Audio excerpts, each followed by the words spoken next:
Hello. Welcome in. Oh, this sounds so loud. Okay. All right. Let me fix one thing. 1 second. Okay, that should be a little better. Let's see. Irma. Okay.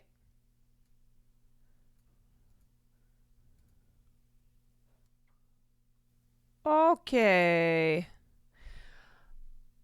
What's up, everybody? Welcome to the stream. It's a beautiful day. And got a lot to talk about. A lot to cover. Merhaba. Oh, how could I have not opened up the stream speaking in Turkish, which I'm now fluent in? Merhaba, chat. Merhaba. Ghost, thank you for the 19 months.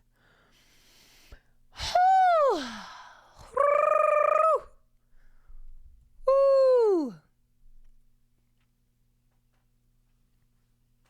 My body is still really sore. Oh, but it's a reminder that I'm alive. Merhaba Fatma Kwan.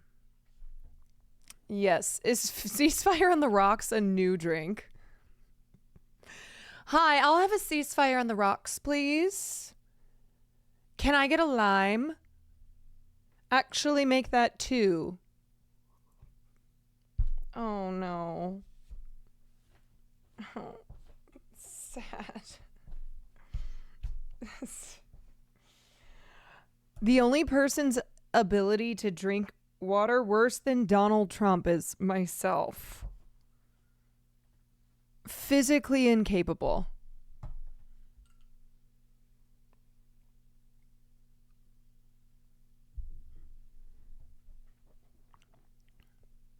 Got a haircut today and took off 7 inches. Man, I am in my I want to cut off my hair era, but also I'm like, I'll hate it. Why is cutting your hair one of those things that is always on your mind? And you're like, I should do it. Same thing. It's like bangs too. I mean, it's all related to hair.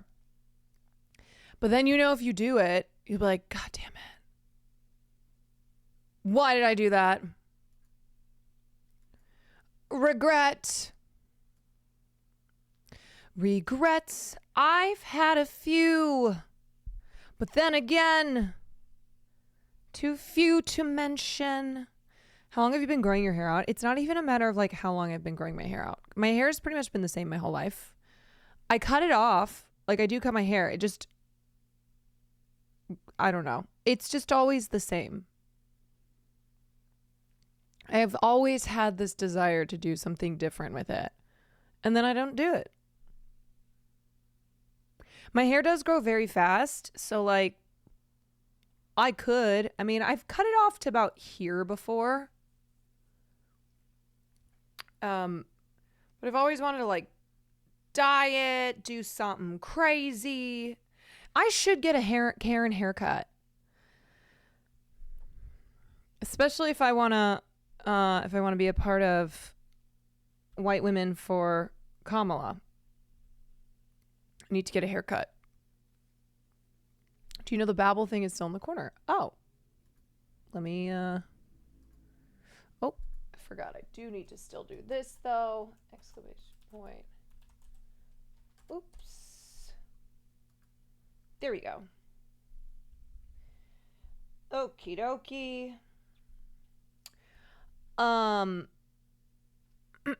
Shave head at 10K subs to fit in with the LAPD.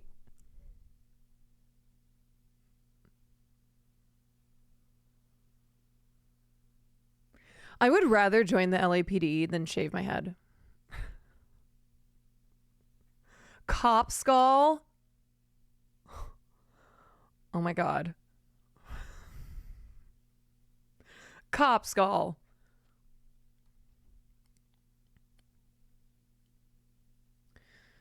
Maya did it for 30K.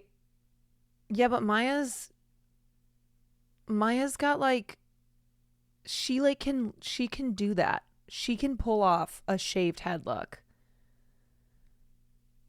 Not everybody can pull off a shaved head look. Natalie Portman, V for Vendetta, great shaved head. Shave head and join LAPD. If we get to 10,000 subs, I will apply.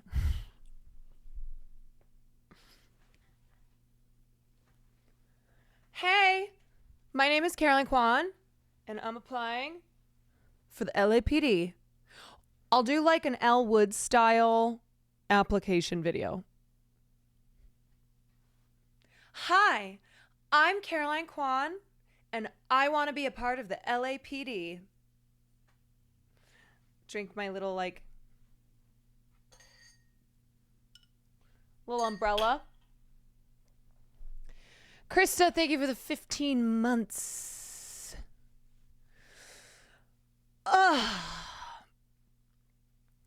Yeah, that's gonna be the path for me.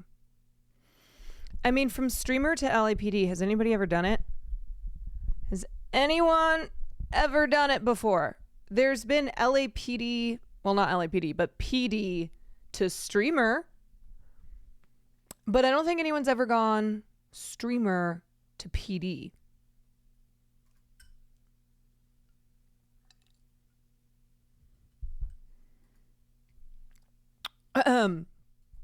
New JoJo Siwa. I feel like I am to blame. I bear responsibility for a continuation of JoJo Siwa always being in the news, because I have definitely talked about JoJo Siwa a fair amount. And she just will keep doing this stuff. She is the queen of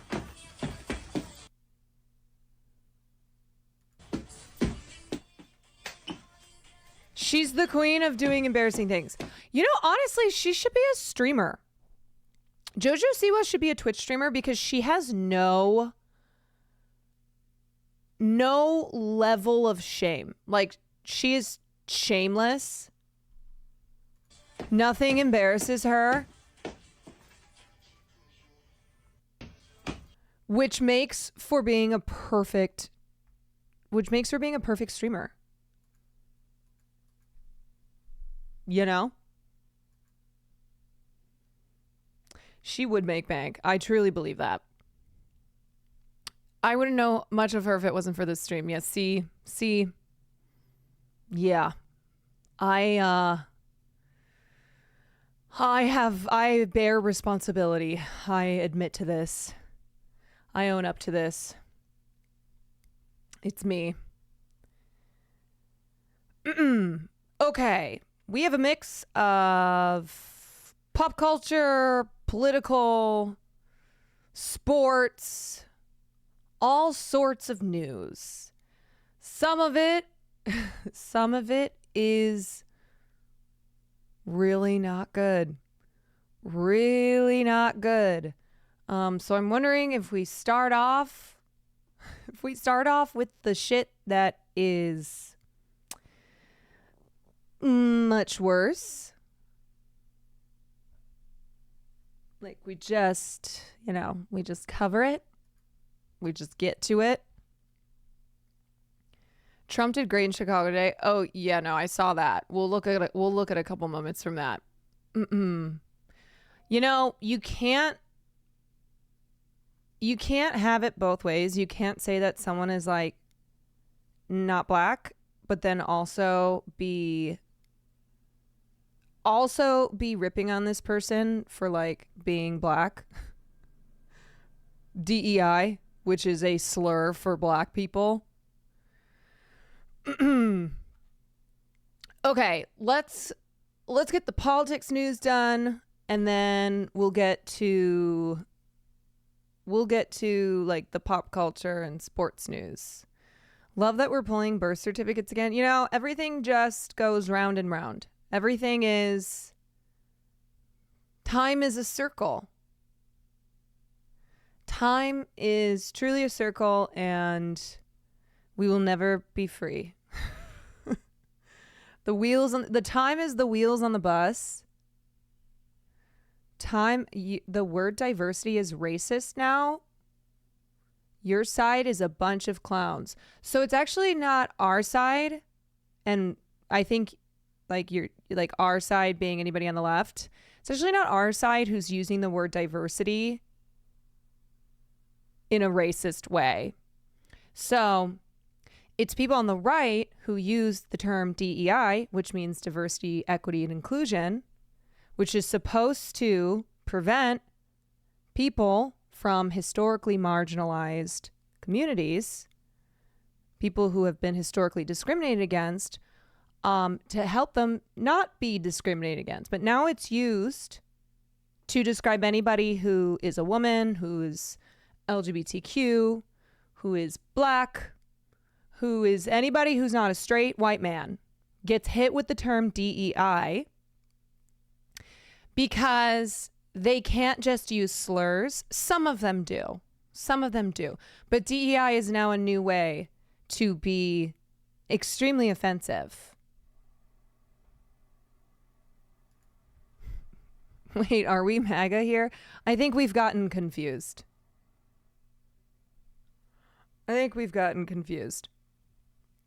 This person unfollows and refollows every day. Why? Why are you doing this to yourself? Truly, is your life, is the culmination of everything in your life just to wake up, follow my stream, chat, say something very dumb, and then unfollow and do it all again? Are you stuck in like a Groundhog's Day? That is a terrible Groundhog's Day. Like, I'm sorry for you. That is what you're stuck in. It's strange behavior. So either just follow and stay following and like don't watch the stream, or I don't know, or unfollow and like move on with your life. I'm trying to help you. This will be good for you. Okay. All right. Hamas leader who... Okay, let's start off with the most fun news of all, which is that Hamas leader Ismail Haniyeh was assassinated. This happened last night while I was still live, but didn't want to cover it until I could look at everything today. And there are two major things that this seems to potentially be leading to, which is one, a breakdown in ceasefire negotiations, because Ismail Haniyeh was the ceasefire negotiator on behalf of Hamas. And two, leading into potentially a broader regional conflict, which is really bad, and especially bad for the Democrats, for Kamala Harris, because it is an election year. And Kamala Harris is so far really toeing the line on how to defend Israel, how to, keep that U.S. support for Israel while appealing to the extremely valid concerns of those who are against the genocide that Israel is committing, as well as the, other conflicts that Israel is engaging in. And Kamala Harris is now going to be faced with this worsening issue where the U.S. is going to be getting drawn into a broad conflict in the Middle East, which is not something that the U.S. should be doing or wants to do. So let's start off by covering what happened. let me let me get rid of that. Max Takami, thank you for the 14 months. Who was just killed in Iran. Because this is a big story. A major development in the Middle East. There was a strike on the place Hania was staying in Tehran. Iran is accusing Israel of assassinating him and says it will respond. Hania was the political leader of Hamas. He's been involved in ceasefire talks over Gaza, and he's normally based in Qatar. Yeah, so important to note that Hania is not one of the military leaders. He is a political leader and has been directly involved in the ceasefire negotiations. And he has, because he's not a military leader, he has been out and about. Like, he is not hiding in the way that Sinwar is. He has been out in public. He has been showing his face. He was attending the ceremony for Iran's new president and was assassinated specifically in Tehran versus in Qatar, which is where he normally, he normally lives. So this is a direct, like, the message that this sends is that this is a direct attack on the ceasefire negotiations. Because how can you argue that Israel is operating in good faith, wants to have a ceasefire, wants to get these hostages home, wants to achieve peace in Gaza, when this is what they have now done? And the press office, Israel's press office, posted a photo of Hania's face and said eliminated. They posted it on Facebook. The post is now gone, but it's like, this is an empty victory. This was simply to be like, yeah, look, we did it. But there's no strategic advantage as far as, like, militarily. And even if he had been part of the military leadership, he just would be replaced. Like, there is no military strategic advantage to having assassinated Hania. What this is a pushback on the diplomatic talks to get a fucking ceasefire.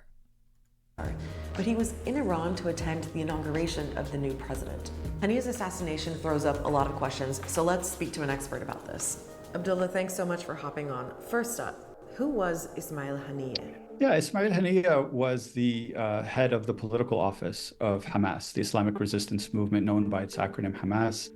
He was born in a Gaza refugee camp, as many of the leaders of the organization were.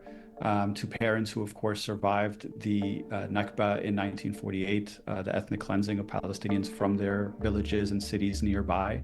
And then eventually he became not just the prime minister of the Palestinian Authority, but then eventually the head of Hamas's political bureau in exile in the last 5 years, where he's overseen, among other things at least, its diplomatic initiatives, its relations with foreign governments, as well as more recently, and perhaps more crucially, the ceasefire negotiations that have been ongoing with Israel since last October. Is there any doubt that Israel was behind this? Well, I mean, if we look historically, right, I don't think there's a single state in modern history that has cemented the practice of political assassination as a cornerstone of its foreign policy as Israel has. And so in that sense, I don't think that there is that much doubt, certainly. Also, political assassinations never, ever decrease violence. They never de-escalate.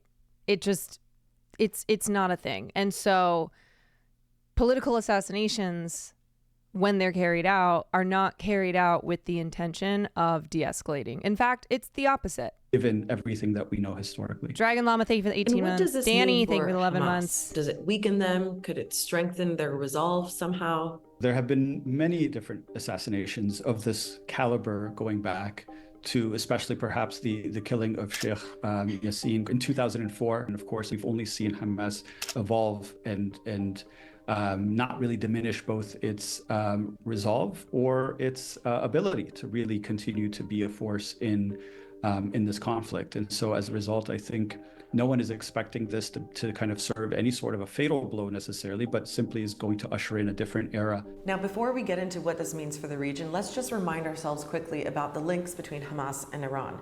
Hamas is basically a part of what's called Iran's axis of resistance. It's basically a network of groups that Iran supports to spread its influence in the region. It includes militias in Iraq and Syria, the group Hezbollah in Lebanon, Hamas in Gaza, and also the Houthis in Yemen. So, Abdullah, people have been talking about the risk of a regional conflict for a while now because of the war in Gaza. But arguably, it's already happening, isn't it? Oh, absolutely. I mean, if we think again, if you sort of zoom out for the moment and we look at the last 10 months. Yeah, this has already been occurring. This is not this might lead to regional conflict. It's more so like this will worsen what is already an existing regional conflict. I mean, back in, what was it, April, when Iran retaliated after Israel had bombed the Iranian consulate, and then the US, Britain, and France all came to Israel's defense, which is something that Israel wants to establish that here by going after Iran. It wants to draw in its partners, but especially the United States, which is its number one ally. And there are like many reasons as to why Netanyahu wants to engage in regional war and not just be at war against Hamas. And one is because his political future and his current standing of not being in prison is on the chopping block as soon as everything ends here. So it gives him a reason to prolong the genocide in Gaza, and it also gives him greater standing with the U.S. as far as continuing to receive unconditioned aid.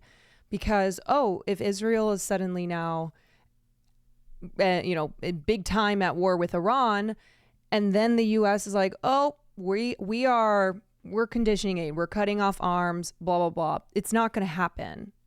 Israel has attacked and killed Egyptians, Lebanese, Syrians, Iraqis, Iranians, Yemenis. So 6 different countries have been attacked across this region. So the real question, I think, it's the question of what will the scale of the retaliation look like? And again, in past assassinations that we've seen, including the assault on the Iranian embassy in Damascus by Israel some months ago, the conversation at that point was, will Iran unleash a retaliatory attack that is going to actually launch a massive full-scale war between both parties that would likely then embroil the United States and perhaps other countries across this region? That did not. Yeah, because remember, the retaliation by Iran for the consulate bombing was really a matter more of symbolism. It was light on destruction. I mean, the missiles and drones hadn't even reached Israeli airspace by the time Tehran was like, okay, like we have responded, because it was not a serious strike. It was not so much about revenge as it was sending a message, as it was Iran, symbolically telling Israel, don't you fuck around. Not happen. And then, of course, it's still quite early to tell. But certainly this is yet another escalation, given the circumstances, given the context, given the profile of the individual involved who's been killed, given the fact that it's also happened on the heels of yet another assassination attempt happening in Beirut just hours earlier. So there's clearly a much more aggressive attempt to escalate, an attempt to bring in actors beyond even this region, perhaps even including the U.S. And what do you think Hania's death means for Palestinians in Gaza and the Israeli hostages there? Is certainly not an encouraging sign from the perspective of attempting to reach a negotiated solution that would... Not at all. This was a headline in Haaretz, one of Israel's leading newspapers. Israel not looking to escalate situation, continuing to work on hostage deal. That is not something that people are going to go, sounds good, when you just assassinated the chief negotiator. So this is Yoav Gallant who said this, like, oh yeah, no, we're not looking to escalate. We're still working on our hostage deal. Really? Because you just took out the guy who has been negotiating that hostage deal, and you took him out in the capital of Iran, which sends a very specific message, versus like taking him out in Qatar having a relationship with the United States of America. So it would not be to Israel's benefit to have done that, but killing him in Tehran during the ceremony of the swearing in of the new president of Iran sends a message that not only is there going to be no ceasefire, because as Benjamin Netanyahu and other members of his party have stated repeatedly, their number one goal is eradicating Hamas, which means destroying the entirety of Gaza. Like, eradicating Hamas, which is just not logistically possible, is even though that's the stated intention, what we know underneath that means wiping out Gaza, turning over bombing every stone, bombing every house, bombing every university in the name of eradicating Hamas. And that has been a huge holdup to the ceasefire negotiations, because Israel wants the go ahead in a ceasefire deal to keep bombing Gaza in effort to eliminate Hamas, which is just a continuation of the death and destruction. If they had got Sinwar, it would have been a much more legit claim, but not someone who just deals with negotiation. Well, Sinwar is a leader in, on the military side. What they did was go after a political leader who is not involved on the ground in this, military operations, but his main responsibility has been in negotiating the ceasefire. Entail the exchange of prisoners. That would entail a cessation of hostilities by taking the leading. Dude, can you imagine being the family of hostage members in Israel who have already had to go through so much? Okay, they've been arrested for protesting. They have been ignored by Netanyahu. They have had their family members' faces and names be used as be used as hospara for an all-out annihilation of Palestinians in Gaza. And yet, like, when it comes to actual tangible action that would benefit the hostages and their families, they don't get that. And it's something where, like, Netanyahu, who is deeply unpopular in Israel,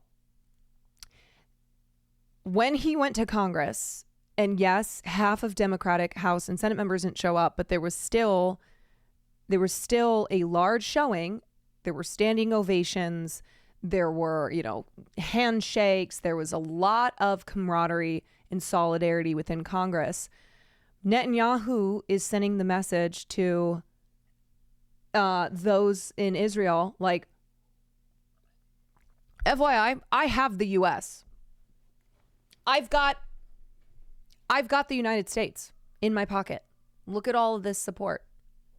And that's why he said, like what, you know, what Israel does, like the United States does, where he kept putting Israel and the US in the same boat to say, what's mine is yours, what's yours is mine. Everything we do, you know, the US is down for. Our losses are your losses, like blah, blah, blah, blah. Negotiator, Jay right? Marianne, thank you for the raid. Negotiations team from the Palestinian side. This essentially does you. away with any possibility that in the foreseeable future there could be a negotiated solution. So in a sense, I think this certainly shows that you know, there is no relief to come from these actions. Hope that was useful. Check out our show Start Here for more in-depth explainers. Israel just assassinated one of Hamas's top leaders, Ismail Haniyeh, while he was in Iran. Here are 3 things you need to know. First, if anyone is still operating under the illusion that Israel wants peace, or that they're negotiating for a ceasefire in good faith, or that they actually care about whether or not they get their hostages back, you need to drop that immediately. Ismail Haniyeh was one of Hamas's lead negotiators in the ceasefire talks. Israel just killed him.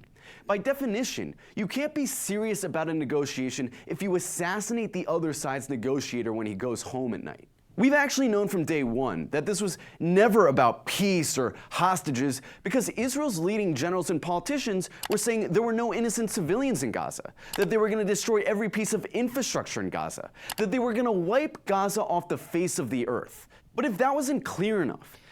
Man, I'm just also thinking about Palestinians in Gaza, where they have gone through relentless hell for the last 10 months and are so desperately holding out hope for a ceasefire, because otherwise they have nothing to hope for.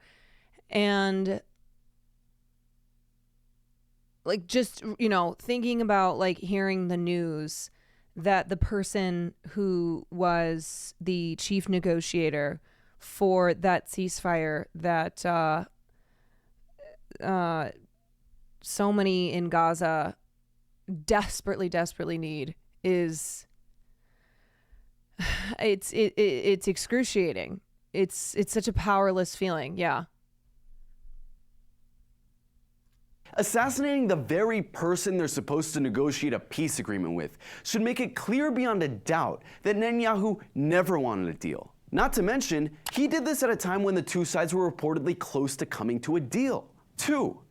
Israel is trying to start a regional war. Looking at what they've done in just the last month, it's hard not to interpret it as anything but that. They've bombed Yemen, they've bombed Syria, they've been bombing Lebanon for months. Yesterday they assassinated a top military general in its capital. And now today, they've assassinated one of Hamas's lead negotiators in the capital of Iran. Speed, thanks for the Israel 7 knows months. that as soon as their wars end, they'll have to answer to their crimes. So their solution?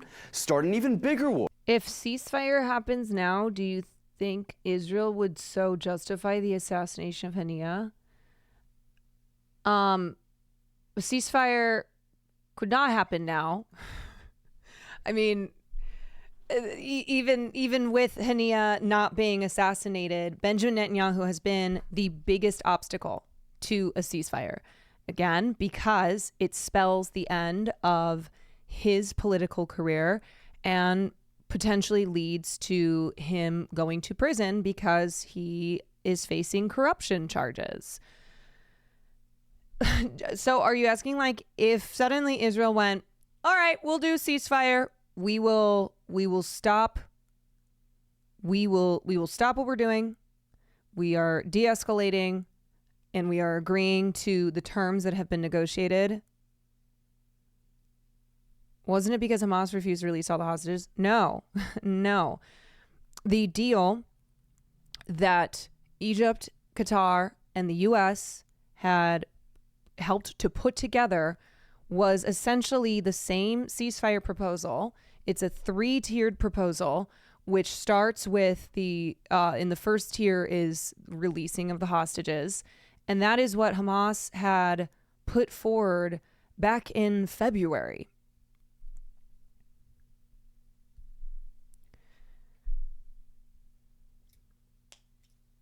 Yeah, there have been many, many times now that Hamas has offered to release the hostages in a ceasefire deal. But the reason that Netanyahu is continuing to stall and be an obstacle to the ceasefire talks is, like I said, where he does not want this to end. It's not just him. There are others within his party and within the, just the Knesset overall, who do not want any ceasefire to include the stopping of the military offense in Gaza, which totally defeats the purpose of a ceasefire.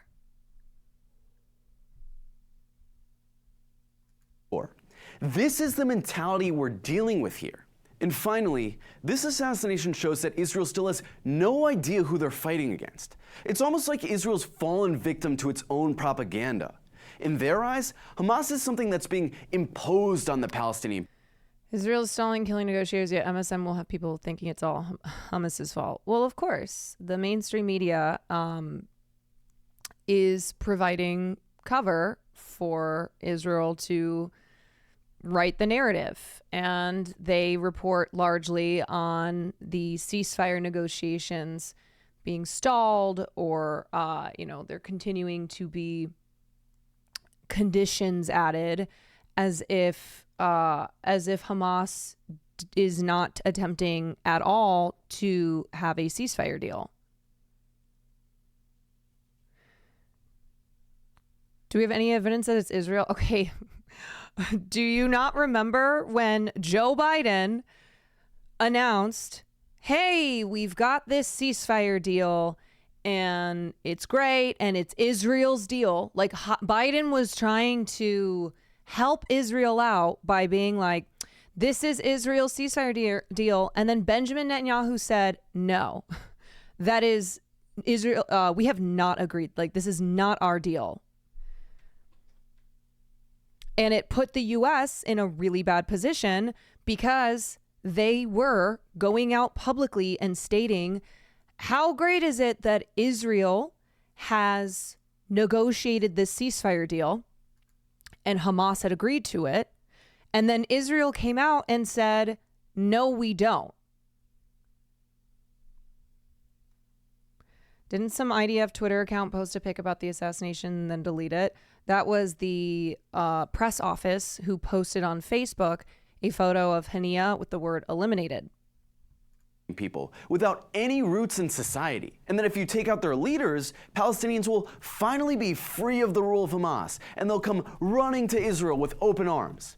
Hamas is a byproduct of Israel's occupation. Hamas is what you get when you commit genocide against an entire people, ethnically cleanse their land, build settlements on top of their graves, and then kill them when they speak out. If Israel thinks that killing Hamas's leaders will actually stop Hamas, all they need to do is think back to all the other times they assassinated leading members of Hamas. Yep. In 1996, Israel assassinated Hamas's military leader, Yahya Ayash.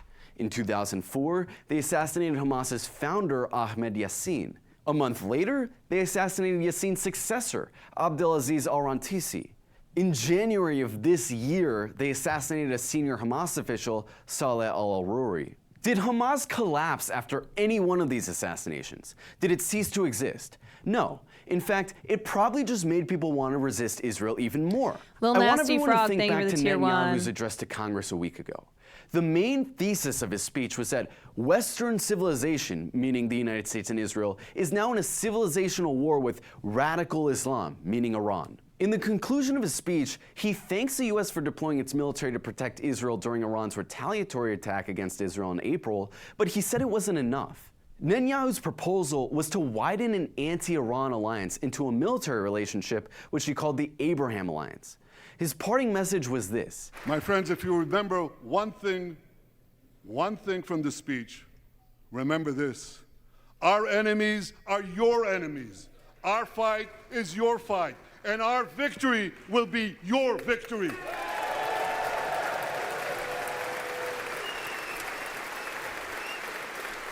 That is fucking weird, man. I'm sorry to be doing the whole, like, calling everything weird, but no. Why is Israel and the United States of America interchangeable? That is fucking weird and is not like should not be applauded. We are not Israel. And Israel is not the US. If we are Israel, then we are responsible for everything that Israel is doing, which is including raping and torturing Palestinian detainees, thousands of whom are being detained without charges. Then we are supporting a regime that allows torture, like amongst just so many other problems. But it is disgusting to be applauding for, oh yeah, we are you and you are us.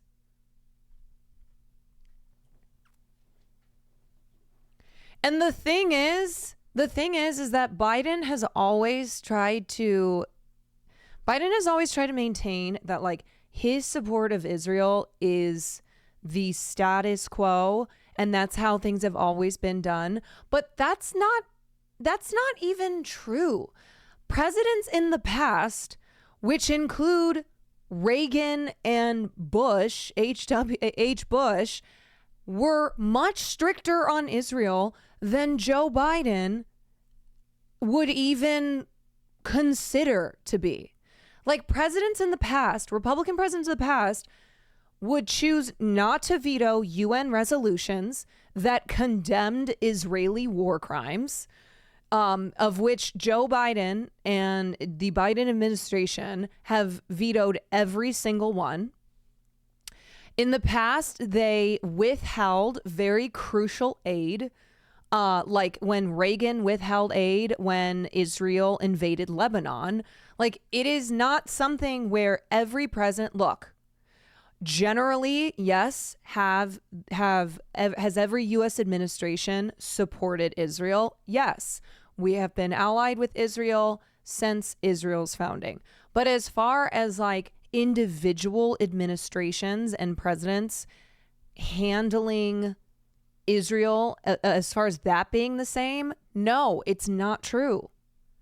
That simply has not been the that is simply not it has not been the same. Reagan was called anti-Semitic. Yes, Reagan was called anti-Semitic when he did not veto certain UN resolutions and when he withheld military aid.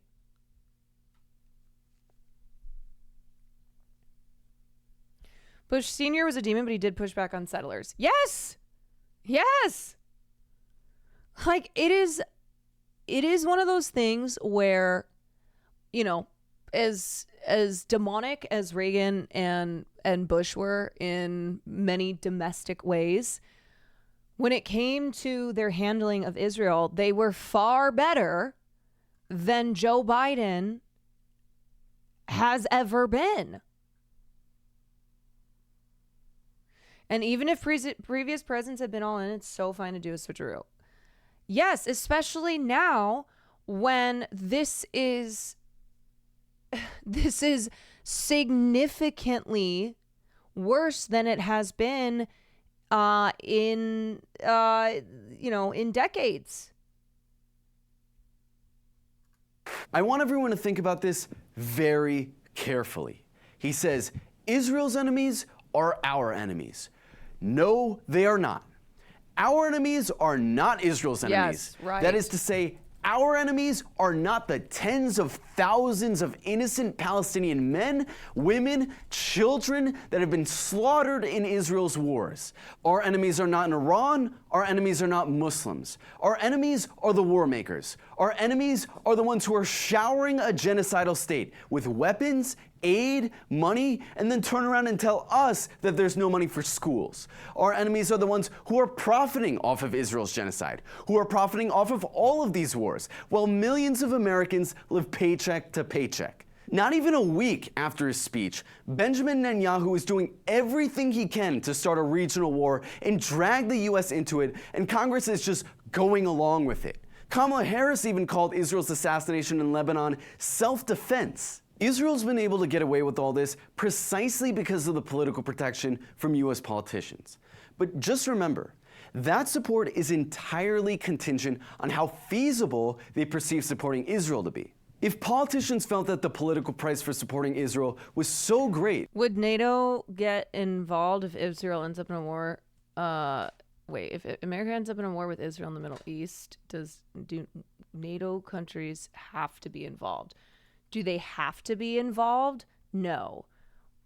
What would how would NATO handle this situation if the US got involved? The question first is the US going to get involved? That's really the bigger question here. This is not something that is at all good for the US to be getting involved in. And especially when it comes to Iran, the US has historically tried very hard not to engage in conflict.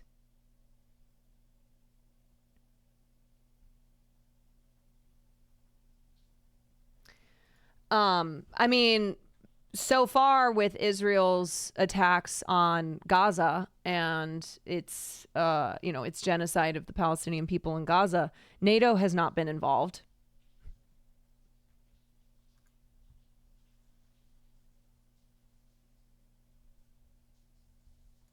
that it would cost them their careers or their rule, the relationship with Israel would stop overnight. So far, the movement for Palestine has undermined support for Israel to its lowest point ever. America is part of NATO. Israel is not part of NATO, though. Now is not the time to stop. Flashing a victory sign surrounded by Iranian politicians.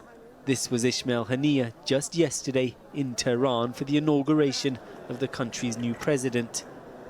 In the early hours of the morning, he was killed in a precision strike. For the Israelis, Haniyeh was a wanted man. Here he was on October the 7th, praying for the success of Hamas fighters as they carried out a deadly rampage. But in the occupied West Bank today, he was celebrated as a hero and a martyr. Haniyeh was a political leader of the group based in Qatar. Palestinians have condemned his killing. Israelis see it as a significant success. It was a declared strategy. Israel, the prime minister, the defense minister, everyone was saying the leadership of Hamas is not immune anywhere in the world. In Qatar, it was very difficult to do it now because of our dependence on Qatar with the issue of our hostages. So last thing regarding NATO is like their priorities right now are Russia and China. And again, it really like what the hypothetical here is regarding what the United States is going to do. And therefore, we didn't do it before. I'm sure Israel could do it also in Qatar. Haniyeh helped cultivate Hamas's close relationship with Iran. Today, the country's supreme leader vowed vengeance. But up until now, the regime, deeply unpopular at home, has appeared to be primarily concerned about saving face rather than pushing towards all-out war. Iran has never wanted to spread war in the region. However, everyone must know that Iran will not allow the region to be governed by America and Israel. Back in April, Iran launched a huge barrage of missiles at Israel, following a strike on its consulate in Syria. But it was a choreographed move. Nearly all was shot down. Adding to the pressure now, a senior commander in Hezbollah, Iran's key ally, was targeted in Beirut yesterday. Would this actually bring the U.S. into this war? I mean, it would be strategically awful for the U.S. to enter into another Middle Eastern conflict, especially during an election year. Foreign policy is one of those issues that is, for most Americans, not at the top of the list. Things like immigration, the economy, crime. That is what is topping the list of concerns for Republicans and Democrats. Now, Democrats, unlike Republicans, are more concerned about the situation in Gaza. Like 76% of Democrats want 80-something% of Democrats want a ceasefire. 70-something% of Democrats want conditioned aid to Israel. But foreign policy becomes a much, much, much bigger issue for Americans when something like the U.S. being drawn into a regional conflict materializes. So it is not something that will play well for Democrats. And there are currently less than 100 days to the election. And it not just as far as the election goes, is it bad for Democrats? Like it's bad for just U.S. strategic goals in general. I'll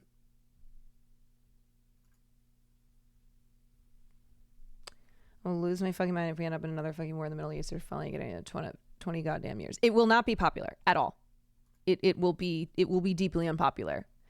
And it's why, like, when it comes to Iran, U.S. presidents have not had the war hawkishness that typically we have when it comes to foreign policy.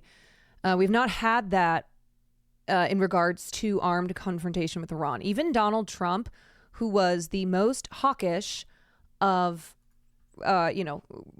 recent presidential administrations, even Trump stopped short of going to war with Iran on behalf of Netanyahu. Like, Trump was really bad. Trump caved to Netanyahu's pressure to abandon the Iran nuclear deal. But even he, when it came to full out going to war with Iran, went, oh, no, actually, I got to stop there. Today, I think it brings them together, Hezbollah and Iran. And I think the consultations are going on between them, and it might be a response that will be from many directions simultaneously. for many in Israel, the priority is a deal that would bring back the more than 100 hostages still held in Gaza. There has been little progress in negotiations, but Haniya was key in them. Mediators have criticised his killing. Haniya was seen as a more moderate figure within Hamas. He was once a close aide to the group's founder, Sheikh Yassin, himself assassinated by Israel. He went on to lead Hamas in Gaza before moving abroad. Haniya is the second Hamas leader to be assassinated by Israel outside Gaza. Another senior figure was killed in Beirut in January. Inside Gaza, the head of Hamas's military wing, Mohammed Deif, is thought to have been killed earlier this month. His deputy was targeted back in March. Let's go. Breaking news here on CNN, a major development. Also, here is, this was from yesterday. So far, I have not seen Kamala respond to, I haven't seen her team put out a response regarding the assassination of Haniya. Haven't seen her team put out anything regarding the January 6th riots that happened in City Taman, where the group of Israeli soldiers who were being detained for having mass raped a Palestinian detainee. And then, the mob of politicians and civilians who decided they were going to free them because they support the rape of Palestinian detainees. Have not seen anything on that either, but this is what she said yesterday. I want to address what's happened over the last few hours in terms of the Middle East. And very clear. Israel has a right to defend itself, and I unequivocally support Israel's right to remain secure and to defend the security of Israel. What we know in particular is it has a right to defend itself against a terrorist organization, which is exactly what Hezbollah is. But all of that being said, we still must work on a diplomatic solution to end these attacks, and we will continue to do that work. Thank you all. Yeah, in between her using Quavo lyrics to promote mass deportation, like Kamala, two issues that you are like, the spotlight is on you when it comes to a lot of people on the left are immigration and Gaza. And here she is being like, Donald Trump said he was going to secure the border, but actually we did. And using fucking Quavo lyrics, which is like, oh, okay, I'm so glad that you are just leaning into the, leaning into the right-wing positioning on the border that Biden has fully gone down.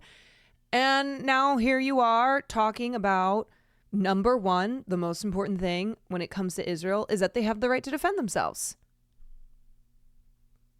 Oh boy. Development in the Middle East. Hamas says the political leader of the organization, the U.S. calls a terror group, has been killed in Tehran. So far, the Israeli military is not saying she gave us Meg the Stallion show, and I'm still mad at her. That's hard to do. Only saying they do not respond to reports in the foreign media. The White House says it is aware of the reports and is monitoring the situation. This comes as Israel and Hamas were locked in tense negotiations to free dozens of hostages still held in Gaza by Hamas. Let's get right to Ben Wiedemann, who is in Beirut. The IDF just had a retaliatory strike where you are. What are you hearing, Ben? Do you think things will escalate so seriously after so many decades of U.S. and Israeli aggression in the region? Will these countries finally unite? Look, I am not a foreign policy expert, and I can only, I'm one person just giving my opinions on the news that I consume. What I will say is, do I think that Israel will work at all to de-escalate? No. Do I think Israel will keep escalating? Yes. Do I think that Netanyahu wants a regional war? Absolutely. Do I think that Netanyahu wants a ceasefire deal? Fuck no. Especially because Netanyahu has said that any ceasefire deal agreed to does not mean that the war will end. So Netanyahu's number one thing that is on Netanyahu's mind is war.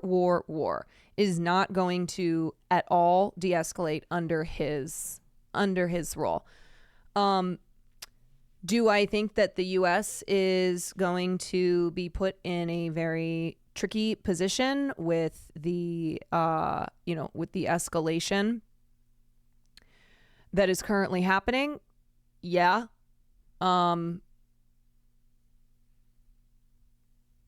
So I don't know. I mean, I don't know. This is one of those that it does not bode well. It does not feel like this is just kind of going to be a continuation of little tits for tats. Why does he want a regional war? What is the end goal? Just so he can stay in power. Yeah, I mean, that is a massive reason. He can continue his assault on Gaza if he has now, if there is now a broader regional war happening. He can solidify his, he can solidify his support from the U.S. because if Israel is engaged in this regional war, then any talk of like the U.S. conditioning aid based on Gaza is going to be weakened. Israel has become increasingly isolated due to their war crimes, due to the continuous breaking of international and other humanitarian laws. They are increasingly isolated, and they are looking to shore up their support with their allies. And it's also like their own it's Israel's own interests. So like for instance, them wanting to degrade Iran's nuclear power.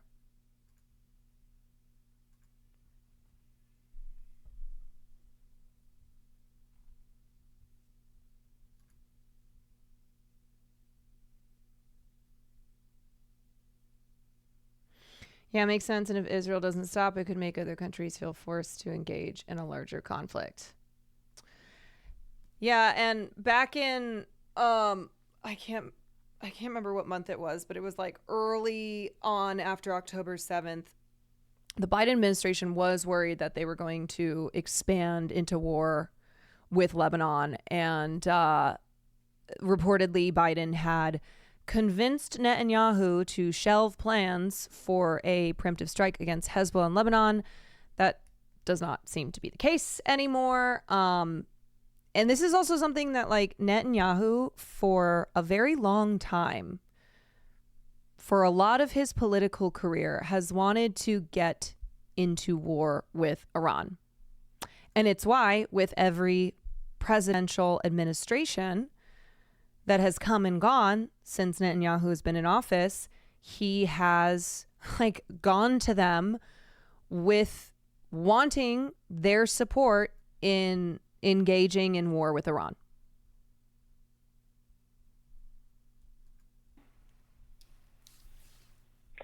Well, this news is just spreading around, and it's fairly early in the morning here in Beirut, so I haven't seen specific reaction yet, but this certainly isn't going to help calm things in the region. I'm sure that many people are probably going to come. His obsession with Iran is so real. It's because he perceives Iran to be Israel's biggest strategic threat. The conclusion that Israel has decided that there's no hope in negotiations to release the hostages in Gaza, and so it's going after the negotiators. Ismail Haniyeh, who was the political leader of Hamas, not the military leader of Hamas, was heavily engaged in these negotiations, obviously not directly with the Americans or the Israelis, but through the Qataris and the Egyptians and others. He was the man who was sort of stating Hamas's position. So it seems that Israel has simply given up on those negotiations and is going ahead and eliminating the leaders of Hamas when the opportunity arises. And I think as other people who you've been speaking to this morning or this evening where you are have made it clear that this really underscores that Israel has the ability and the intelligence to target its enemies wherever they might be. For instance, yesterday evening at just before 8 p.m. local time here in Beirut, the Israelis had the intelligence to locate and kill Fuad Shukr, who's one of the senior military commanders of Hezbollah, despite the fact that Hezbollah tries to maintain fairly tight security. And for the Israelis to be able to strike the political head of Hamas in the Iranian capital. And of course, we heard Barak Ravid saying earlier that it was as a result of a missile fired through a window. Okay, I hope you understand what the word impartial means when you're saying we have to keep our impartiality out of this. Impartiality means that you are not directly involved in... Eva, please don't ban that person. Please don't ban that person. Okay, wait. They said, shut the fuck up, you idiots. Okay.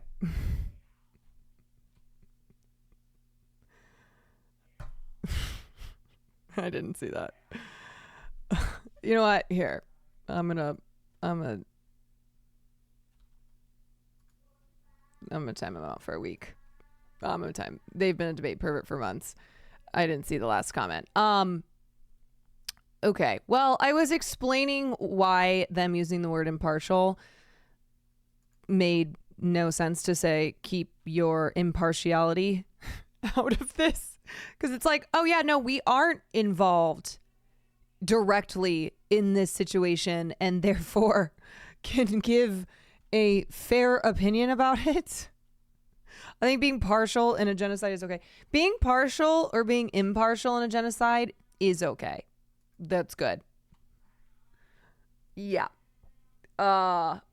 Goodness. Bear Cilliam, thank you for the 11 months. Obviously, we're going to have to get that confirmed, but that would indicate a level of intelligence that perhaps we haven't seen yet before. And as I said, it just sends a message that Israel has given up on the negotiations for a ceasefire in Gaza, for the peaceful. Man, you know, if I think for people who don't understand this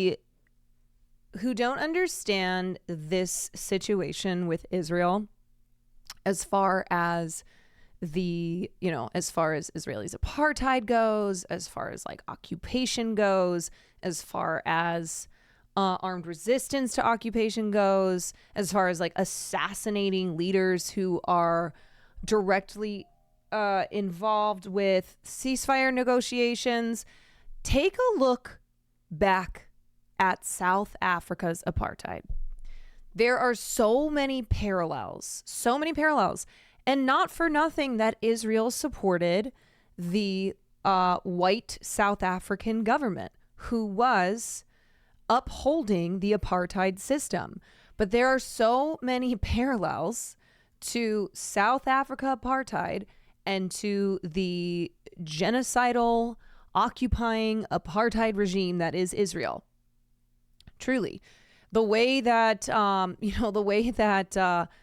the white nationalist government in South Africa was attempting to spill its conflict into the nearby region, how they assassinated the leaders of the ANC and others who were involved in bringing down apartheid and transitioning from apartheid to democracy. There are parallels to the settler yes, absolutely. Of course. But like in studying apartheid regimes,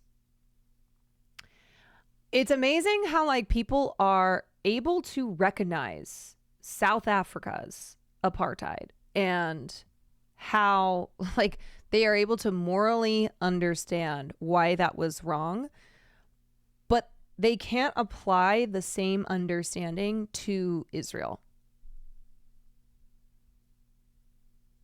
Release of the hostages who are still alive in Gaza, and is simply going forward with assassinating the people it was indirectly negotiating with. I want to bring in CNN military analyst Colonel Cedric Layton on this. Colonel, this is very significant news this evening. This region has been under major stress, obviously, since at least October 7th. What will this do to the political and military dynamic, given some of the statements that this might be a showing of a giving up on peaceful negotiations? How long did it take for South Africa to get liberated? Almost 50 years. Yeah, Laura, that could very well be the case, at least in the near term, because when you go ahead and, as Ben was talking about just now, eliminating the lead negotiator for Hamas in these negotiations that they've been conducting in Qatar and in Egypt, as well as in Rome, that really puts a stop to any of those diplomatic efforts. And I agree with Ben that this could potentially be a way to stop every single aspect of these negotiations in the at least in the short term, because what that does is it puts Hamas in a specific box right here. And now that they're more or less leaderless on the political side, at least, it also puts a lot of pressure on the military wing of Hamas. So what we could see is some kind of effort to consolidate power within Hamas. That is going to, of course, be a very difficult thing for them to do, because they're really forced now under a lot of stress. Also, the Hamas leaders who would be a potential successor to Hania don't necessarily have the same like relationships on the ground with the military branch of Hamas. And that's why it's also like, look, if he had been a military leader, it would have been a different situation.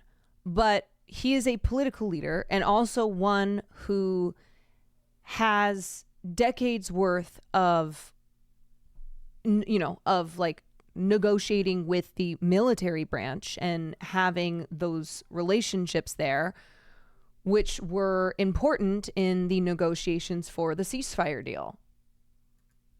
To deal with the Israelis both in a military and a political way with decimated leadership.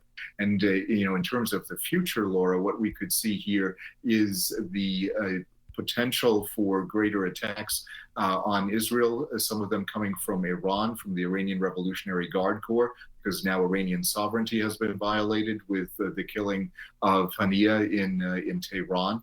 So this could really... Also, Hania was more conceded than Sinwar when it came to the talks. Yeah, last October, I think, Hania had talked about that he is open to a two-state solution, which is not something that all Hamas leaders say. But the two-state solution is the diplomatic solution that, like, the United States has always been for. It's, the how that can be realistically carried out when things like illegal settlements continue to be occurring is that's the tricky part. But he was perceived as more moderate and more willing to concede on things than other members of Hamas.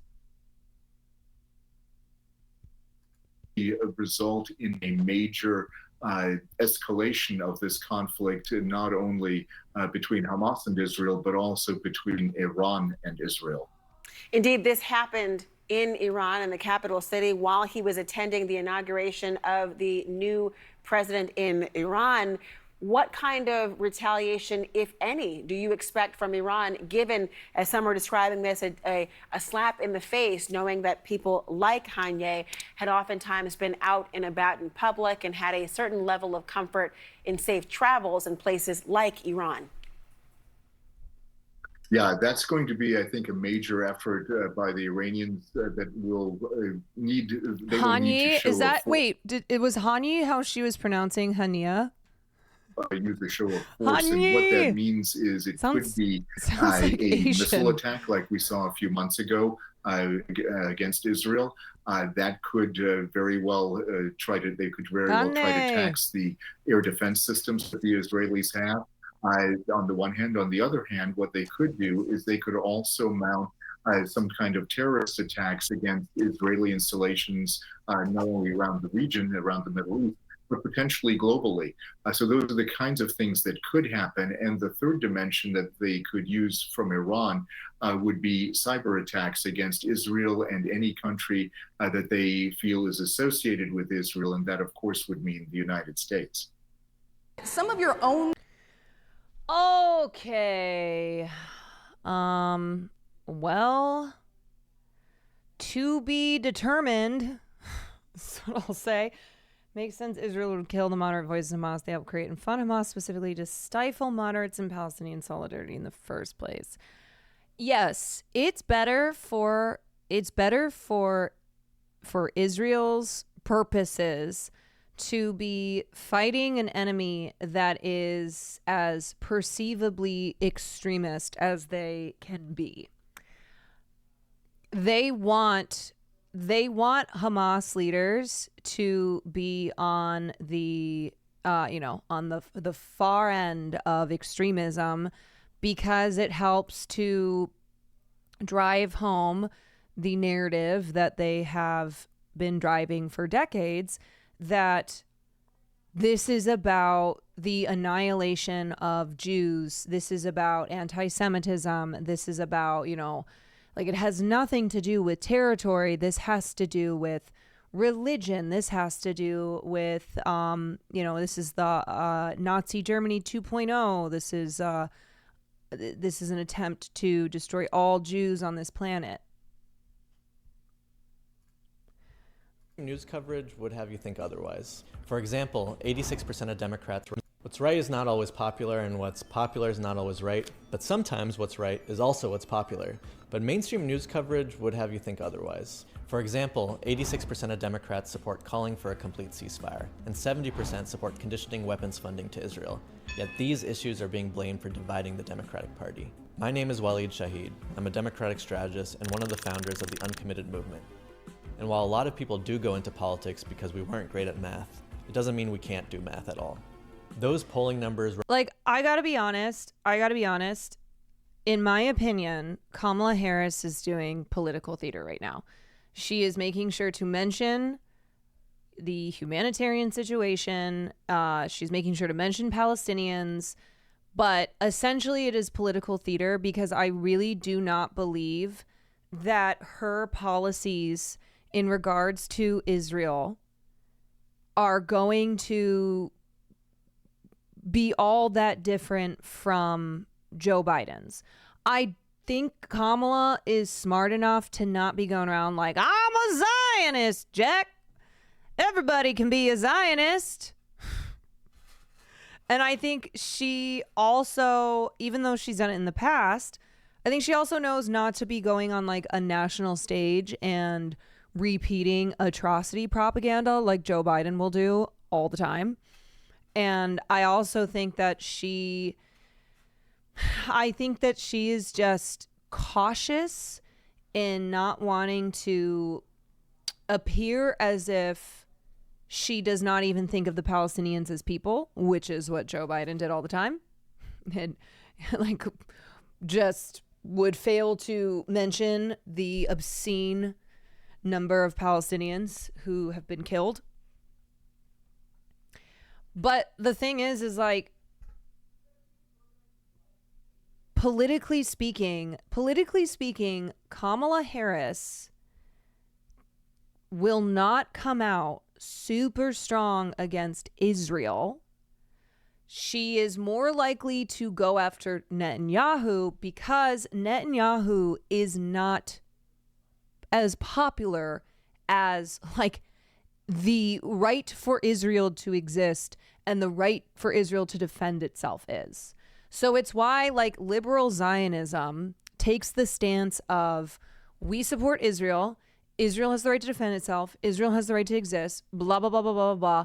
But Netanyahu, no bueno. Netanyahu is doing bad things. They make this about an individual rather than an entire state, rather than the systems in place that prop up this state that have always come at the physical and mental expense of Palestinians. Represent a vast majority of the Democratic Party and statistically include many Democrats who hold pro-Israel views but have seen too much. Joe Biden is not choosing pro-Israel Democrats. Sorry, off topic, but what do you think of Putin in Ukraine? Putin is also a war criminal. Yeah, he's a bloodthirsty war criminal. Over pro-Palestine Democrats. He is choosing Netanyahu over the will of his own party. Supporting Israel's war in Gaza is not ethical or sustainable party leadership. The Uncommitted movement was formed to combat this, and we'll be using this page to explain how and what you can do to help. What's right is not... Yeah, I don't know. I mean, I think that there is going to be less of an uncommitted movement against Kamala than there was against Joe Biden. And I think it's because Kamala is handling things better than Biden, just optics wise. Although I don't think that that means that her policy is going to largely differ, but she is smarter. She certainly is smarter. And she's been able to like see over the past year how deeply the topic of Israel-Palestine hurt Joe Biden. And I also think that like when push comes to shove, there are a number of leftist voters who previously said they would not vote for Joe Biden, who will vote for Kamala Harris, or ones who I think are saying they won't vote for Kamala Harris, but still will end up voting for her because of the threat that Donald Trump poses. All right, so let's talk about Donald Trump today. Donald Trump who went to Chicago, and he had an appearance with the National Association of Black Journalists in Chicago, who asked him very legitimate, good questions. Namely, does he think that Kamala Harris is a DEI hire? Like, why does he constantly say things like immigrants or illegal aliens are stealing black jobs? What are black jobs? We're just going to watch the beginning of this. So, because it's fucking crazy, you guys. It's crazy. He was extra crazy in this. What has been happening with the Trump campaign? What has been happening since the takeover of Kamala Harris, of Joe Biden stepping down, Kamala Harris coming in, the shit show with JD Vance, nobody caring that Donald Trump got shot, it not doing anything for his poll numbers. His favorability is up, but so is Kamala Harris's. And then everything else surrounding Trump, like Project 2025 and the director of Project 2025, who said he's stepping down. We'll talk about that too. They are fucking flailing. And then all the freaks on the right being like, oh, you think we're weird? You're weird. You're weird. Nope, sorry, it doesn't work. It doesn't work because you're the people who have like 25 transphobic memes saved to your phone, ready to pull up at a moment's notice. You're the ones who do things like still talk about Dylan Mulvaney. The average American does not know who Dylan Mulvaney is. You're the ones who are always doing like the weird culture shit. And still more and more, I swear to God, how many times did JD Vance go on a podcast and talk about childless Americans? I swear to God, I've seen like 10 different examples now. It is so funny what a douche this guy is, where he was making the podcast rounds as he was running for Senate with, I don't know, I guess no apparent idea that this would come back to bite him in the ass. The best way to invest in it is to ensure the next generation actually exists. So I think sending those signals via policy, but the cultural messaging of politicians is important. I also think, just to be a little stark about this, I think we have to go to war against the anti-child ideology that exists in our country. A few weeks ago, no, Twitter is not real life, but I forget even what caused it, but there was this ridiculous effort by millennial feminist writers to talk about why having kids was not a good thing, why they were glad they didn't have kids, and even encouraging people who had had children to talk about why they regretted having children, which of course is like Mother's Day hook. On Mother's Day, which is like psychologically deranged to ask mothers on Mother's Day to talk about why they regretted having children. And what it made me realize is that so much of what drives elite culture is mediocre millennial journalists who haven't gotten out of their career what they thought they would, right? And the thing is, this guy has be an so much mother and hatred. Father. Not everybody can be an exceptional journalist at the New York Times. And not enough people have accepted that if they put their entire life's meaning into their credential, into where they went to school, into what kind of job they have. Bro, that's you! If you put all of your life's meaning into that, you're going to be the sort of person who asks women to talk about how they regret having children. You're going to be a sad, lonely, pathetic person, and you're going to know it internally, so you're going to project it onto people who have actually built something more meaningful with their lives. Dude, once you realize that he is traumatized by the fact that his biological father left when he was a kid, and his mom, who, you know, struggled with drug addiction, just nonchalantly was like, yeah, that's the last time you're going to see your dad. And how he has trauma from, you know, growing up in a family with drug addiction, you know, struggling with poverty. And he, like, you can see how he has so much hatred and residual trauma. And that's why he went on every podcast to be like, we should kill childless Americans. We have to go to war against that ideology and the people behind it, because we need to say to the people in my hometown, I've seen this with, just to be honest, with my sister. I love my sister is just the best person. I love her to death. And sometimes, she'll say things to me like, maybe I should have delayed having kids. Maybe I should have went to school. Maybe I should have did this or that. And it's like, Lindsay, you've been a great mom. Your children are happy. They're healthy. You've taken good care of them. You've shown me, she was my older sister. She took care of me a lot in a very chaotic home. People like my sister should not feel like the cultural messaging is your life is inadequate. I like how he's just totally dismissed his sister's very real feelings. And instead of being like, why don't you go to school now? Why don't, I'll help you, blah, blah, blah. No. The people who are sending that message should feel that their life is inadequate. And of course they do. They're just too ashamed about it to talk about it. Oh my God. Oh, he sucks so bad. He sucks so bad. Anyway, back to this. Not think it was appropriate for you to be here today. You have pushed false claims about some of your rivals, from Nikki Haley to former President Barack Obama, saying that they were not born in the United States, which is not true. You have told 4 congresswomen of color who were American citizens to go back to where they came from.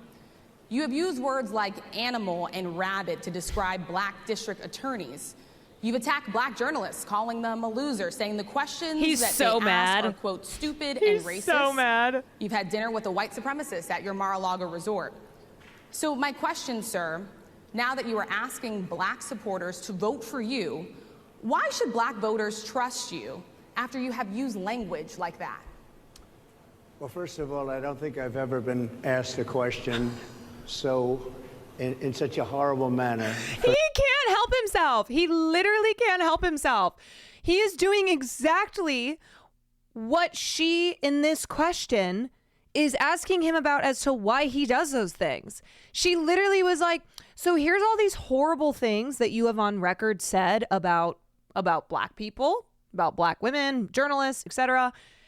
And he cannot help himself but to respond by doing what he always does when it comes to women who are journalists or politicians or ones who are standing in his way, like pushing back on him. He calls them nasty. He thinks these women are nasty, nasty women.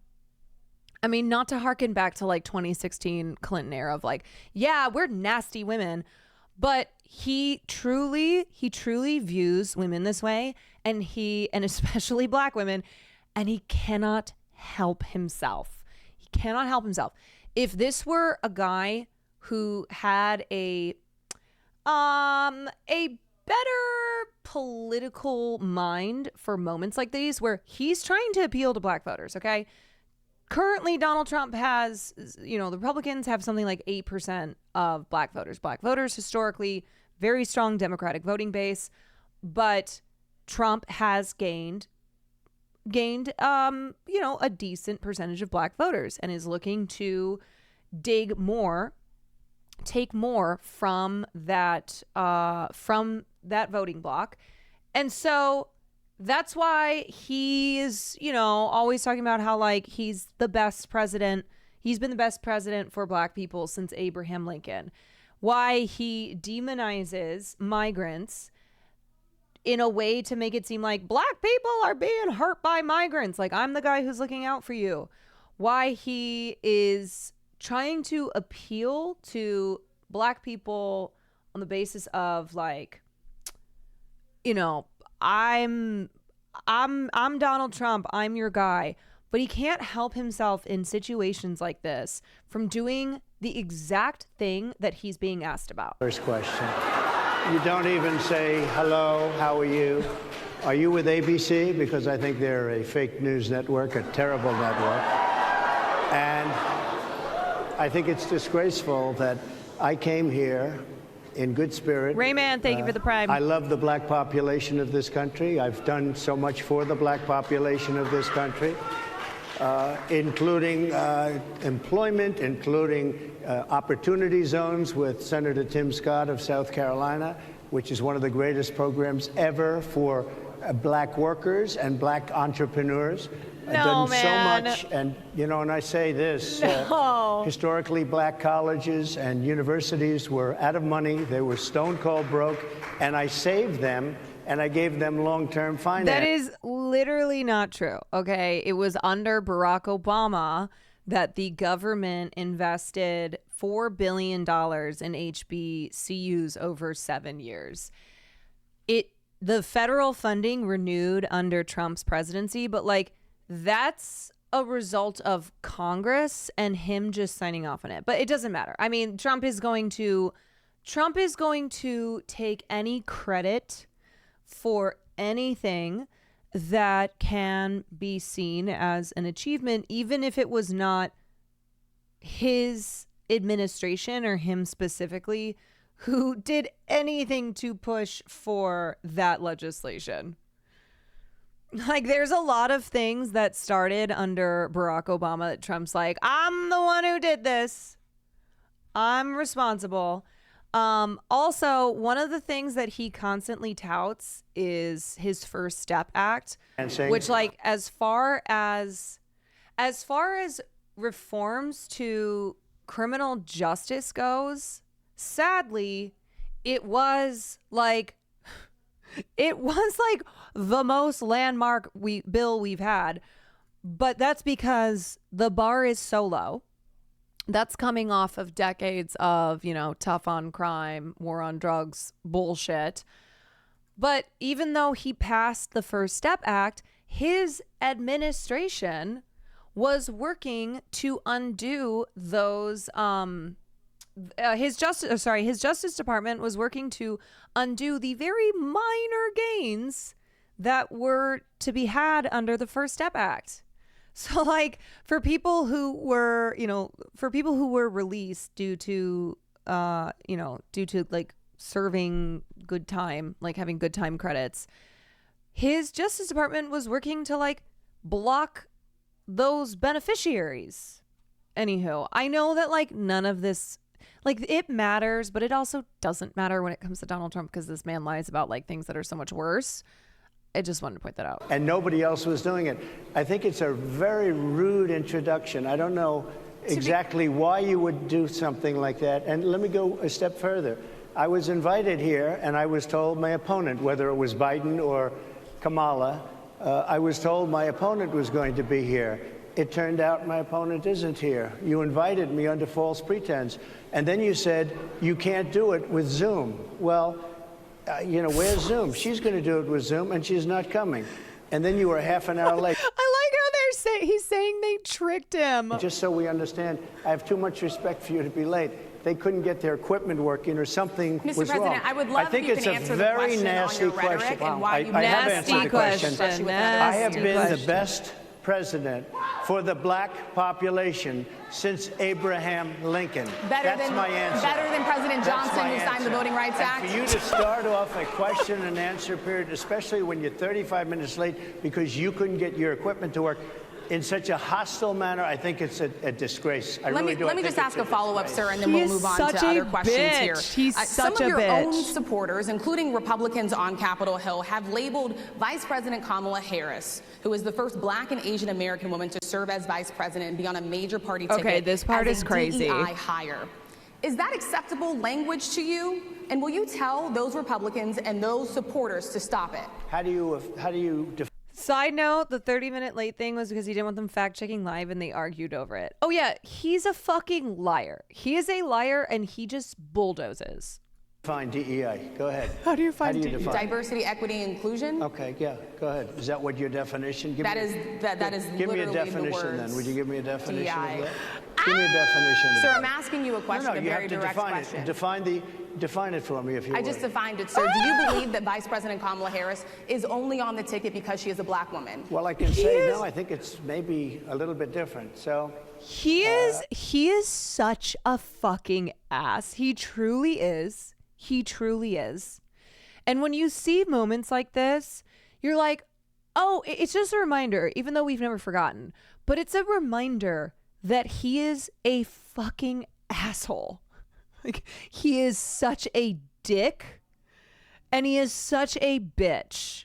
I've known her a long time indirectly, not directly very much, and she was always of Indian heritage, and she was only promoting Indian heritage. I didn't know she was black until a number of years ago when she happened to turn black, and now she wants to be known as black. This is this is insane. This is actually one of the craziest things. I always knew her as Indian until suddenly she turned black and wants to be known as black. Crazy. So I don't know, is she Indian or is she black? She has always But you know identified what? as a black woman. I She went to a respect historically either black one. college. I respect either one, but she obviously doesn't, because she was What Indian are you all the way, talking and then all of about? a sudden she made a turn and she became. Bro has never heard of mixed race. They are race investigating now. They are literally race investigating. That's what they say about me. They're like, are you Chinese or are you white? Which one is it?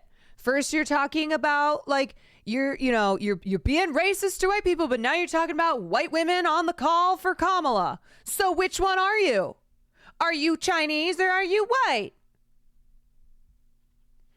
He doesn't understand what biracial is. You have to pick one. You have to pick one. Decide, bitch. His VP pick literally has mixed kids. Donald Trump does not know the existence of those children. He does not know them. A black person. Just to be clear, sir, do And you I believe think, that I think she is somebody should look into that too when you continue in a very hostile, nasty tone. It's a direct question, sir. Do you believe that Vice President Kamala Harris is a DEI hire, as some I Republicans really have don't know. said? I mean, I really don't know. Could be. There are some. And there are plenty. I know this lady right over there, Harris, is a fantastic person who just interviewed me at length.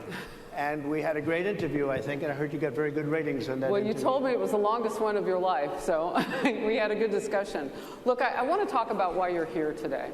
I mean, it is not lost on us how divided we are as a country.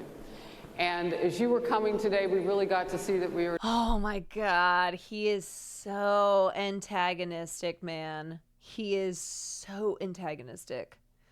I like that he's one of the good ones. Yeah. Okay. First of all, how racist is that? Where he's like, DEI hire? I don't know about that. There are some, there aren't some. This lady over here, like by essence, pointing out the fact that Harris Faulkner is black and thereby is a DEI hire, but some DEI hires are good. So it's basically like if you are black, if you are a woman, if you are gay, if you whatever, if you're not a straight white man, you were only hired because of DEI, which again, DEI is put in place to ensure that systematic discrimination does not continue to be prevalent, even though, yes, systematic discrimination is still prevalent, but it's a way to like even the playing field and make it so that people who are not straight, white, and male are considered for positions and are given positions and not discriminated against. But the way that Donald Trump and other people on the right refer to DEI, it's that the only reason you got hired is because you're black. So you don't actually have qualifications. It's because you're black. It's because you're a woman. However, sometimes it works out. And that's why he pointed to Harris Faulkner where it's like, we actually had a great interview. You and I had a great talk, even though you're a DEI hire. You're way off. How am I way off? Tell me. Defend that. How am I way off? I'm so curious. That is, DEI is real. That is willful. I'm not saying DEI is not real because I'm not a fucking idiot like you are. I am pointing out the way that the right talks about DEI being something that is the only reason that black people, that women, that LGBTQ people get hired.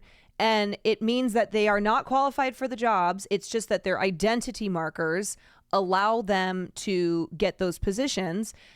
And also how they often use the word DEI as a slur. So if they see a black person in a position, they will go, they will be like DEI hire in a like slur tone of speaking.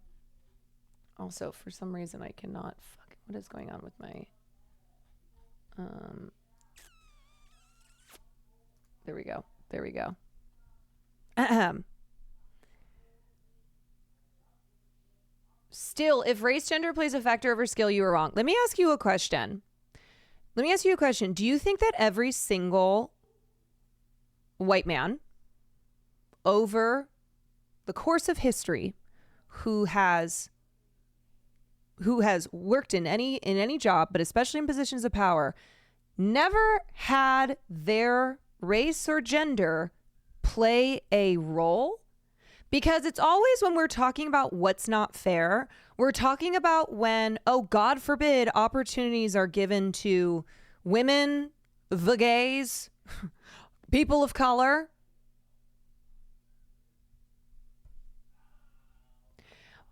But it's the same arguments made against affirmative action. Absolutely. If you place race above skill, that's racist and dumb. So what you're assuming, though, you're working off the assumption that anybody who falls under diversity, equity, inclusion is not qualified to be in that position. You are working off the assumption that they don't have the skill and that they only have those jobs because they fall under diversity, equity, inclusion, rather than it being diversity, equity, inclusion being something that allows them to not be discriminated against when applying for those jobs. Whites make up 70%. Yeah, you're not giving me anything. You're not pulling out any facts because you know I'm right, and that you look at this situation and you operate off the assumption that anybody who is a woman, person of color, LGBTQ, who would fall under diversity, equity, inclusion at a company is there not because they're skilled, not because they are qualified, but because I'm a POC. Doesn't matter. Do you think that people of color can't be stupid in this way? Do you think that like you can't view things as a white guy like Donald Trump would? Being a person of color doesn't stop that. I don't expect handouts that I don't deserve. Okay, again, this is some internalized shit that's going on with you. You are taking your belief that people of color are being given handouts. So that's how like Harris Faulkner got to be in this position that she's in, rather than, oh, she's actually qualified to be there. So this is something that like you have to recognize within yourself, that you look at the world as in white people in positions of power got there because of their skill. Like you're not questioning it in the way that you do with people of color because of programs like diversity, equity, inclusion, which were created with the intention of trying to level the playing field because historically marginalized applicants, like black applicants for jobs, are kept from those positions because they are black. Anyway, I am not going to continue. Whites are minority in the actual world. You seem uneducated. You're so whack. Like you're just saying whatever now, which has nothing to do with what I'm talking about, because you can't acknowledge that I am correct. You can't acknowledge that I'm reading you for filth and that you have so much internalized racism going and that you are a bootlicker for white supremacy. Look it up. Okay, you know what? Why don't you look up a therapist number? Why don't you look up a therapist number so you can talk to a therapist about how fucked up you are? And maybe you'll be better. Maybe you'll realize why you are so Why you are so angry? Yeah. Anyway. Anywho. There's no white supremacy. Okay. All right. Cool. I'm gonna time you out because you're just a fucking idiot. I'm timing you out. And with your day off here, please go find a therapist. Please go find a therapist and go tell your therapist all these things. Be like, I need help. I am fucked up. See you tomorrow, Chad. One day off is crazy generous. I'm going to give him a day off. And if they come back tomorrow, then they're going to get more time. They're going to get more time.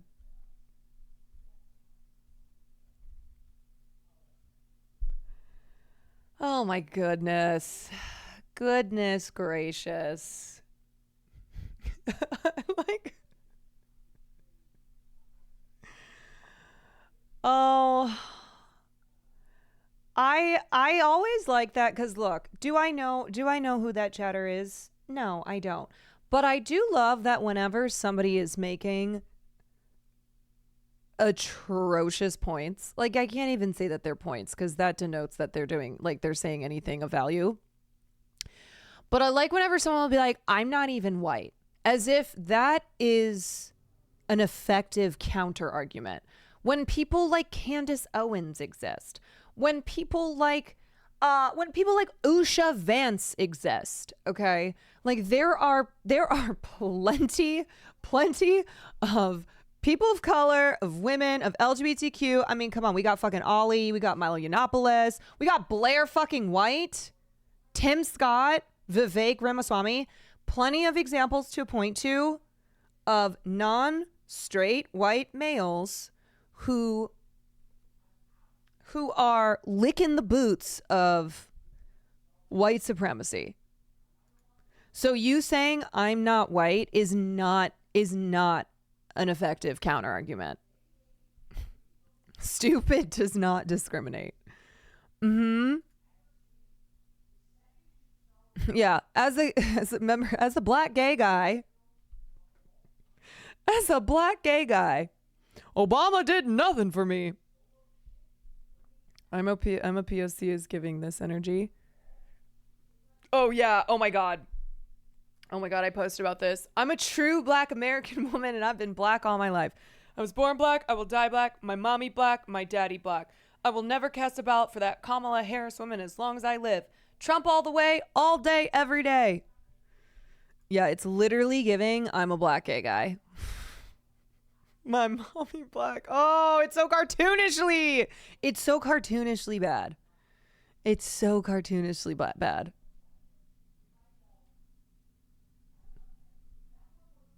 Oh boy. All right. We're divided along the lines of race, along the lines of gender. And there is this question of, in this moment where we are, why come here? What is your message today? My message is to stop people from invading our country that are taking, frankly, a lot of problems with it. But one of the big problems, and a lot of the journalists in this room I know and I have great respect for, a lot of the journalists in this room are black.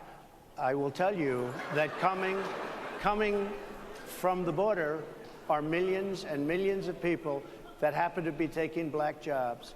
You had the best. What exactly is a black job, sir? A black job is anybody that has a job. That's what it is. Anybody that has a job. All right. And they're taking the employment away from black people. They're coming in, they're invading. It's an invasion of millions of people, probably 15, 16, 17 million people. I have a feeling it's much more than that. And everybody's been seeing what's happened. The first group of people, the black... Yeah, black jobs. So what he's saying, if I translate Trump here, because he's said this before, okay? He's talking about low-wage jobs, black jobs, because he's a piece of shit, right? And it's why he is using migrants as a scapegoat and thinking that he will appeal to black voters by saying these aliens, these illegal aliens, are stealing your jobs. Sir, are the black jobs in the room with us? Sir? Yeah, the shitty jobs that immigrants take are black jobs to him. Am I the only one who thinks this event was good for Trump? I feel like he brought the content back with this one. All the networks are covering it. I mean, good for him as far as moving the needle on his popularity. I don't think so. I don't see how this is good for him at all.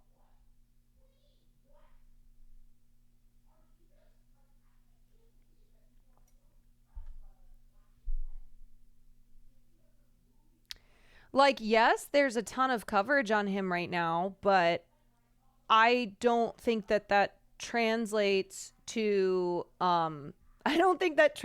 being in his favor per se. You know,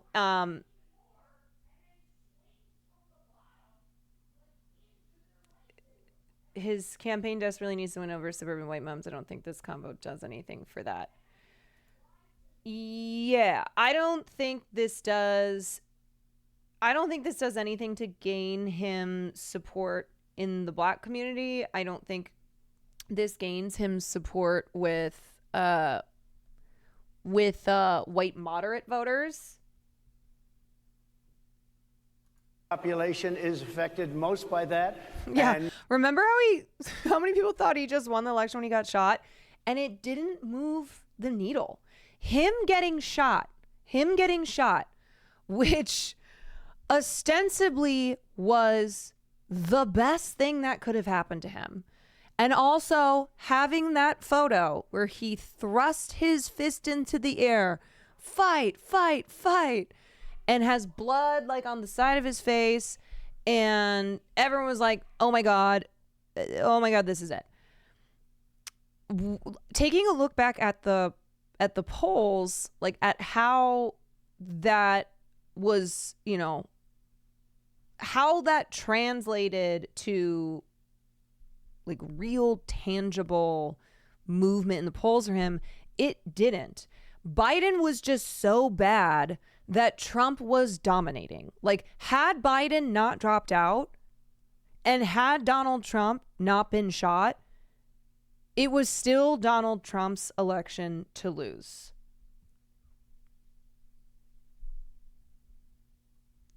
Motivated his fan base. Yeah, but his fan base doesn't need any more motivation. And yeah, there's like probably a guy out there who was like, I wasn't going to vote for Donald Trump, but after Donald Trump got shot, now I'm going to vote for him. But that was not a guy who was going to vote for Joe Biden.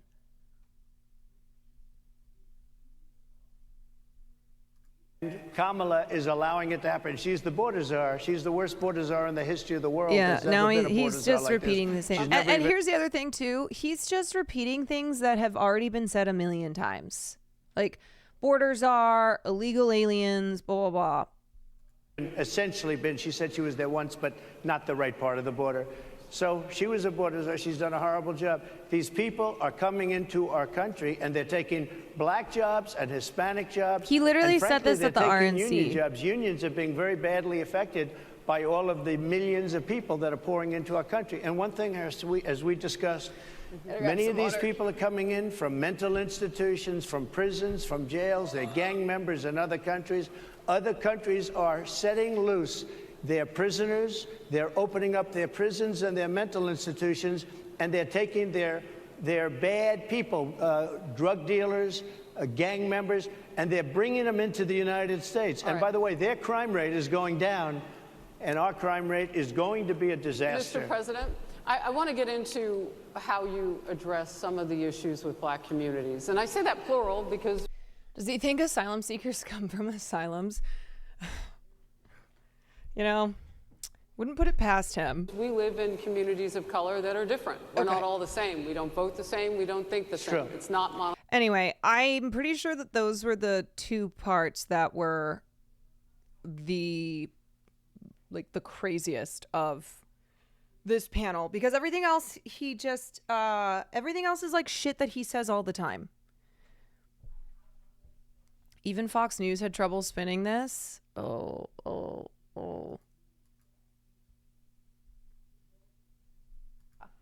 My reaction is that it was a complete, absolute dumpster fire for the former president. I don't feel the need to give him. Oh wait, this is the Fox gal who's like the liberal gal that they credit have for showing up there, because he came with a terrible attitude. He hit all of his regular hits, lying about his record for Black Americans. The comparison saying he's done the most for the Black community since Abraham Lincoln is obviously ridiculous. Unemployment is lower for Black Americans under Joe Biden than Donald Trump.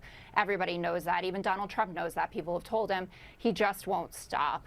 I thought that he was rude and offensive to the questioners. I don't think, in response to what Joe was saying, that asking him, for instance, about calling Kamala Harris a DEI hire is going into debate mode. This is who his opponent is, and then his response that she used to be Indian and is now somehow Black was offensive, no matter the color of your skin. All right, look, she has an Indian mother and a Jamaican father. Right, I don't she's know why we Black. have to. But she has an Indian mother and a Black father. So those are two different backgrounds. You know, this is. I just want to back up for Watch Fox News learn what being biracial is. a second here.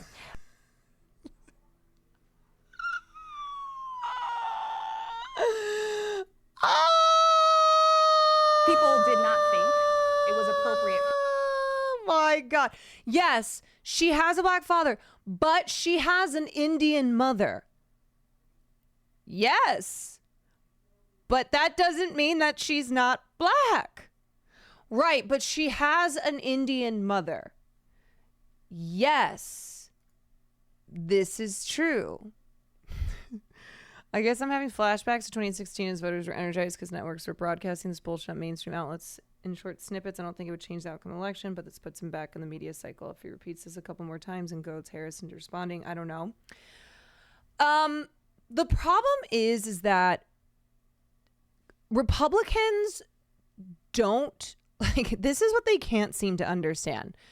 Them leaning so heavily into culture war bullshit, of which, like, doing the DEI thing, saying she's not Black, like, blah, blah, blah, like, childless Americans, like, you know, all like the weird shit that they do all the time, that doesn't move moderate voters. Like, their base froths at the mouth for them saying the craziest fucking shit. But for the voting groups that they need to, you know, that they need support from, that's not what they are looking for here. They don't want this to just be a shit show where, you know, the insanity of the Trump White House that was 2016 through 2020, they don't want a repeat of, which is why Donald Trump didn't win in 2020. So, like, it's good. It's good when they keep doing, hey, Caroline, I respected you because of your NMP streams, but now I know you don't have America's best interests at heart.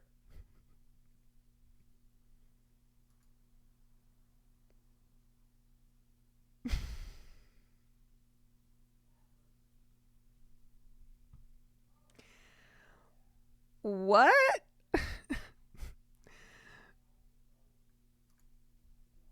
Go on.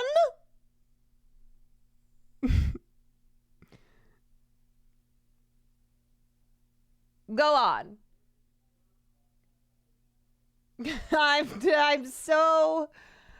I'm genuinely so curious.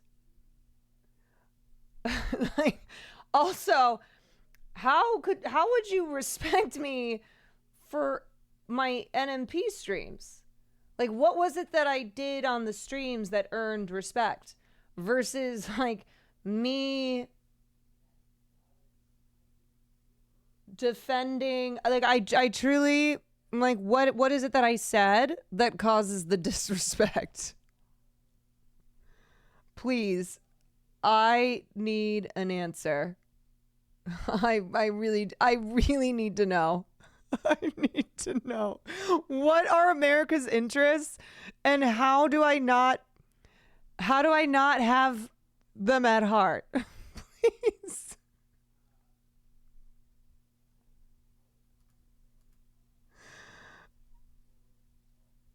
I'm begging. I'm genuinely, I never do this. I never do this.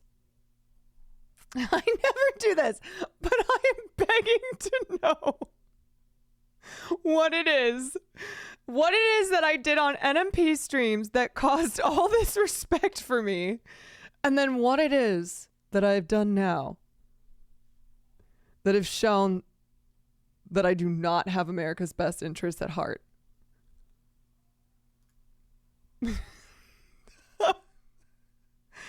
I need to know.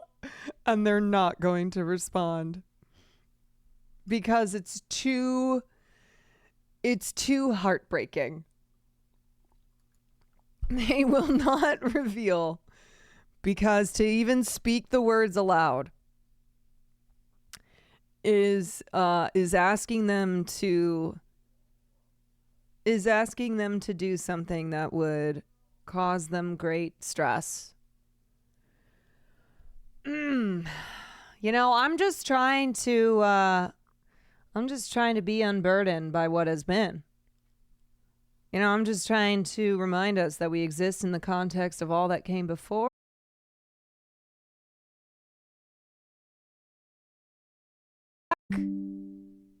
Reconnection successful. Are we here? Am I back? I don't know. I can't tell. I think so. I got a notification that said OBS has reconnected successfully. Wow. You know what? Maybe that was America's interests. And she got me. She said, you do not have my best interests at heart, so I'm taking your OBS out. Man, oh man. I've learned my lesson. I have. I just got drone striked by freedom. Oh. I've been unburdened by my internet connection. Oh, yes. You know what? See, this is why I always need my American flag jacket on hand, so that I can pull it out and be like, what do you mean? I'm as America as they come. America me up, baby. Hey, I respected you because of your politics streams, but now I know you don't have the best interests of Emmy or in the cosplay community at heart. You know, I'm just, I'm losing on all fronts. For you to On be here all today. fronts. Okay, let me skip ahead because we the watched best, this. a long time indirect. People from invading our country. Paying for food that is. Someone from Illinois, an unarmed black woman, was shot the other day in her home by a deputy sheriff. Yeah, this is not The good. deputy has since been charged with murder. You've said police would get immunity from prosecution if you win. Why should someone like that officer have immunity, in your opinion? Immunity? Immunity, sorry. Immunity, I've never heard of her. I don't know this immunity. I don't know. She sounds like a nasty bitch. I don't know the exact case, but I saw something, and it didn't look good to me. It didn't look good to me. Are you talking with the water, right? Yeah, well, police With the police water? unions are not backing this person either. Okay. But again, and why would, they're going to be charging the officer? I guess they're charging the officer. so why should he receive immunity? Well, he might not. I mean, it depends. It depends on what happens. And that's why this decision is important. Oh, God. Oh, God. So basically, at a stump speech of his, I can't remember where it was, maybe North Carolina, Donald Trump was talking about how we're going to get immunity. We're going to get immunity for police officers. This is something that he has been saying, that he is going to do even more even more immunity for police officers who already have qualified immunity. Qualified immunity never went anywhere because the George Floyd Policing Act never made it to like finality. And ending qualified immunity was part of that. But Donald Trump is going to do even more immunity on top of that immunity. Holy shit. His response to this question where he's like, I don't know who that woman is. I don't know. Was she the one with the water? Oh my God. Dude. And I love how they were even like, by the way, police unions aren't backing this guy. Like they even gave him an out. They were like, FYI, it's not going to be a popular stance to defend this police officer because not even police unions are doing that. This time. Bad things happen. You've said it twice. When you look at J.D. Vance, is he ready on day one? Does he what? Ready on day one, if he has to be. I've always had great respect for him and for the other candidates too. But I will say this, and I think this is well documented. Historically, the vice president, in terms of the election, does not have any impact. I mean, virtually no impact. You have 2 or 3 days where there's a lot of commotion as to who, like you're having it on the Democrat side, who it's going to be. And then that dies down, and it's all about the presidential pick. Virtually never has it mattered. Maybe Lyndon Johnson mattered for different reasons of what we're talking about, not for vote reasons, but for political reasons, other political reasons. But historically, the choice of a vice president makes no difference. I think I'd know. Look, if I came onto a stage like this and I got treated so rudely as this woman treated me. Oh my God. And difficult, Emily. Thank you for the 9 months. She was very rude, sir. Very rude. That was a nasty. That wasn't a question. She didn't ask me a question. She gave a statement. That wasn't a question. I repeated like again. This Donald Trump does not play well with moderate voters. Okay, his base loves this shit. His base loves everything that he does, but with those, with independents, with moderates, this is not effective. It's not. They don't like this Trump. Answer the question. Actually, you said you would. Oh, make that absolutely. decision If I to step thought down. that I was failing in some way, I want people to be sharp. I'll go a step further. I want anybody running for president to take an aptitude test, to take a cognitive test. I think it's a great idea. And I took 2 of them and I aced them. Well, I took 2 of them. But let me ask you. Yeah. I would like to have, what's going to happen to those people? What's going to happen to the people in Portland that destroyed that city? But sir, my question is on those. What's going to happen to the people that tried to burn? My question is on those rioters who assaulted officers. You have to ask, would you pardon what's those going to people? happen? Oh, absolutely, I would. You would pardon those? If they're innocent, I would pardon them. They've been convicted. And by the way, the Supreme Court just well, they were convicted by a very tough system.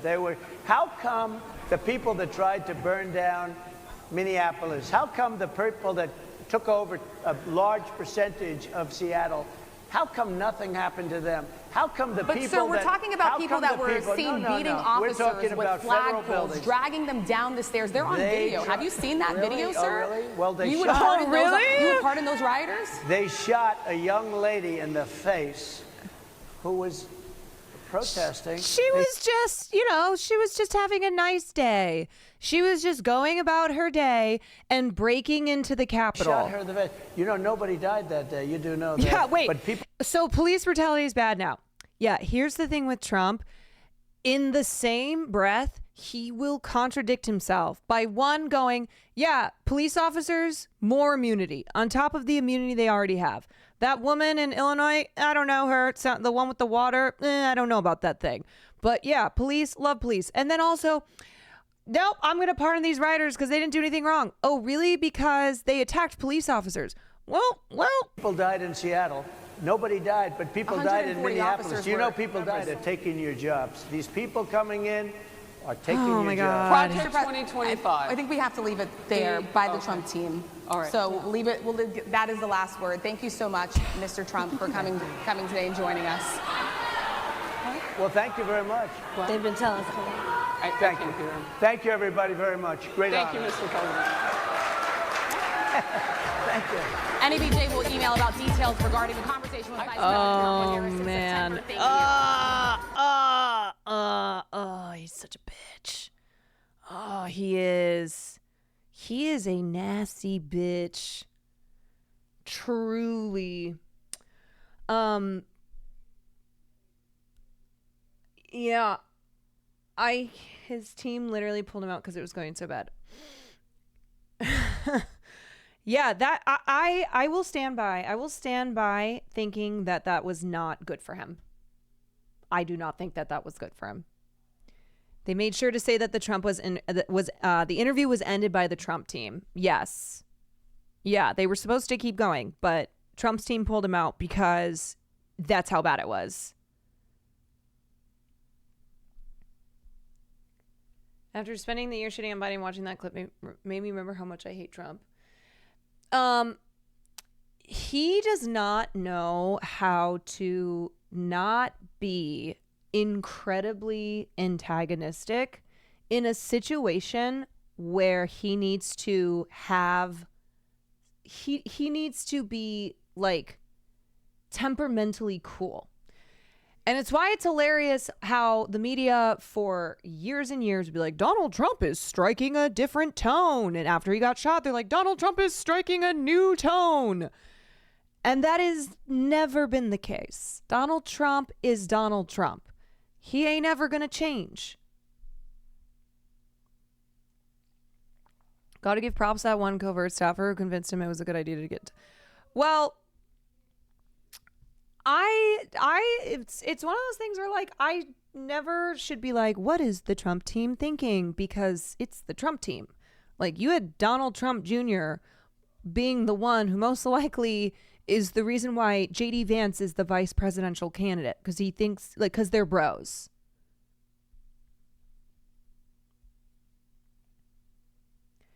Do you think there's a chance he could do himself in and Vance would have to take over the ticket?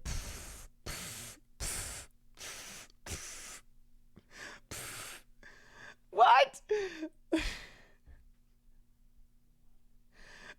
In no way. You know, Caroline, I respect you have your Cinema Roll stream, but now I see you don't have America's best interests at heart. You know what? That actually was my goal. The reason why I became a streamer was because I don't have America's best interests at heart. And so what I set out to do every single day with every single thing I say is to show you that I do not have America's best interests at heart. I am number one America villain. All right. Anyway, let's move on. I want to get to Olympic stuff. Talk about what the latest controversy with the Olympics is.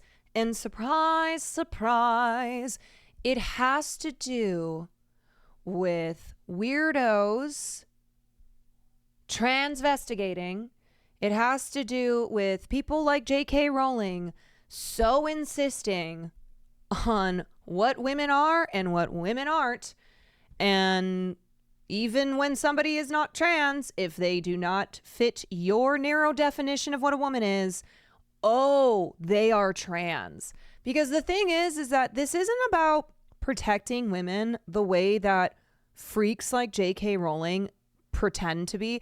This is about protecting an idea of what a woman should be. Even when we're talking about cis women, okay, we're talking about women who are not transgender women, who are still being harassed, who are being transvestigated, who are being told that they should not be allowed to compete, who are in situations not getting to compete, who just can't escape the derangement that is transphobes. And this is why we say that transphobia does not just hurt trans people, but it hurts does not just hurt trans women, but it hurts cis women too. Because transphobes have gone so nutso that anyone who does not fit in their narrow definition of what a woman is, what a woman should look like, how exactly a woman's biology should be, then that person is not a real woman. So we are going to take a look at the controversy over the female boxers, and then we'll take a look at we'll be talking about like sex testing in sports in general, and how historically this has damaged cisgender women. Okay, so starting off with yeah. The thing is, too, you know that J.K. Rowling is going to get involved. You know, whenever there's a story where women who are testing with higher levels of testosterone and therefore are failing the gender tests that are in place, you know, anything in that world, J.K. Rowling is going to come through and make sure that it's known that she hates trans people. And this tweet is especially hilarious because she tweeted, "What will it take to end this insanity? A female boxer left with life-altering injuries, a female boxer killed." Has she ever watched boxing? Does she think that cisgender female boxers have never been killed or injured in a sport that is a contact sport? That is one that causes serious injuries because you are beating each other? It is boxing, man. What are you talking about? Life-altering injuries already happened. And the other funny thing is, boxing especially is a sport where, yes, J.K. Rowling has a very specific idea of what a woman looks like, okay? These two female boxers do not fit in J.K. Rowling's definition of what female boxers should look like. But the reality is, boxing in particular is a sport where women tend to not look as feminine, tend to not fulfill the image of what a woman should look like for people who are J.K. Rowling. Okay, so Iman Khalif, who's a boxer from Algeria, and Lin Yuting, who is a boxer from Taiwan, were both removed or stripped of medals from last year's World's Championship after allegedly failing gender eligibility tests for the female category. So that includes testing their testosterone levels. The two women who have been at the center of the continuing controversy regarding the inclusion in the female sports category of women have naturally elevated levels of testosterone. To be clear, these two women are not reportedly transgender, though anti-trans activists like Riley Gaines are making the claim that they are men. These athletes may be intersex, and we will talk about how intersex athletes there tends to be a higher representation of intersex people at the elite athletic level. So the intersex population is about 1.7% of the population, but there tend to be like a greater proportion of intersex people at elite competitive level. The two women who have been at the center of the continuing controversy. Either way, IOC spokesman Mark Adams has seemingly opened the possibility that one or both of these athletes has experienced male puberty.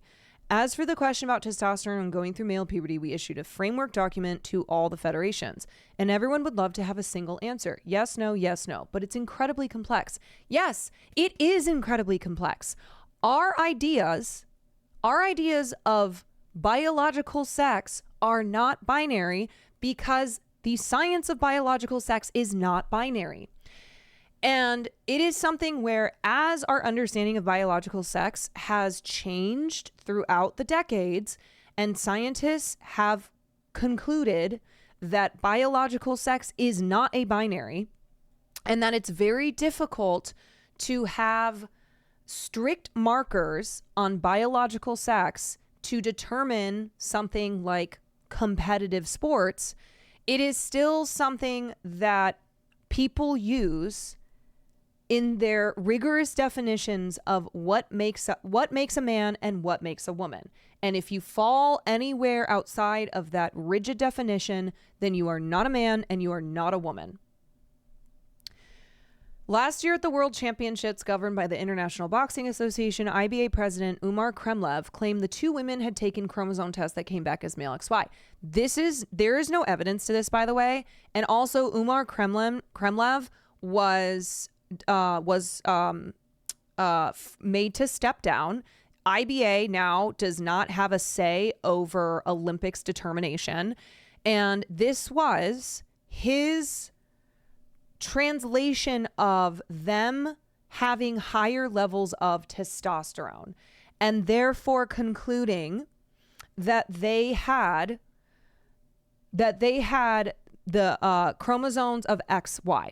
Now, what we know is that some women who are biologically determined to be women and who spend their whole lives as women sometimes have XY chromosomes, and it can lead to higher levels of naturally occurring testosterone. And even though there is there's a causation between taking synthetic testosterone and it increasing muscle mass and other physical attributes that can help with sports performance, there actually still is not confirmed upon empirical data that proves naturally occurring testosterone leads to superior athletic performance. So even though, yes, there is a high number of women who would fall under the category of intersex, meaning they have, they do not have XX chromosomes. They might have feminine genitalia on the outside of their bodies, but also have male genitalia. There is still not empirical evidence to support that naturally occurring testosterone. We're not talking about synthetic testosterone. We're talking about naturally occurring testosterone gives an advantage in athletics. And in fact, it's like 10% of 10% of men who perform at the elite level of sports have lower testosterone levels than what is considered normal for a man competing at that level. So it's something where testosterone is still being studied. Naturally occurring testosterone is still being studied in both men and women. And it is the last legal way to discriminate against women in sports, because women who have higher levels of testosterone are being kept from performing in competitive events. And we'll talk about the probably the most famous of all the cases of discrimination, which is Caster Semenya, who is a woman from South Africa who's a two-time Olympic gold medalist, but was kept from performing at Tokyo. Semenya. No, it's Semenya. Semenya. So we will revisit Caster Semenya's story. Okay, so back to this. Umar Kremlev also claimed at the time that countries were recruiting men to be women to win in sports. This is a refrain we've heard growing in recent years amongst people opposing trans women in the female category. There's never been any substantiation to it whatsoever. Khalif protested, claiming there were ulterior motives. People have conspired against Algeria so that its flag doesn't get raised and it doesn't win the gold medal. Since then, the IBA has been stripped of governance over the Olympic boxing competitions, allegedly for other reasons, and replaced by a Paris-based boxing groups. That group has now said it's ignoring the gender test of 2023 and going back to the rules in force for the Tokyo Summer Olympics in 2021. The gender tests that led to these women's disqualification have seemed to disproportionately affect women from Africa and Asia.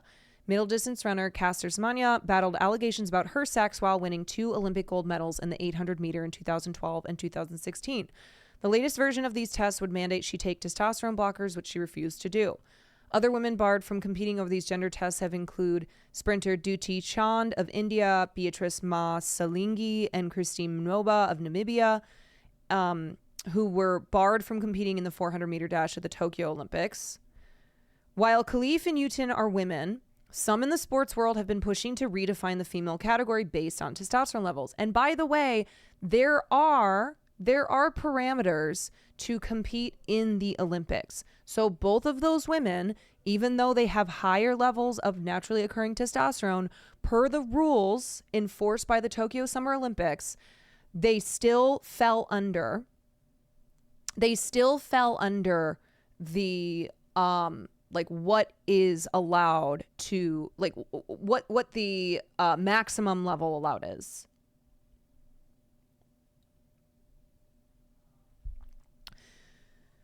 On the one side, some trans advocates are pushing to include transgender women in the female category as long as they get their T levels to a certain place for a certain period of time.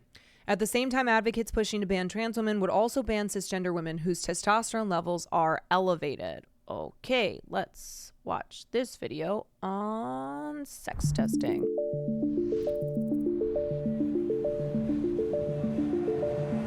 With a few seconds to go in the women's 800 meters, the group of athletes was tightly packed. Then, on the final straightaway, Caster Semenya broke away.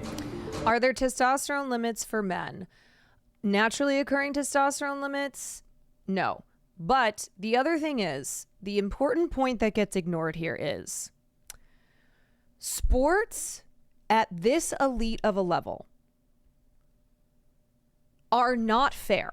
Sports are inherently biologically unfair.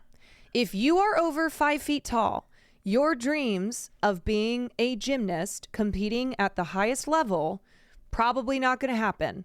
If you are under 5 feet 9 inches, your dreams of playing professional basketball, sorry, good luck. When it comes to male athletes like Michael Phelps, who, let me remind you, Michael Phelps is lauded as a freak of nature because he is a freak of nature. I will play professional basketball and you can't stop me. You just scared me. Wait, are you 5'11" or don't you try to say you're 6 feet? Okay, you're 5'11". Will's 5'11" when he stands up straight. When he stands up tall, when he's got good posture. Anywho, as I was saying, Eon52, thank you for the 20 months. Michael Phelps has been lauded as a freak of nature because he is literally a freak of nature. He is genetically blessed. I'm sorry, I didn't mean to scare you, bub. That's okay. He is genetically blessed in a way that so few are, and it is why he is the greatest swimmer to have ever lived. It is why he has dominated in the sport of swimming. For example, some of the genetic blessings that he has is a very unusual kick range because he has double jointed ankles.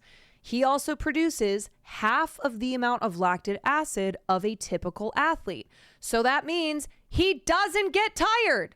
That man is a freak. Lactic acid causes fatigue. He has half the levels of lactic acid as a normal athlete. He also has twice the lung capacity of a normal human being. So he's essentially a human dolphin. He's a fish.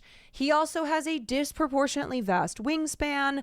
So many things about him that were genetic, that are biological, that are effects of his biology and led to him dominating for years in the sport of swimming.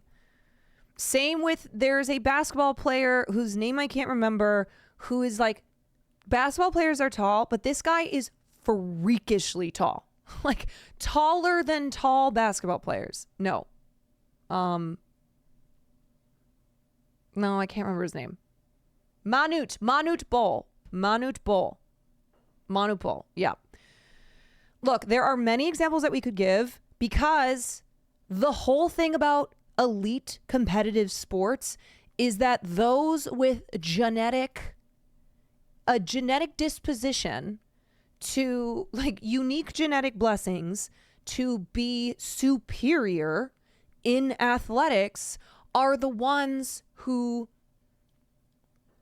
go to the Olympics. Yeah, yes, I'm coming. The ones who make it to the top. You know?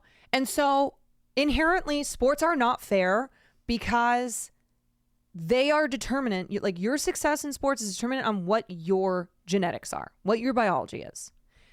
So it is ridiculous that this is only applied, this whole like concept of fairness and wanting sports to be fair and wanting to protect women and blah, blah, blah is only applied to women.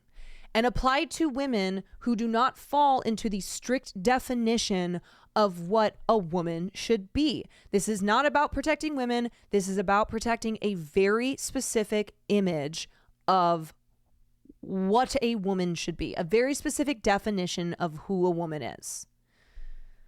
Okay. To win gold at the 2016 Olympics in Rio. 3 years later, the South African runner was at court, appealing a ban that could keep her from defending her title at the next Olympics.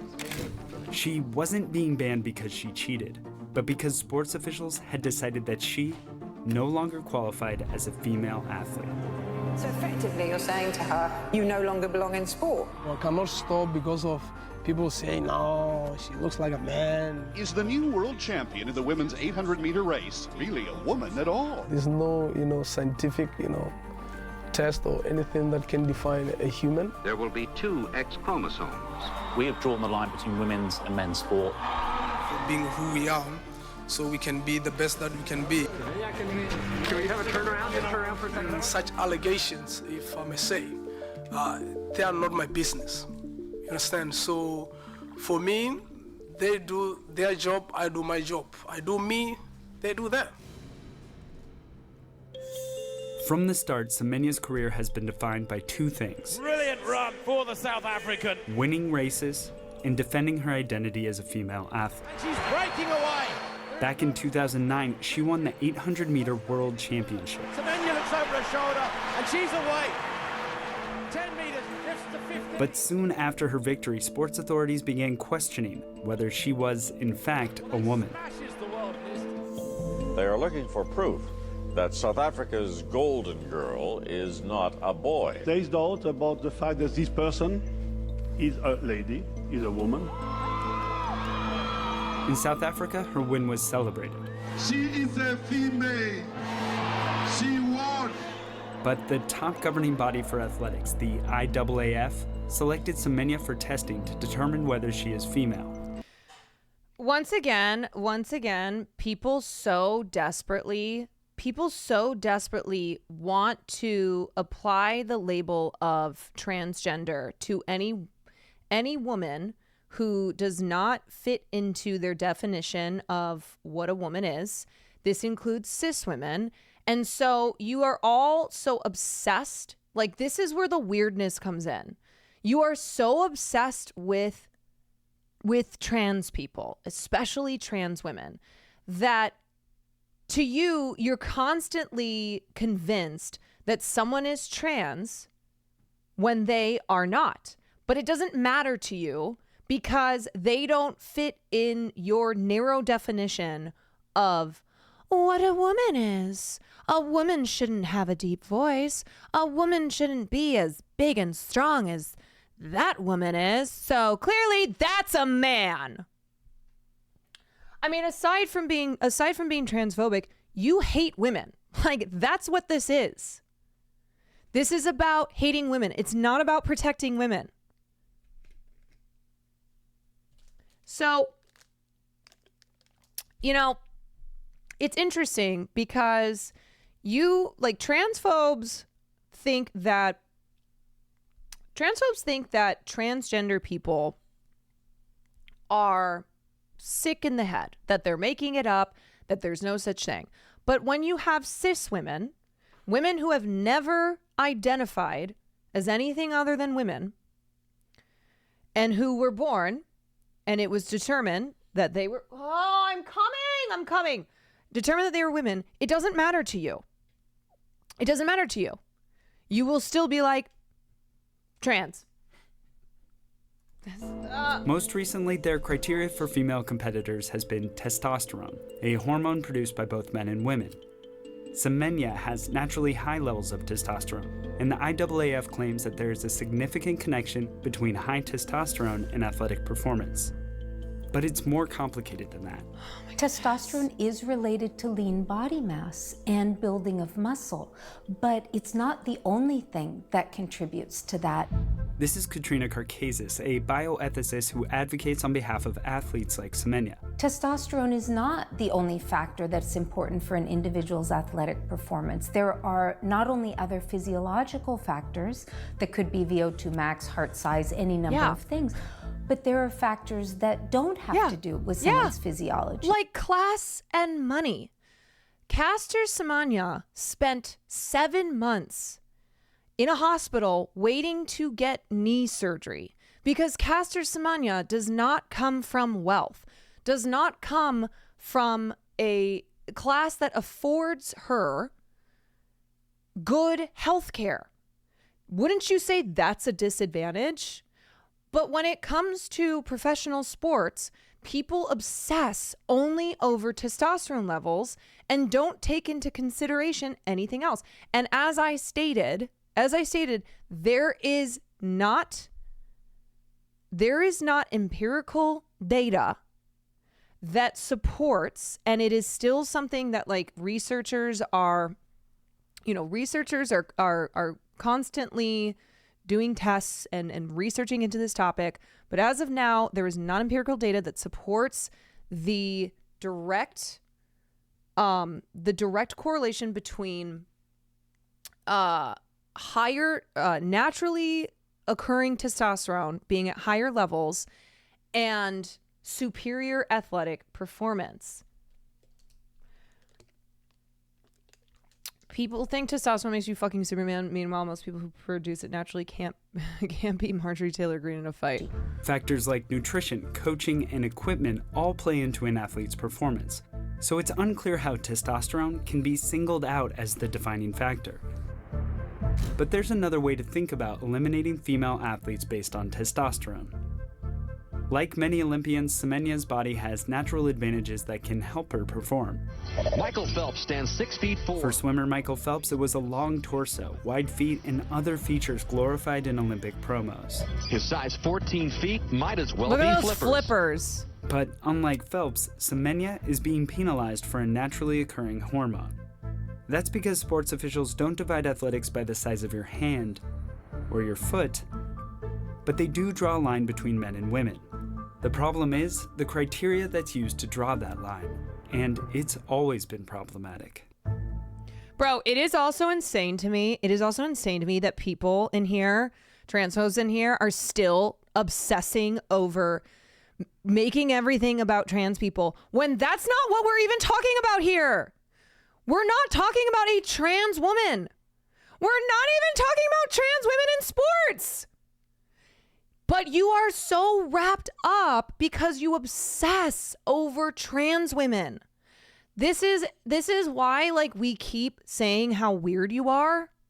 Why we keep why so much of the messaging now has changed to just like calling transphobes weird because they are weird, but pointing out how everything comes back to trans people because of your obsession over trans people. Like that is not normal. If you can't recognize that what we are discussing here are cis women in sports who have been banned, who have been stripped of their medals because they have a naturally higher occurring hormone in their body, then like, I don't know what to tell you. You can't think about anything else other than trans women. You're misunderstanding me. I didn't even look at to see what you said. I looked at other people who are specifically like, trans women are disgusting. Like, oh my God. Oh my God. First of all, trans women are not disgusting. But second of all, we're not even talking about trans women. There are no trans people in the Olympics.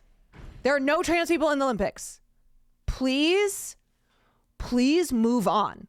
Please move on. There are no trans people competing in the Olympics.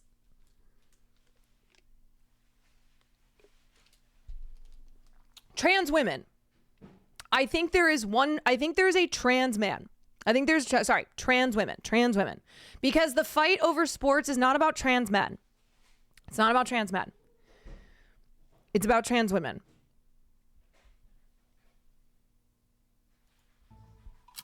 Charlotte Cooper won gold in 1900, the first year women were included included but hear me at the out, Olympics. trans people. Since then, more and more women have competed and stood on Olympic podiums.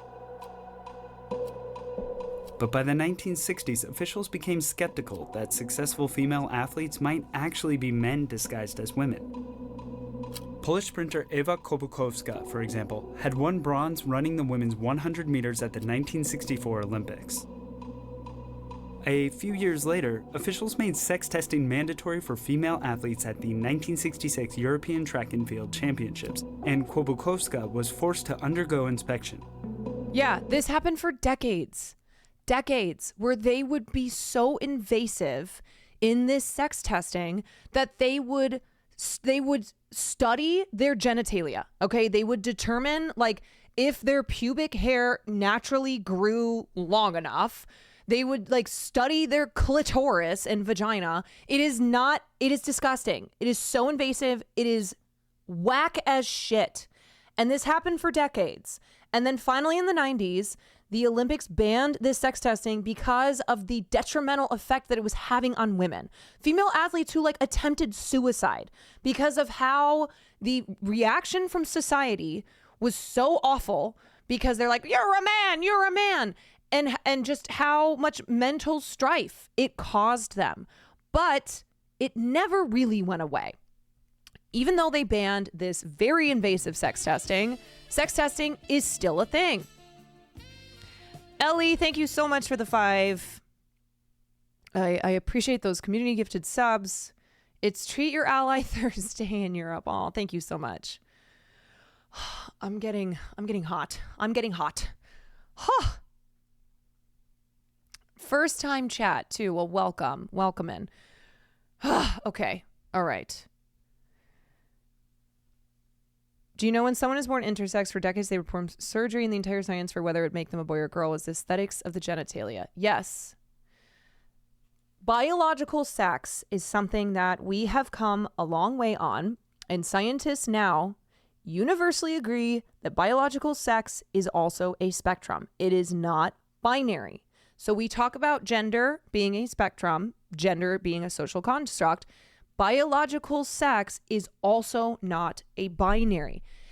However, this has been something that when it comes to sports is very rigorously applied to, because they're, like needing to separate male and female athletics. And so therefore using a rigorous standard of what a female athlete needs, what her hormones and her genetics need to fall under. So for instance, testosterone levels for women must be 5 nanomoles per liter. Anything under that, thumbs up. Anything above that, you're not a woman. So let's say you're 4.99 nanomoles per liter, woman. 5.01 nanomoles per liter, not a woman. She was physically examined in what was called a nude parade, where female athletes were examined by a panel of doctors who would inspect their genitals to confirm their sex. Kłobukowska passed her test and qualified as female in 1966. But the next year, officials replaced physical exams with chromosomal testing, meaning she would have to be tested all over again. There was a female athlete whose name I can't remember, but she went through all this too. They took her medals away. She later, retired from the sport because she couldn't compete anymore, had a baby. And 30 years later, they finally returned her medals to her. They were like, oh, I guess you had a baby, so you are a woman. Here's your medals back 30 years later, even though we stopped your career from continuing. Ice Killa, thank you for the 22 months. A chromosome pairing of XX from a mother Sad and father Cheetah, means thank you a child for... will be female. And this always means a girl. And an XY pairing will create a male. That's right. Lily, thank you so much for the 5. Sad Cheetah, thank you for the gifted sub. Okay, so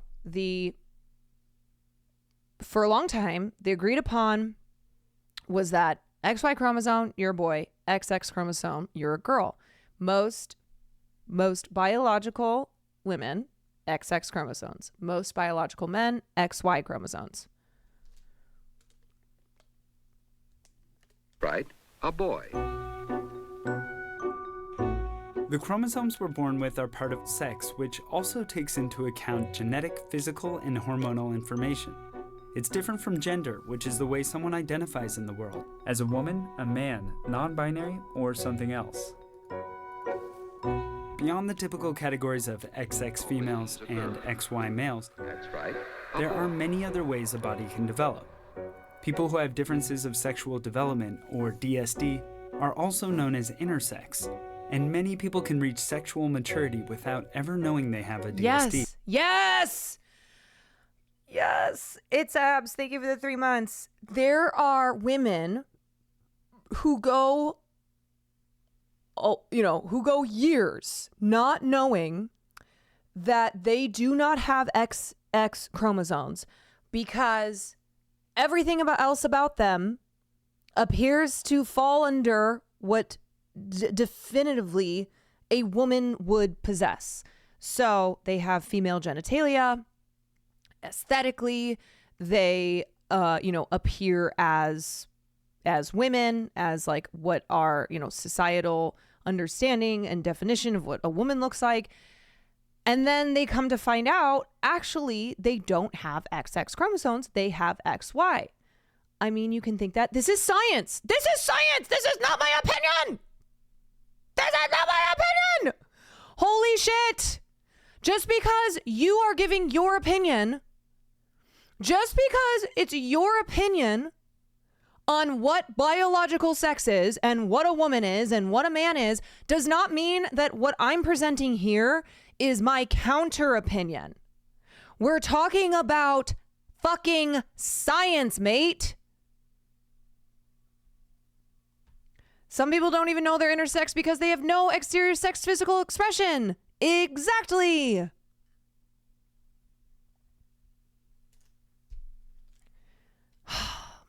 Hogan, thank you for the gifted sub. Some of you are just now learning about intersex people, and it shows. It shows. Some of you are just now finding out that biological sex is not binary. That it's not just, oh, every woman has XX and every man has XY. Some of you are learning that intersex people exist. Some of you are learning about DSD. When sports officials changed the sex testing criteria, Kłobukowska failed the new version, and she was banned from competing as female, despite having passed the female exam a year before. By the 2000s, chromosome testing fell out of favor, and in 2011, officials introduced a testosterone limit. Duty Chand, an Indian sprinter who naturally produces high levels of testosterone, was... Kara, I hope you have a nice fucking night after this. You're dealing with the worst weird folks tonight. It's because this topic breaks people's brains. And I think what happens is that most people who have a very limited understanding of gender and sex have not done bare minimum research, literally have not read one legitimate scientific article. And so I think when like presented with the information, they think it's simply just, oh, I'm a woke leftist who's, you know, giving my opinion on sex and gender.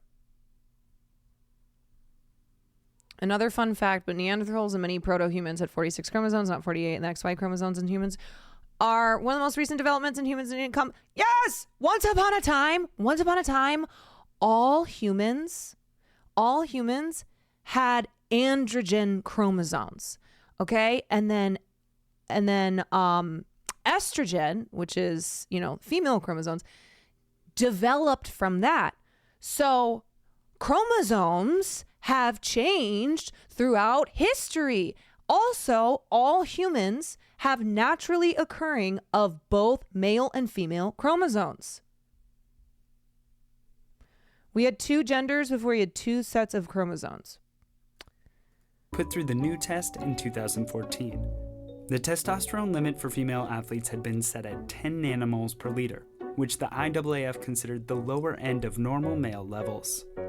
Chand failed her test and was banned from competing as female.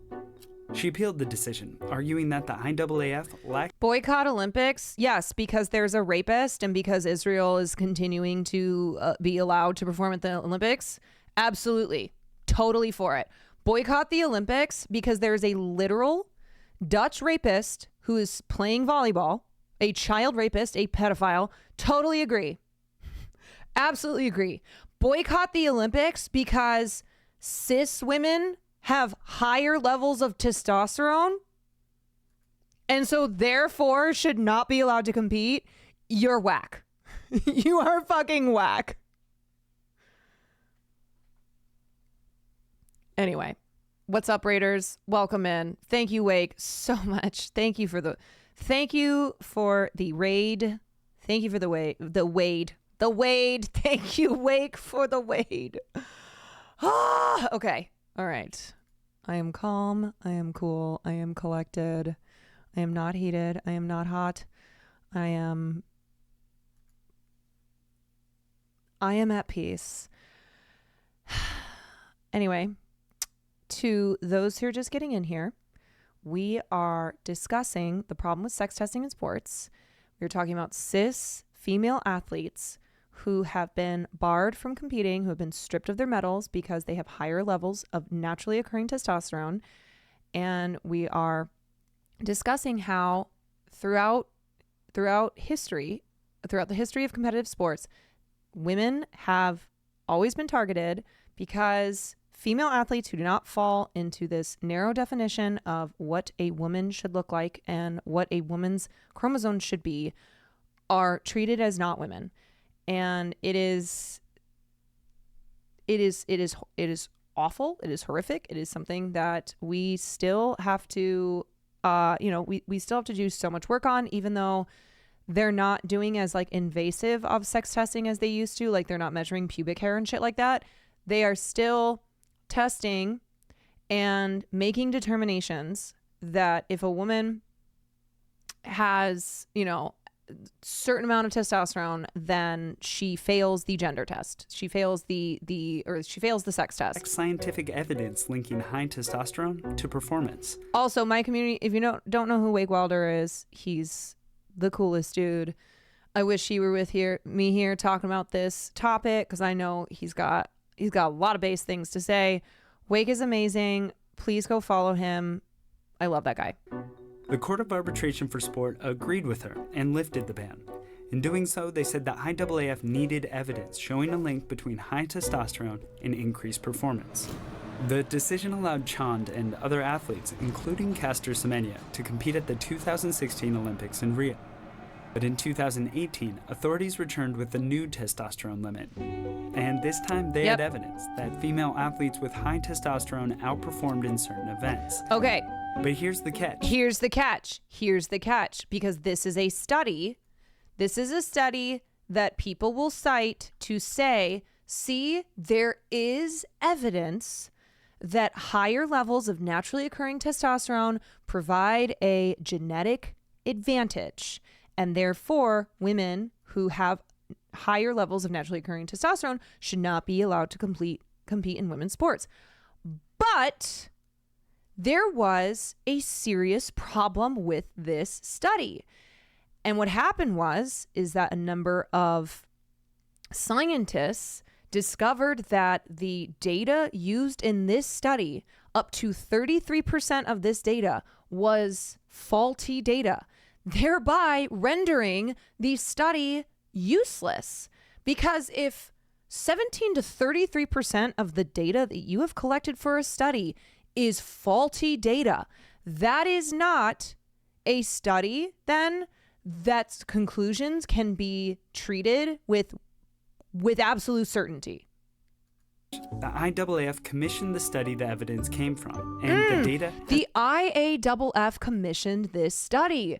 I wonder if that was a conflict of interest. So you're telling me that the organization that has been working to have very, very restrictive rules on which women can compete and which women can't compete commissioned this study that had faulty data? Has been questioned by members of the scientific community. Despite the scrutiny, the IAAF set the new testosterone limit even lower, at 5 nanomoles per liter, and only applied it to track distances between 400 meters and the mile, which includes all the events that Semenya typically runs. It's the reason Semenya was banned. But before the ban could take effect, she was at the Court of Arbitration for Sport to fight for her right to compete. Can we have a turnaround? Just turn around for a second. She would lose her appeal. The Court of Arbitration for Sport dismissed the South African star's appeal, meaning she'll now have to take drugs to lower her testosterone levels if she wants to compete. Landmark ruling against Olympic gold medalist Caster Semenya. She will not be able to compete in the 400, in the 800 meters, and in the 1500 meters. The ban would require Semenya to undergo medical treatment to lower her testosterone, which could potentially cause harmful side effects. This is something Semenya has spoken out against in the past. A few years ago, she told the BBC, I'd rather just be natural, be who I am. I was born like this, so I don't want any changes, so yeah. The United Nations has supported Semenya. Also, in the past, because this was like 10 years that she was going through this. And like in 2011, she went, okay, I'll take the medication to lower my testosterone levels. Like, fine. And it had really disastrous effects on her. Like, she was very sick from it. She did not feel good taking it. And so she's like, I'm not going to take this. I'm not going to take it. And then she said on like a personal standpoint and on a moral standpoint that I'm not going to do this. And so most likely the Rio Olympics was the last time that she will ever have competed at an Olympic level.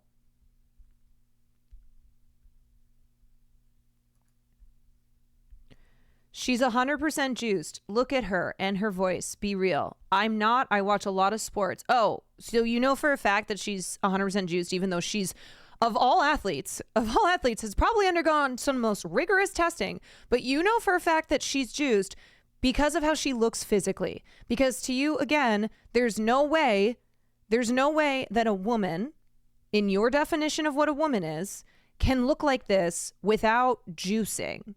And it's not to say that doping doesn't happen in sports. This is a woman who has undergone so much testing. It is not about doping. This is not about taking steroids. You do understand Olympics dope all the time. Oh, I do understand. I'm just not somebody who looks at a female athlete and goes, oh, she's absolutely doping because no woman looks like that. Have you ever seen female athletes? Like, look at me. I don't have the body of somebody who is a, world class mile runner. Because one, I haven't trained like that. And two, I don't have the genetics for it. I can run maybe like a 9-minute mile. But there are so many female athletes who have bodies like this because of their genetics and because of how they fucking train. Just because like the women that you know don't look like this doesn't mean that that is somebody who only looks like that because they are doping. Holy shit. And we're joined by the World Medical Association in criticizing the ban. And she said she doesn't want to take this type of medication, and I think she's right. It's entirely unethical to administer drugs to someone who doesn't need them. I thought there was evidence to support the notion that higher testosterone. Okay, so you have to differentiate between synthetic testosterone and naturally occurring testosterone. So there actually is not empirical data so far supporting the link between naturally occurring testosterone leading to superior athletic performance. But the thing is, and even though that's an important note, the thing is that when it comes to discriminating against athletes for their genetics, it's only towards women who have things like higher levels of testosterone. We don't discriminate against, like I use the example of Michael Phelps all the time, because Michael Phelps' genetic makeup made him a literal freak of nature that no one could come close to. What? No, it's not Lance Armstrong. Lance Armstrong doped! What are you fucking talking about? What are you smoking? You're not listening to anything I'm saying. You are insane. Lance Armstrong got caught for doping. The fuck are you talking about? Are you listening? Do you have so much earwax in your ears that you can't hear anything and so you're just typing? That's my point. What's your point? What is your point? Why are we talking about Lance Armstrong and doping? We're not talking about doping. We're talking about naturally occurring biological markers, like genetics. Oh my God. Oh my God. Oh my God.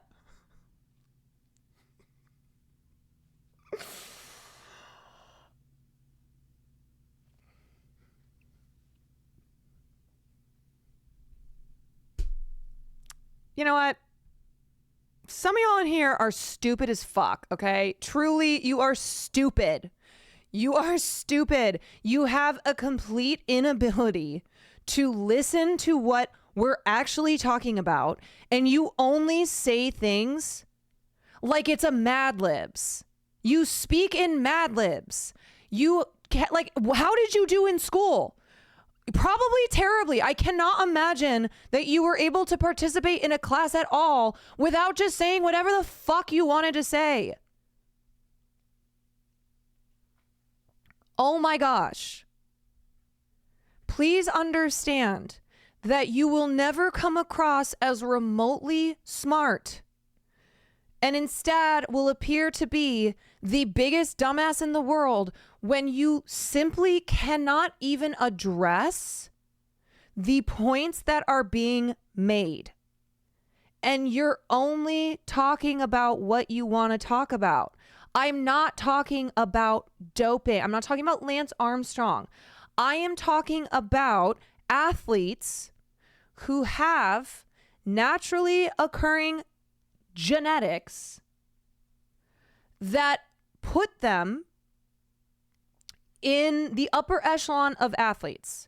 But I'm also talking about the fact that when it comes to naturally occurring testosterone, there is still not data. There is not evidence to support the thinking that naturally occurring testosterone in female athletes confers a superior advantage. So it's not to say, I'm not saying that it does not, but I'm saying that there's a difference between synthetic testosterone and naturally occurring testosterone.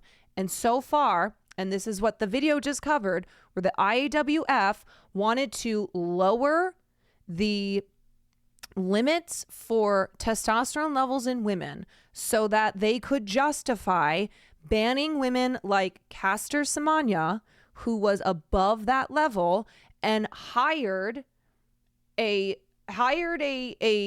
research group to conduct this research and give them the conclusive evidence so that they could like say, this is why we get to do this, blah, blah, blah. Even though there were so many issues with that data. And so thereby the evidence that the IAWF was using to support their lowering the testosterone level limit and banning Caster Semenya was not legitimate.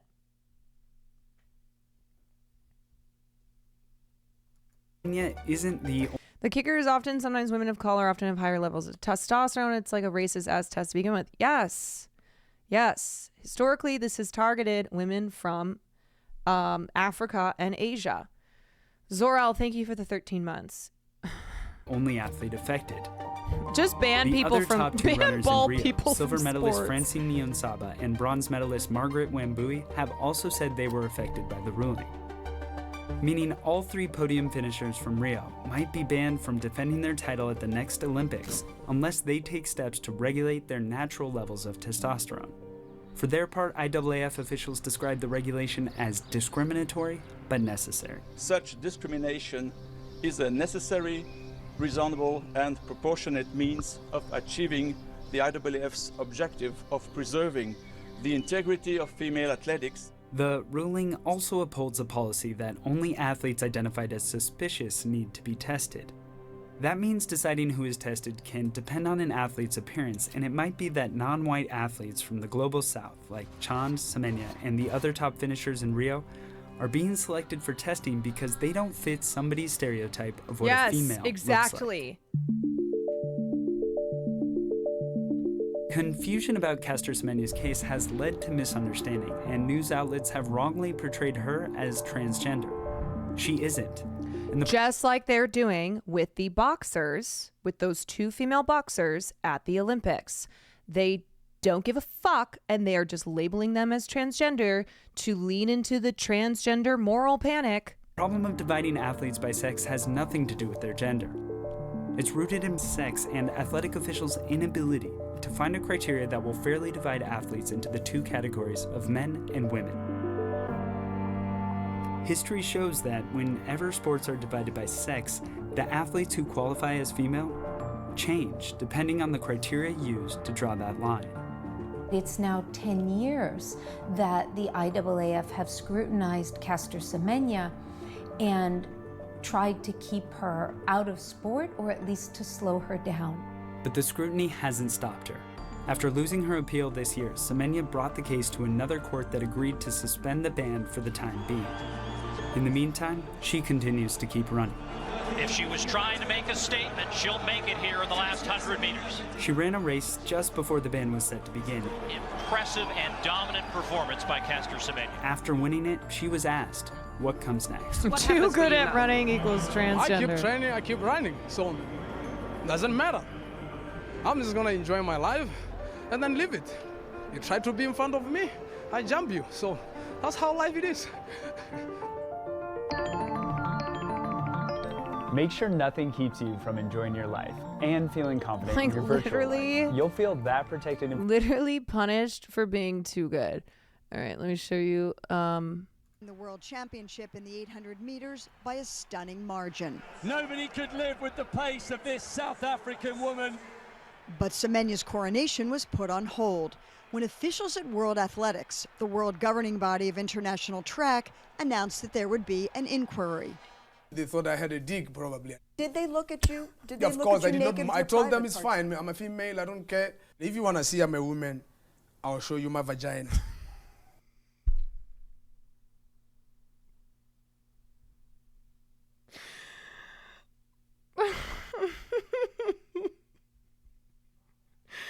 Like, is that what you want? Do you want to see my vagina? All right. The tests reportedly revealed that while Semenya had external female genitalia, internally she had testes, the sex organs typically found in men.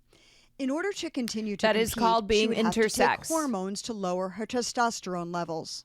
It made me sick, made me gain weight, panic attacks. I don't know if I was ever gonna have a heart attack.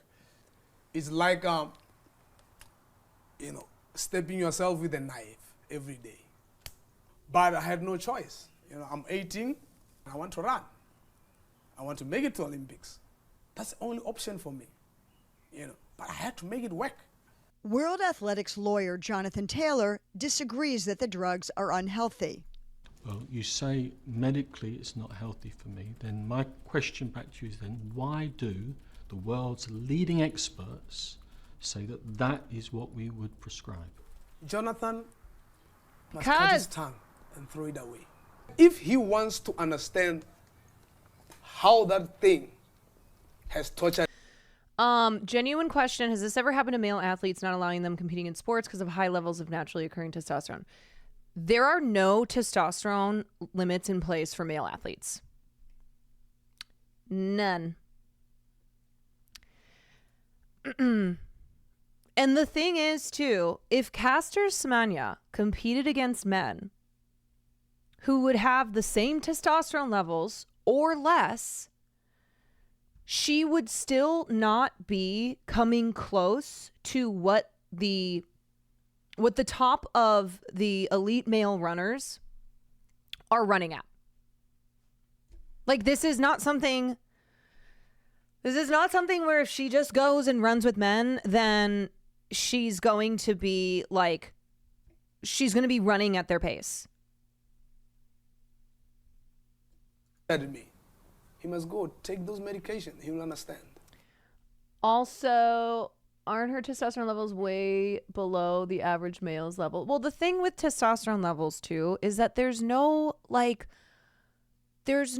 definitive, if you have this amount of testosterone levels, then your athletic performance is this way. And as I said, I believe that like 10% of elite male athletes actually have testosterone levels below what are considered normal male testosterone levels.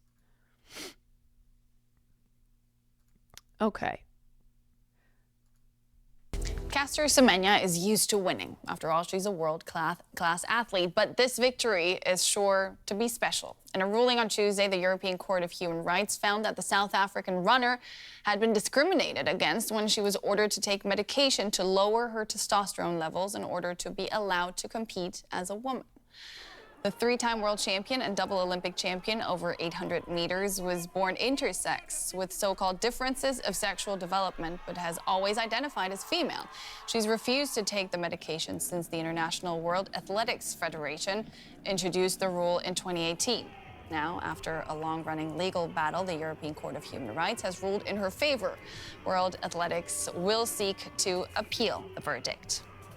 So, like, it was a win. It was a win because they determined that she had been discriminated against, but she still is not allowed to compete in distances from 400 meters to 1 mile.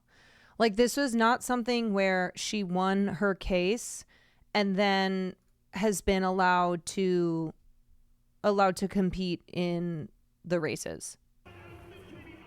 And for more, let's bring in Katerina Karkazis. She is a cultural anthropologist at Amherst College in Massachusetts. She's also the co-author of Testosterone, an unauthorized biography, which sets out the facts about the hormone and corrects false perceptions and myths surrounding it. Welcome to the day. Here you can see the cover of the book. Let's dive right in. What's your takeaway from today's court decision? I think it's a tremendous decision. I think it surprised many who have worked on these cases, including Caster's multiple cases over the last couple of years. And I think it sends a resounding message right now that the lens through which we've talked about and debated these policies, which has primarily been a scientific one, has been to the disadvantage of considering human rights violations. Yeah. And so what this decision... Yes, absolutely. These are human rights violations.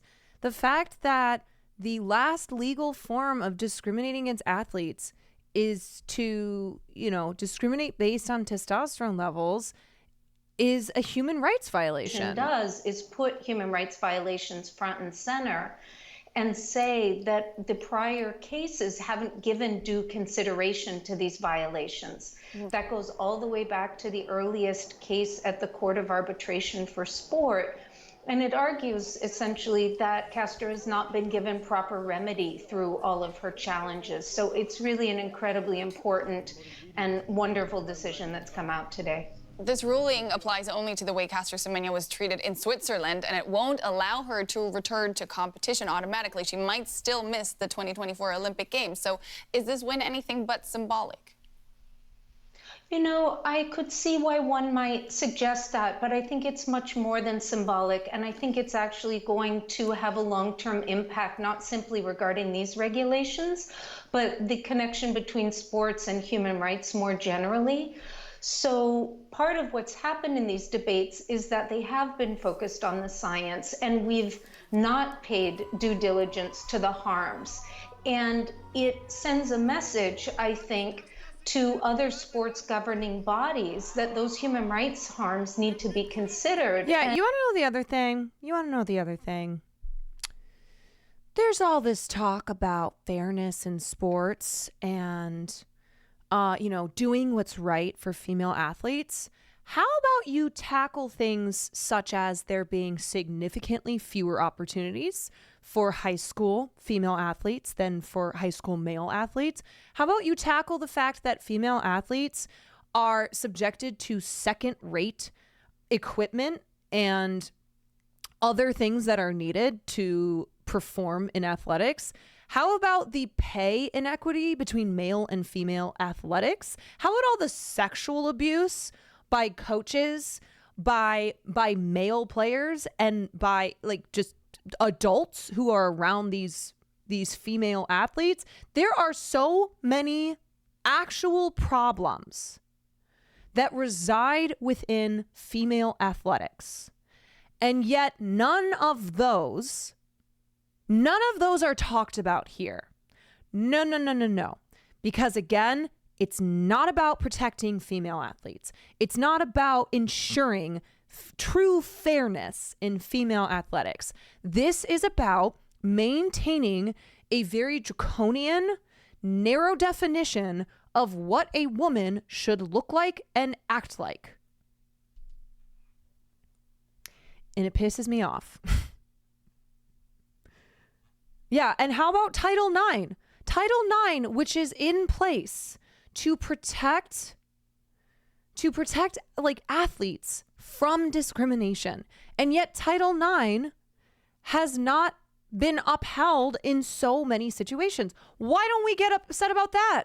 Actual legislation that is supposed to protect athletes, and yet it is constantly being violated. And in fact, I would argue that world athletics is not at the forefront, but is actually falling far behind these kinds of considerations, such that, the IOC very recently redid their regulations and did them exclusively through a human rights framework. FIFA is also going through a similar process. So world athletics at this point actually looks out of step for repeatedly not considering or even acknowledging. And I know I've made this point a million times. Tom Baum, thank you so much for the 8 months. I know I've made this a billion times, and everything I've said is very important. But the hill that I will die on is fuck this. You have a literal child rapist performing in the Olympics. Miss me with the panic here. I don't think so. And you have a country that is genociding children and women. Gotta protect women. Okay. Well, how about starting with this? No, it is fucking bullshit. It is fucking the outrage from the drag queens to the female athletes with higher testosterone levels. It is ridiculous. Acknowledging human rights violations with their regulations. Out of step, you say, and today they came out saying that their rules are necessary, reasonable, and proportionate means of protecting fair competition in the female category, also announcing an appeal to the ruling. What do you say to that?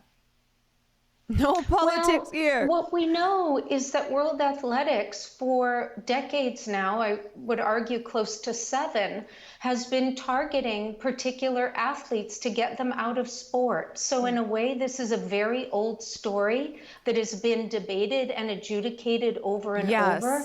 There have been times when there have been no regulations. There have been times where there have been regulations. But the world is changing, and our understanding, I think, of sex complexity, gender complexity is also shifting, which is what makes world athletics, I think, look out of step with, part of the conversations that are happening currently around that complexity. We only have about a minute left, but I do want to get into the scientific nitty-gritty because Semenya was sanctioned effectively due to her testosterone levels. So scientifically speaking, why is this so problematic? Real quick, if you don't know because you weren't here when I covered the Dutch child rapist, his name is Steven van de Velde. He was convicted of child rape back in 2017. He served 1 out of his 4-year prison sentence. And as soon as he was out of prison, started competing again. And he is now competing at the Olympics in volleyball. He is a literal convicted child rapist. He is a piece of shit. He is a piece of shit. And he is allowed to play. Well, I think here's the deal. These rely on a particular connection or causal connection between testosterone level and athletic performance. And when you look more broadly at the evidence, that body of evidence is mixed. Sometimes there's a positive relationship between testosterone level and athletic performance. Sometimes it's neutral, and sometimes it's negative, which means that actually the higher the testosterone, the worse you do. So it's not at all a clear relationship, and that's what makes these flat-footed policies that argue volumetrically about testosterone and athletic performance don't hold. That is such an important point. There is no concise, definition of, or not definition. There's no, there's no conciseness upon the correlation between testosterone findings. Yes, they all range. They vary. So the consensus, thank you, that's the word I was looking for. There's not a consensus on testosterone, naturally occurring testosterone, being a, leading to a superior advantage in sports. Jay Bird, thank you so much for the prime. That was Katrina Karkazis from Amherst College in Massachusetts. Thank you so much for breaking this very complex topic down for us. Thank you. Okay.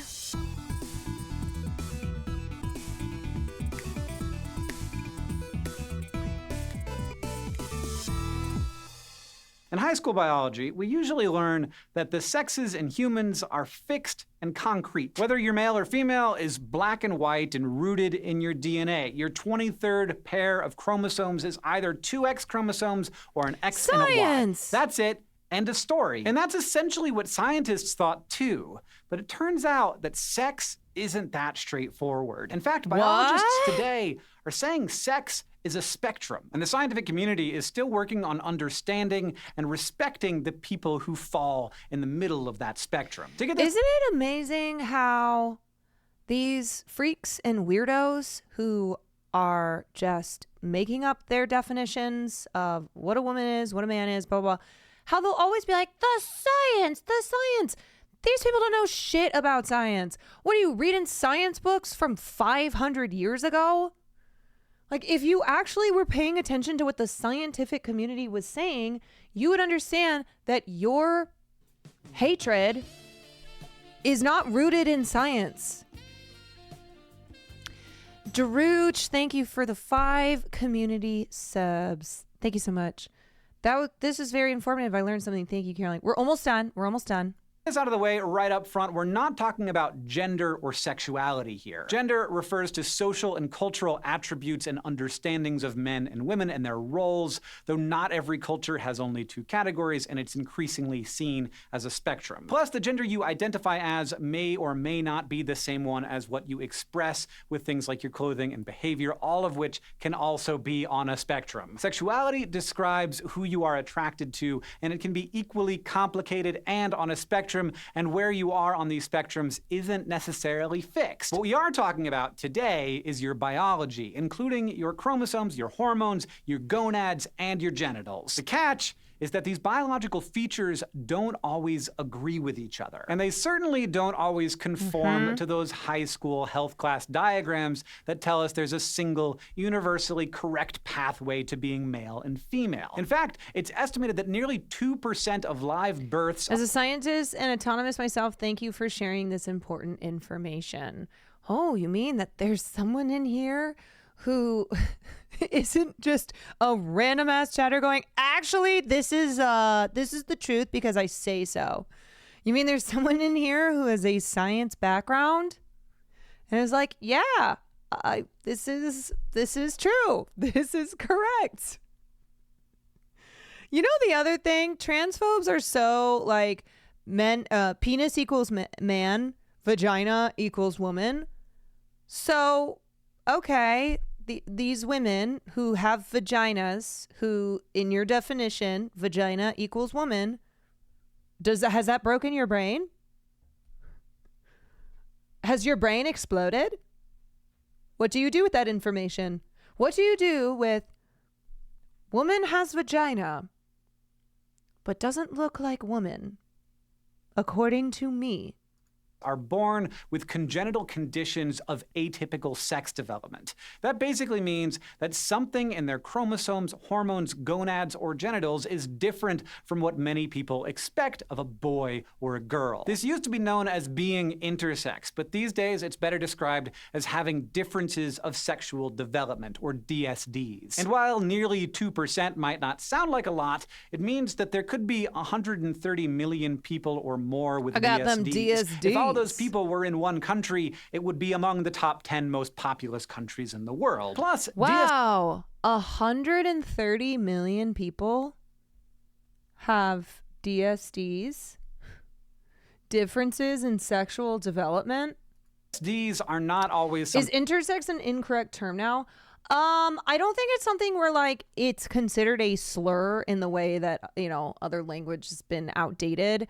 I think the idea is it's more accurate to say, and it's better to say, differences in sexual development. So I think earlier I said intersex. It's not something where like, if you say it, people will go, oh, you can't say that.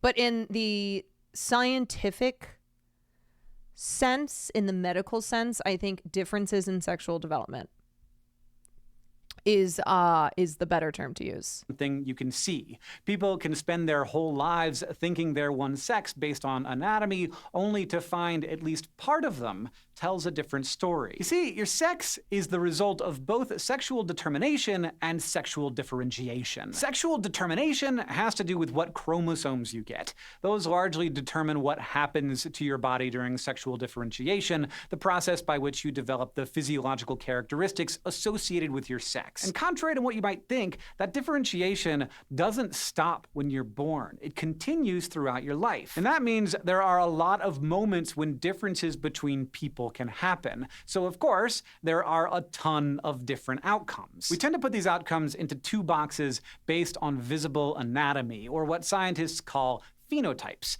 Phenotypical males have testicles and a penis, while phenotypical females have ovaries, a uterus, a vagina, and vulva. But in reality, none of the traits... I wasn't aware we'd switched from intersex. So my understanding is that intersex is just not encompassing enough, that like there is a much wider spectrum of people with differences in sexual development. And so intersex is just too narrow. So it's why the medical community has said instead that the more scientific term to use is differences in sexual development, like an umbrella term. Yeah. we use to discriminate between the sexes are truly binary. There's a lot of variation within what we call male or female, and there's a lot of overlap that's normal too. Anatomically, someone might look phenotypically female on the outside, but not have ovaries or a uterus, or have tissues from both ovaries and testes. And genetics aren't any clearer, because when it comes to chromosomes, people don't always just get two X's or an X and a Y. X's and Y's contain genes that help determine sex, with the Y chromosome conferring the genes that enable you to develop male reproductive parts. But the processes for producing sperm and eggs are really complicated, and they can lead to lots of different results. In this process, abbreviated version, specialized cells basically duplicate themselves, then undergo 2 rounds of division to produce reproductive cells, or gametes, that have half of the parent's genetic material. So it makes one set of 23 chromosomes. But sometimes the chromosomes don't split into exact sets of 23, and that means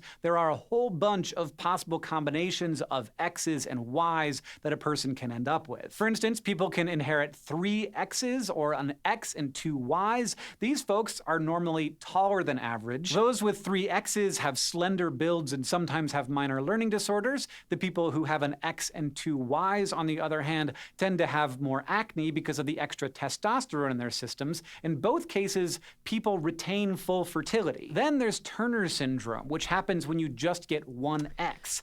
That results in female characteristics, but the people who have it tend to be shorter, Bimmy don't Blammer, really go thank through you for the tier puberty, one. and may have mental disabilities and are sterile. And Klinefelter syndrome, which results from 2 X's and a Y, is the most common chromosomal sex anomaly. It happens in 1 in... Like, genuinely, I think a lot of us who in here are cisgender and feel pretty like, yeah, I think, you know, my hormones would line up with like what is thought of to be of my gender. But it's one of those things where you don't know, because there are plenty of people who, when they get genetically tested, realize, actually, my measurements are not falling on the level of what is considered for, you know, my sex. And now think about being an athlete where you're forced to submit to a testosterone test and thinking like, oh, surely this will turn up on the correct side because I've been a woman my whole life. I believe, you know, I don't know why there would be anything different here. And then it turns out that your chromosomes fall on a spectrum. And it's something where, why should those female athletes be punished for that? You know? I'm a cis woman with PCOS and have elevated levels of testosterone. Yeah. Yep. That happens with PCOS. 600 male births and can cause lower testosterone. Like, I almost wonder if like more people got genetically tested, like figured out what their chromosome, you know, what their exact chromosomes were, what their measurements were. I wonder if it would help them to have a less rigid understanding of biological sex, and therefore stop being such a freak about like the stuff we're talking about here. You know? Like, can you imagine if J.K. Rowling got tested and oops, turns out you have differences in sexual development? I think it would kill her. I think she would explode. Where it's like, oh, actually, by your definition, you're not really a woman.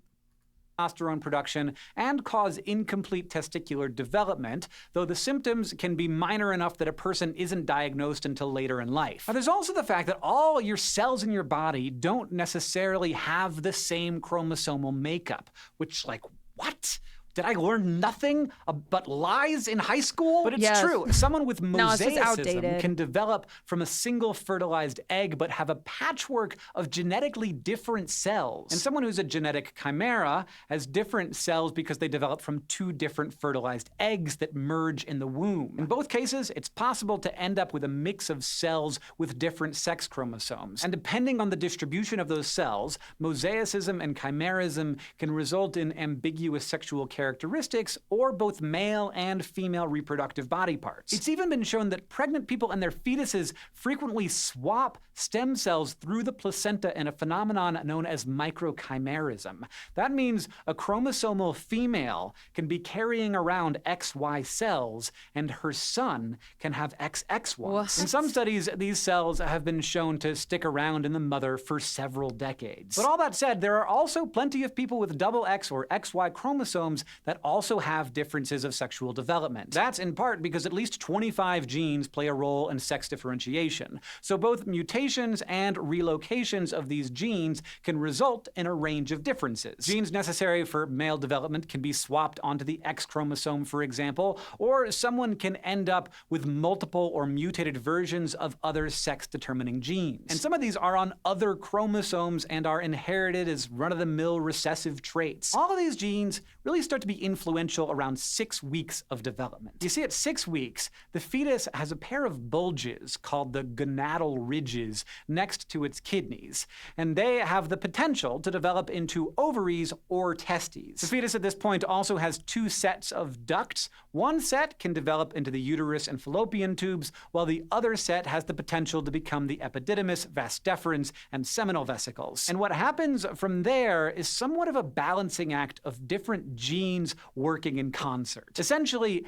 different networks of genes shout male and female, and when that balance gets knocked slightly askew, it can move a person along the sex spectrum. Take SRY, discovered in the 1990s. This is the male programming gene, and it has a big effect on development. If it ends up on the chromosome of someone who is XX, it can cause them to develop testes instead of ovaries. This can happen because there's a step in sperm and egg production when chromosomes swap some DNA with their partner chromosomes. And even though the X and Y chromosomes generally don't join in on this DNA swapping process, they sometimes do. Plus, other mutations that occur during so Castor Semenya has female genitalia, but has testes because of exactly what Hank is explaining here. Production of gametes can result in multiple just or be on the mutated quiz. versions of SRY or other sex-determining genes because it's not the only gene that matters. There are also genes that actively encourage the fetus to develop female characteristics. For instance, the gene Wnt4 suppresses testicular development and promotes ovarian development, and multiple copies of it can cause incomplete female gonads to Testes develop in inside people her who body. are XY. Gonad development also triggers the production of sex-specific hormones, which results in further sex-specific development. But some people have differences of sex differentiation that limit their ability to respond to those hormones. Complete androgen insensitivity syndrome is one of these. People who have it are unaffected by male sex hormones because they have some kind of mutation to the protein that these hormones bind to, called the androgen receptor. And that means that while they have testes and a Y chromosome, their exterior genitals appear female or in between. There's also congenital adrenal Right, so like this is why this shit is complex, and we don't even know if the, like I said, if the testosterone, which is an, which is an androgen hormone, is affecting women who have it in a certain determined way. Like we don't know. Hyperplasia, the most common DSD out there. That's when the adrenal glands underproduce cortisol and overproduce androgens, the male hormone group that includes testosterone. The underproduction of cortisol can lead to health problems, while the overproduction of androgens can lead to external male genitalia paired with internal female gonads in people with XX chromosomes. Some of these conditions don't fully present themselves until puberty or later. In fact, some aren't realized at all until a person seeks some kind of medical care that reveals them. Like in 2014, doctors reported one case of a 70-year-old father of 4 whose, quote, hernia turned out to be a uterus with fallopian tubes. But in many cases, differences in sexual development are notable from birth. For those newborns, it may be possible to assign a gender based on what they're more likely to. And the thing is, if we maintain these very rigid definitions of male versus female, that is something that man figuring out that, oh, I don't have a hernia. I have a uterus with fallopian tubes. Then in his mind, he's like, oh my God, am I a woman? And then can you imagine people telling him, you're a woman. You are a woman. You've lived your whole life as a man. You're a woman. And that, we just have to, we can't be logicking along those lines. Congratulations on your uterus, girly. Should we throw you a party? Should we invite Bella Hadid to identify as they grow up? The thing is, with all of the things that can happen during sexual development, when a child is born with an obvious difference of sex development, it's not always clear why. Looking at chromosomes often isn't enough, and sometimes a hormonal test isn't either. And even if the child's doctors have a sense of what's going on, determining what, if any, treatment is necessary can be challenging. Back in the 1960s, it was thought that growing up without clearly defined sexual organs would cause emotional trauma. So there was a push towards performing surgery on infants to clearly assign them a sex. And because of social stigmas surrounding DSDs, parents were often encouraged to keep all of this a secret, even from the child. So people grew up without knowing kind of important details about their own bodies. It's hard to get numbers on how many of these surgeries were or even are being performed. It's also hard to know exactly how these surgeries affect patients. But as adults, many report pain, scarring, and a loss of sensation. Also, people with DSDs do report high rates of gender dysphoria, where their chosen gender does not align with their assigned sex. And there's an association between gender dysphoria. You mean we're creating physical and mental trauma? And mental health issues like self-harm behaviors, so these surgeries may contribute to mental health problems later in life. Though it's important to note that such issues are less likely if people have supportive and affirming parents. Yeah, literally who accept child them as they are. mutilation. And sometimes surgery is medically necessary, like to unblock the urethra. Also, surgery can help to preserve fertility, or in the case of complete androgen insensitivity syndrome, to reduce the risk of testicular cancer. But from a medical perspective, those surgeries don't need to be performed on infants. In fact, most of the time, differences in genital anatomy at birth aren't something that needs to be fixed. At least not until the person is old enough to make their own choices about what they want their bodies to. Isn't that interesting? That this is something that people aren't allowed to make choices, and it just happens to them.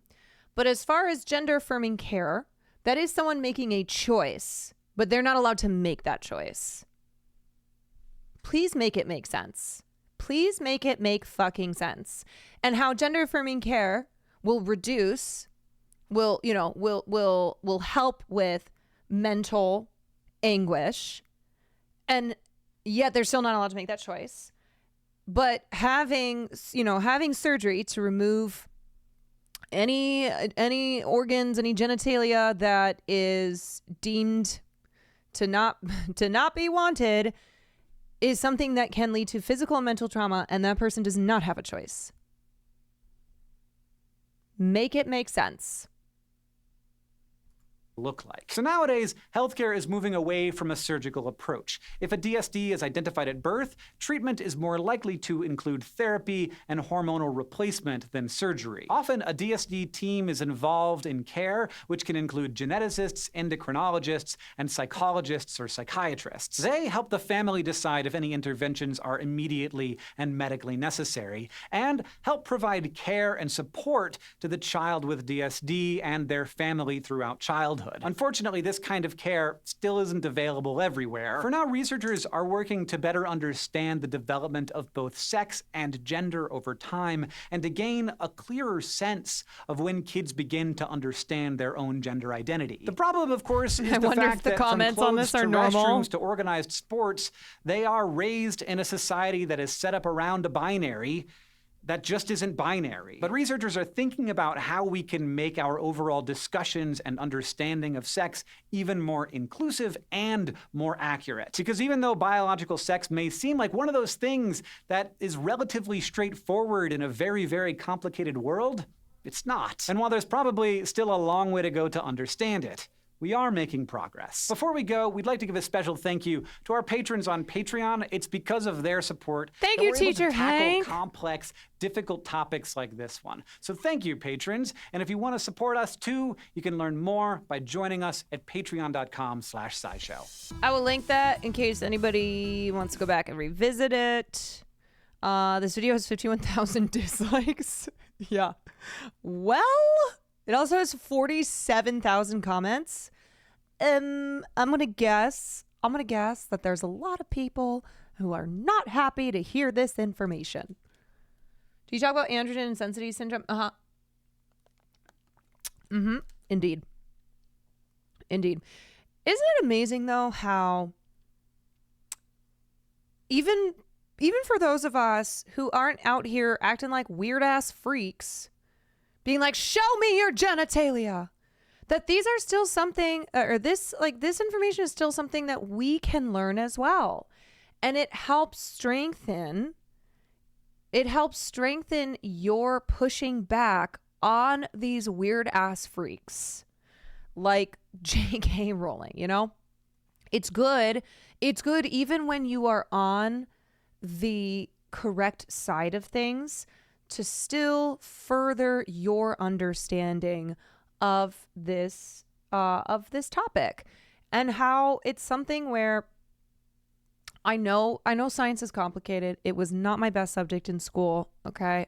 I will say that science was not my best subject in school, but this is also something that we can understand. This is not science that for like the average person is impossible to understand.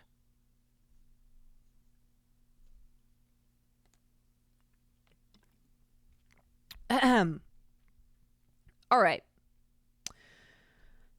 I think that's it for the science lesson today.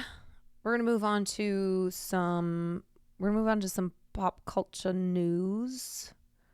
Talk about Robert Downey Jr. and Jonathan Majors. I also just realized I have not peed in almost 4 hours. Okay, let me see if I can. Actually, you know what? While I'm gone, I'll put this video up. We can briefly watch this. I have covered the 2024 SAG-AFTRA video game strike, but this is a video that a voice actor made explaining the strike. So it'll be good to revisit this because the strike is still going. It's been less than a week. And it is something where there are less stipulations when it comes to being supportive of the strike, but it is still something that as consumers of video games, we should be supporting voice actors. So we can still play video games. It's okay. We're good. But it's important that like we're also supporting the voice actors who make these video games and who are fighting for like basic fundamental rights in an industry that is now making like $100 billion a year annually in profit. This is not a baby industry. This is not like, trying to nickel and dime a poor person. This is a $100 billion industry, and they are refusing to offer any AI protections to voice actors, which AI is an existential problem that's facing all artists, but especially in voice acting, because voice work is considered invisible. It's not something that, like film and television, is very visible in the acting that you do. Voice acting, where a lot of it is voiceover work, and also the fact that like historically voice actors have always been towards the bottom of the totem pole and have not, have not had the strength because of the size of voice actors. There's only 2,500 voice actors who are represented in the entirety of like 160,000 members of SAG-AFTRA. So it's just it's good to show our solidarity, so that voice actors get the protections that they so very deserve. So, you want to steal our voices and use it to teach AI without paying us? Okay, let's talk. SAG-AFTRA, the actors union, is once again on strike. In this video, we're going to break down why the union is striking, what it means for you as a voice actor, or what it means for you as just a general consumer of media. Many people still remember the 2016 strike, which was way more complicated than this one. The 2016 video game strike had numerous issues that made it difficult to follow. In contrast, the current strike is much clearer and straightforward. It essentially boils down to this.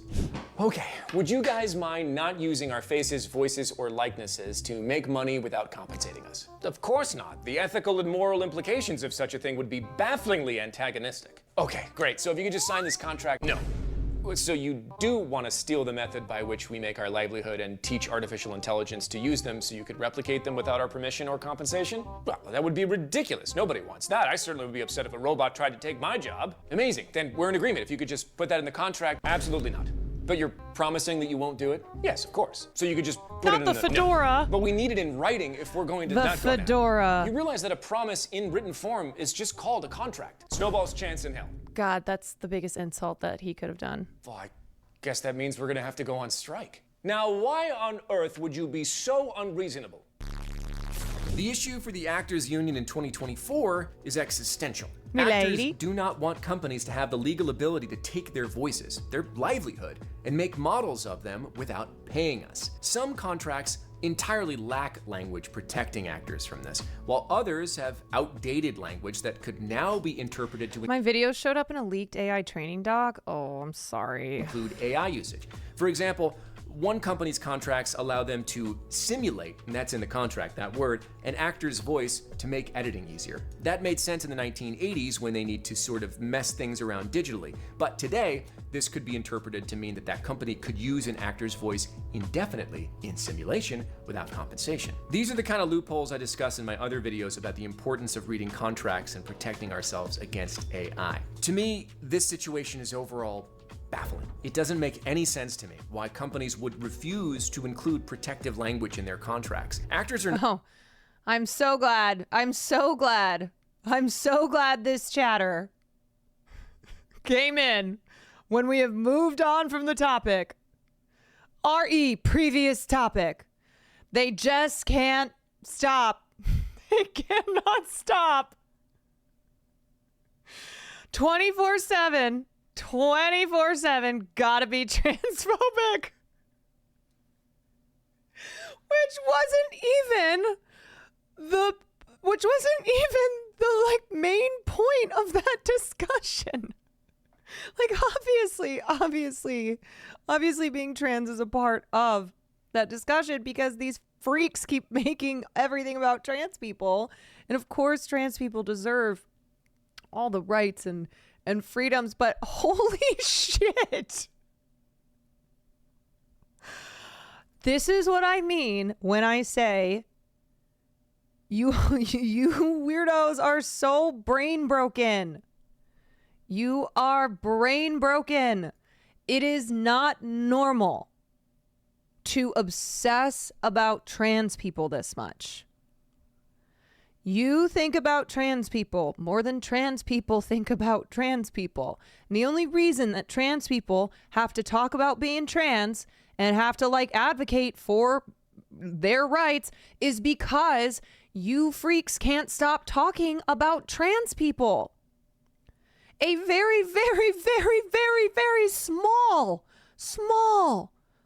percentage of the population. So small that it is insane that it warrants the amount of attention. My goodness. That is also a very clear, perfect example of somebody who did not listen to anything that we were talking about and was just simply like waiting so they could chat, waiting so they could get their chat in. Goodness gracious. Goodness gracious. You got a Joe Rogan ad? Oh, hell yeah. Let's go. Let's go. Let's go. Maybe somebody can gift that chatter a gifted sub so they don't have to watch any more fucking Joe Rogan ads. Unless you want to. Unless you want to watch Joe Rogan ads. Reminder chat, transphobia is a deadly disease. The first sign is brain rot. Get better, continue declining. Man, y'all are not beating the weird accusations. Transphobes, you're not beating the weird accusations. You're really not. You're really not. If you want to prove that you're not weird, you're certainly not doing a good job. Certainly not. Certainly not. Oh my God. Drooch, thank you so much for that gifted sub. It really is. Why you so obsessed with me? Everybody knows. Also, there's a 10-minute waiting period. Yeah. 10-minute waiting period to be able to chat in chat. And again, that is strange. That is strange to wait those 10 minutes, especially when we've moved on to a different topic, just so you can get that in. Okay? Look, let me be so real for a second. Let me be so real. Not that I haven't been real. I want everybody to be the best versions of themselves, okay? And I continue to have these conversations on stream, even though it's a very hard place to try to have these conversations, because the internet in general, it's hard to have these conversations. But I do this not just to be a voice for the voiceless, not just to be an ally and to advocate for the civil liberties of marginalized groups like the trans community, but also so that people who are being driven by their blind hatred, by their fear, by their not understanding something, and so therefore concluding that it is wrong. I don't want you to go through life like this. It is a terrible way to live. I'm telling you this. You don't know because you don't know any other way, but I'm telling you, if you can get through to the other side, if you can get to the other side and stop being driven by this hatred, by this fear of things that you personally don't understand, but keep in mind, it doesn't affect you. It doesn't affect you. That's the truth. Your life is not being made worse because of trans people. Like, you need to realize that. And so I'm not like, I'm not being facetious here. I'm not being an asshole. I genuinely mean this when I say I do this not just to advocate for the people who deserve that voice, advocating for them, but also to help the people who are causing us to have to do this this advocating. Hate takes energy. It's not worth it to hold on to that sort of negativity. Yes. And the problems in your life, of which I'm sure there are so many. A lot of us, got a lot of problems. A lot of people struggling financially, struggling to find their purpose in this world, in this existence that is random and doesn't make any fucking sense. But these are like very real things. And these are things that we share. We actually have more similarities than we do differences. And, to quote High School Musical, we're all in this together. We know on and on We're all in this together. Okay. Life is better. Life is better being in solidarity with one another. Truly.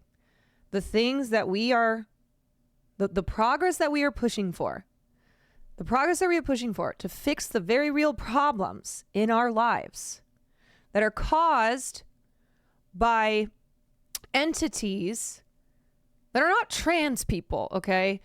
That are corporations who are tying your healthcare to employment, okay?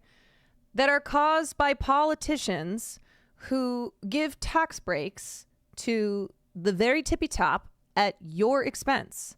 That are caused by not regulating companies that then it has a detrimental effect on you as a consumer living under the capitalistic system that we live under. It's the system, man. The boot on our necks. The boot on our necks. That is not black people. That is not trans people. That is not women. Unless they're girl bosses. What's up? Do you need anything? Oh, no. Do you need anything? No. Okay. Love you. We are all under that boot. We are all under that boot. Unless like Chatter's in here, I don't know, or Mr. like John Amazon themselves. Unless Mr. Bezos is literally in here. Who is the boot? Mr. Bezos who is that boot. In which case we are not the same. We are not the same. Yeah, it is not migrants who are seeking a better life, who are so desperate that they will do whatever it takes to try and flee from that persecution. Anyway, you get it. I don't have to keep going on. But the point being that we really are all in this together. We must be. There is strength in numbers. There is strength in solidarity.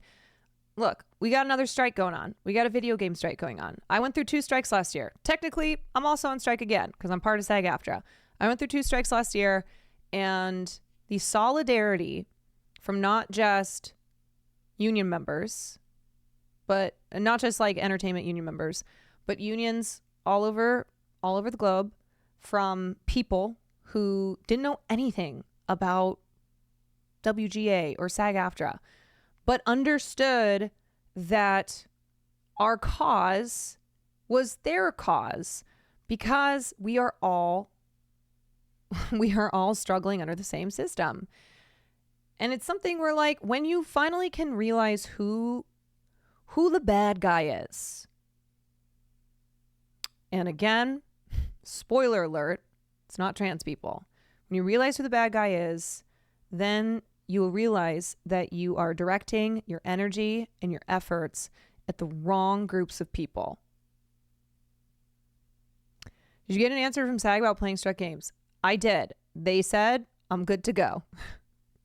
They were like, just please, if you can, like, voice your solidarity. I was like, I'm way ahead of you. Way ahead of you. Anyway, I'm sure even given that speech I just gave, even given that speech that, it's coming at like the crux of the film. It's my Independence Day speech. It's my today is Independence Day. We will not go quietly into the night. Even given that, I know that message is still not going to reach people. All I ask is that you just keep your ears open, okay? And maybe the first time it doesn't work, but maybe 20 times of hearing this, you'll start to understand it. I don't know. I really do hope that. And until then, honestly, fuck you, but fuck you with the hope that you get through to the other side. Fuck off is what I amend. I amend it. I amend it to fuck off. Because you are causing harm to people. You are. Okay? Oh my God. Okay. All right. Okay. CTJ, thank you for the 12 months. Not asking for Let's continue. money or really significant changes to working conditions. They're simply asking you not to have our voices stolen and used without compensation, or to train AI models that'll effectively do the same thing. The ethical and moral grounds are really clear-cut here, unlike the previous strike, which had arguments on both sides about actors wanting more money or different sort of working conditions. Like I said, it was much more complicated. This is very cut and dry, and I hope I'm saying that this strike won't last long, but I often feel like I'm punished for being an optimist, so I'll refrain from further predictions. So that's why we're striking. It's basic, easy to solve. There are already contract riders, like those from NAVA, a great organization you should familiarize yourself with, that addresses AI protections. Yeah, Many NAVA's companies great. have signed these agreements without issues. Games are still getting made. Nobody's losing money. A complicated legal and bureaucratic structure that's like, well, we have to run this through legal, shouldn't really excuse larger corporations from doing the same. This simple request harms nobody and helps everybody. Usually, I can see both sides of an argument. Most of my friends and colleagues will know that I'll always play devil's advocate, but this one confuses even me. It's really frustrating that it had to come to a strike, but here we are, and that's why. Now, let's talk about what a strike means, as there are many misconceptions about it. Last year, when the same union went on strike for the film and TV contract, I had people accusing me of being a strike breaker, which didn't make sense, on my voice acting ads. There's so much misunderstanding and misinformation out there, so it's important to focus on the specific details of a strike. By the time I finish explaining, you'll see how narrow the strike actually is. First, the union, SAG-AFTRA, I'll use both interchangeably, strikes per contract. This means there are several collective bargaining agreements, contracts, under the union's umbrella, including film and TV, commercial, interactive, which includes video games, animation, dubbing, and others. Each has its own rate structure, has its own working conditions and provisions, as well as specific companies signed on to that contract on the production side. When the union says it's on strike, it generally refers to one particular contract, not the whole union. Actors are not prohibited from working in commercials or other genres associated with completely different collective bargaining agreements. Currently, the only contract on strike is the interactive media agreement, which we'll call the video game contract. On top of that, not every video game is struck. Many video game companies have never engaged with the union and are not under a collective bargaining agreement. Sometimes you'll hear, is this a union game? Is this a non-union game? Is this a union project? Is it a non-union project? For non-union projects that have never been union, the union can't strike their games. Therefore, there are games that you're gonna see come out that are outside the union's jurisdiction. Similarly, if an actor... There's also... earlier this year, SAG-AFTRA signed a contract with the mid to lower companies within video games, like not the major ones, but the smaller video game companies agreed to a contract that had AI protection. So games from those companies are fine. Like you can work on games with those companies. You can work on projects with those companies because they agreed to AI protections, and so a contract was agreed upon. Isn't in the union, they're not governed by union rules. They're not technically needing to strike anything. However, strike breakers, or scabs, are generally ostracized by the community, even though the union can't technically punish them. If you're caught breaking the picket line, being a scab, breaking a strike by working on struck projects as a non-union member, not great for your career or your reputation. Additionally, not all games... Elden Ring was made under a union contract. So basically my understanding is when it comes to the guidelines and like the rules for adhering to this current strike, it's that you cannot work on any contract with a company that is struck right now. You can't promote anything that you did work for. So let's say, I don't know, some Elden Ring. If I did voice work for Elden Ring, I would not be allowed to be doing any promotion for Elden Ring. But otherwise, it's fine. And they have clarified that they want gamers and streamers to keep playing games They just also ask that people talk about the video game strike, explain to their communities, and express solidarity. Games under the union are struck. Some games are grandfathered in because they were in production before the strike, even if they're built under a struck company. If a game or a company signs an interim bargaining agreement providing AI protections, the union will work with them even during a strike. This means that any company at any time can sign an interim agreement and immediately access the same union actors as they did before the strike. Question: what's to stop these companies from just taking people's voices from the millions of videos any random people have posted online? Do you know if there's anything? To take people's voices from millions of videos any random people have posted. You mean like synthetic AI, which is a major problem here. And AI is already something that these companies are exploiting to fuck over human performers. I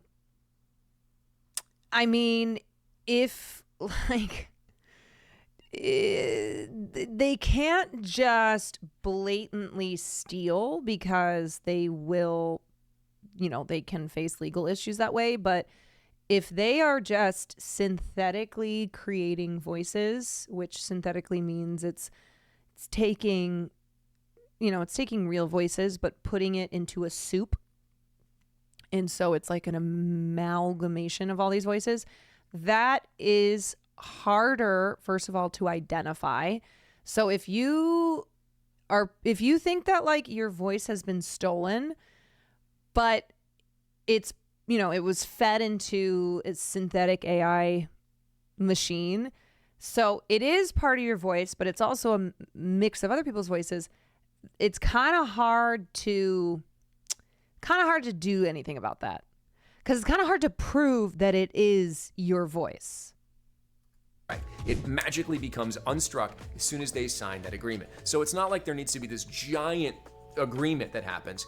Any company can say, look, we're cool with the non-AI thing. We'll just sign that. Let's move forward. And it's fine. Another important caveat to the strike: if the game is operating under a sort of sub-agreement we call the low-budget tiered interactive media agreement, which you can just say is cheaper indie games, it's absolutely not under the strike at all. So all the amazing small-budget games, which, if you didn't know, can still work with and afford union actors, by the way, are totally safe. To summarize, the Actors Union is punishing companies that refuse to include AI protections by ordering union actors not to work for specific companies and games. Any company can resume working with union actors by signing an interim agreement with AI protections, and it'll all go away when the strike ends and we have a new collective bargaining agreement that includes those AI protections. It's simple, right? Much simpler than the internet makes it out to be. There are additional rules about what actors can and cannot do with struck games. For example, a union actor cannot promote a struck project through conventions, interviews, appearances, etc. This extends beyond acting to make the game successful. You're helping the company make the game successful. They're asking actors not to do that.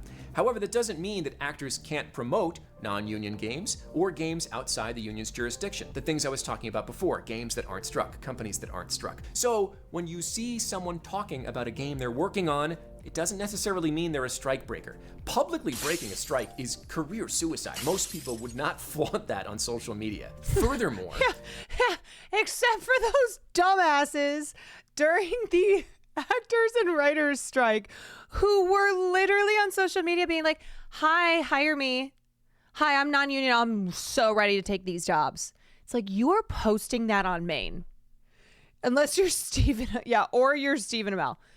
Like, who is that one guy? Oh my God. Who is that one cringe dude? Not Stephen Amell. No. He was making TikToks. Oh God, who is this dude? He was making the most cringe TikToks. And remember at one point he talked about Succession? Fuck, he was so legendary. What a legendary scab. The Peter Griffin guy. Yes. That guy had no qualms whatsoever about scabbing on Maine. Yeah, he said he was going to make his own films, his own acting type shit. Yes.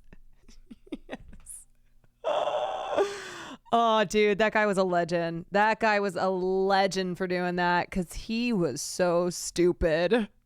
If you're a streamer, a YouTuber, right?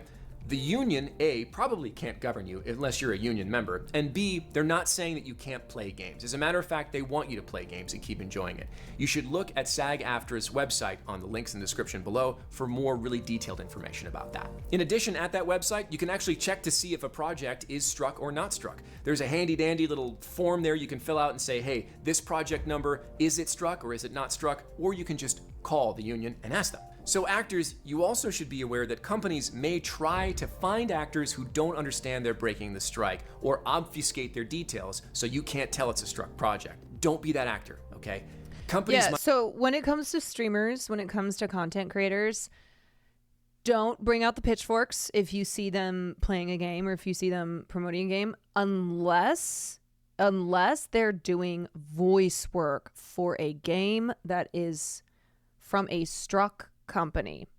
That is when you can bring out the pitchforks.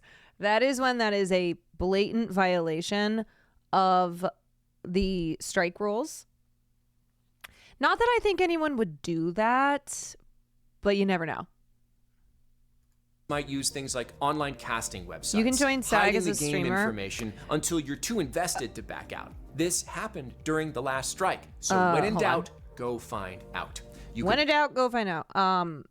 Well, if you do work that falls under falls under one of the various SAG contracts, and you do enough of it that it enables you to be eligible to join the union.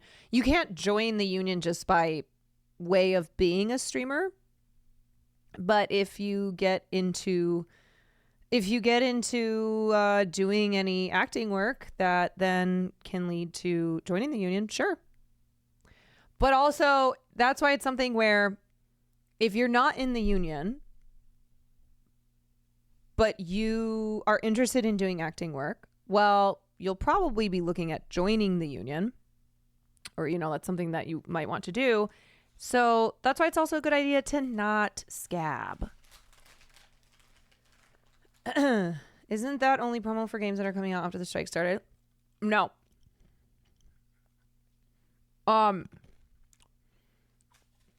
If there is a game that already came out, but it is from a struck company, and if you did work on that game, like what my understanding is from the union, you should not be promoting that game.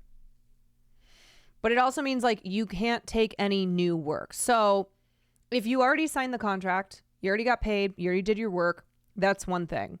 You can't do any new work from here on out. But if you are required to do promotion, you cannot. If you did work on that game. If you had nothing to do with that game, well, you can promote it. Always back out. You don't have to work a struck project if you find out suddenly that it's struck. Could Overall, Ninja apply? Calm down. No, Most voice not acting for that. work is not affected by this strike. If you're not working under the union interactive contract, you don't need to worry. However, the safest and most enforceable way to ensure AI protections is under a union contract. If you, even if you're not union, or the game you're working on, even if it is also not union, want to solidify its status in the union for free, use the link in the description below to get in touch with Nava, who will do this entire process for you, and nobody will lose a job anywhere. As a consumer, you might see delays in larger video game releases from struck companies. That sucks, yes, but waiting a few extra months is totally worth it to prevent the acting industry from Little collapsing Nightmares due to bad 3. contracts. How can you help as a consumer or just as a regular old person? Show solidarity for actors. This doesn't mean attacking companies on Twitter or joining internet mobs. Please don't do that. Just because you see something online doesn't mean it's true. Good friends of mine have been chased off social media with death threats for trivial reasons. Yeah, if you're don't one be of my doing voice that. acting students, remember my mantra: stay above the noise. Most online discussions are full of people who don't know what they're talking about. It's a lot of noise. Remember, the phrase going viral is based on a disease. Be part of the cure, not the sickness. Get educated. Visit the union website and other links in the description that I'm going to provide below to learn about the challenges that actors face. An educated ally is a useful ally. If inclined, donate to advocacy groups. My favorite is the National Association of Voice Actors, or NAVA. I've talked about them a ton. They do incredible work for voice actors. They offer free resources for both actors and consumers to clarify industry issues, including webinars. Most importantly, this is what I want you to do above all. Be human. Actors are humans. So are the people at production and gaming companies. Don't judge someone for having a company's logo in their bio. Be patient, be kind, be assertive, but be human. I hope this video clears up some of the confusion about the strike and inspires you to pursue what lights your fire, whether that's voice acting or this guy's got a great voice. The world needs wonder great if he's a artists voice on actor. both sides, and the more we work together, the better our art will be. Thanks for taking the time to listen. Wow. So soothing. So soothing. Ninja Pokesepticeye Laserhead cameos. So I don't think so. Like, everyone's path to getting to SAG-AFTRA is different. I can't tell you like exactly what they would have to do to qualify to be in the union. For me, I had booked 2 television spots, 2 like co-star. So co-star is under 5. I think I had more than 5 lines, but it was still co-star. And then the 3rd television role that I booked is when I became eligible. Oh wait, no. Hold on. Oh God, I can't remember. Maybe it was like I booked 2 and then I became eligible, but I wasn't forced to join the union. And then I booked a 3rd one and they were like, okay, if you want to do this, then you have to join the union. So then I had to join the union.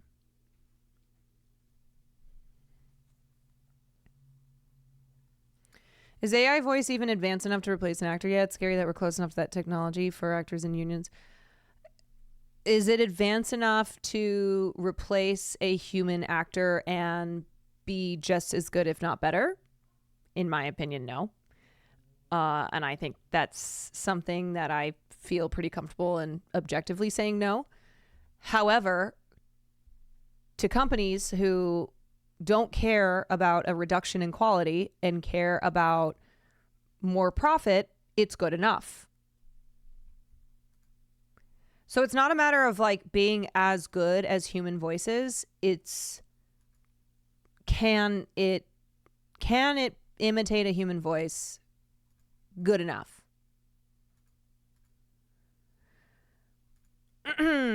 All right. So let's talk briefly about Robert Downey Jr. Is Lily eligible? I have no idea. It's a case by case basis. Even though there's like general guidelines on various ways to get into the union, it's a case by case basis. So I can't tell you for sure. All right, Robert Downey Jr. Yeah. So you guys know I don't really have much to say about him playing Dr. Doom from a comic book standpoint because I don't read comic books.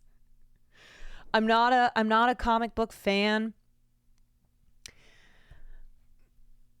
That's just it's not my forte. I already gave my thoughts on this, that I think it is fucking hilarious. He spent essentially the entirety of the Oppenheimer press tour shitting on Marvel. And then as soon as he got his Oscar, which he didn't, I don't know how, but as soon as he got his Oscar, he went right back to Marvel. Granted, Marvel has offered him a fucking bag. We're talking significantly more than $80 million. $80 million is what the Russo brothers are getting paid. Robert Downey Jr. said he would only return to Marvel if the Russo brothers were directing. And so it has been reported that he's getting paid significantly more than $80 million. I'm going to guess at least $100 million. And there's like reporting out that Robert Downey Jr. will have, when all is said and done, will have made like $500 to $600 million fucking dollars from his time of being in the Marvel universe. It's been confirmed 9 figures by a lot of the leakers. Yeah, significantly more than $80 million to me is at least $100 million, which is fucking insane. Now, on the one hand, do I think Robert Downey Jr. is great? Yeah. Sure. However, the thing that I can't stop thinking about is last year during the strikes, when Bob Iger, who is the CEO of Disney, which owns Marvel, said that the strikers were not being reasonable and basically cried poverty. Bob Iger, along with other CEOs, cried poor. And let me pull up his exact words.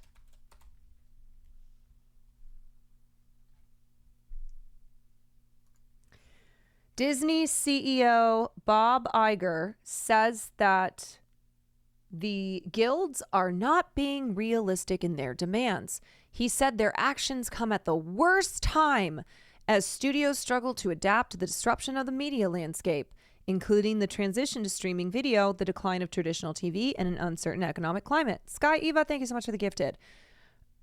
Also, something to note, Disney laid off like another 140 employees today, a lot of whom work for National Geographic.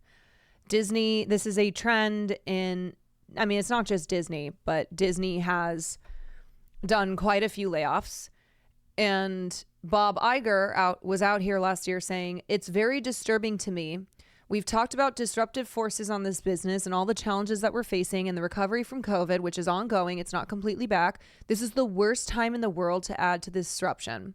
He said the expectations of the writers and actors who were asking for the bare fucking minimum, mind you. We weren't asking for $100 million to be in Marvel. The writers and actors are just not realistic, and that their job actions are adding to a set of challenges that this business is already facing that is quite frankly very disruptive and dangerous. Okay, bruh. He reiterated, you also have to be realistic about the business environment and what this business can deliver. Okay, cool, dude. Cool. See, here's the thing.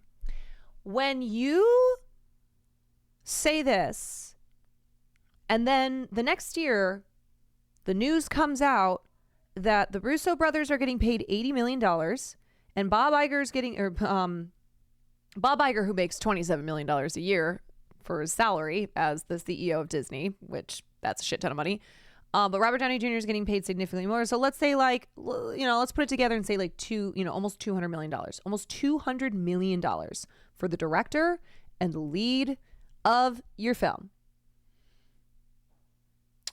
See, this is why everybody hates you. This is why people hate your ass and why they see right through. Yeah, you're going to have this film that the Russo brothers are doing with Robert Downey Jr. They're going to have spent all the money on their salaries. And so it's going to be like a student film, like no resources.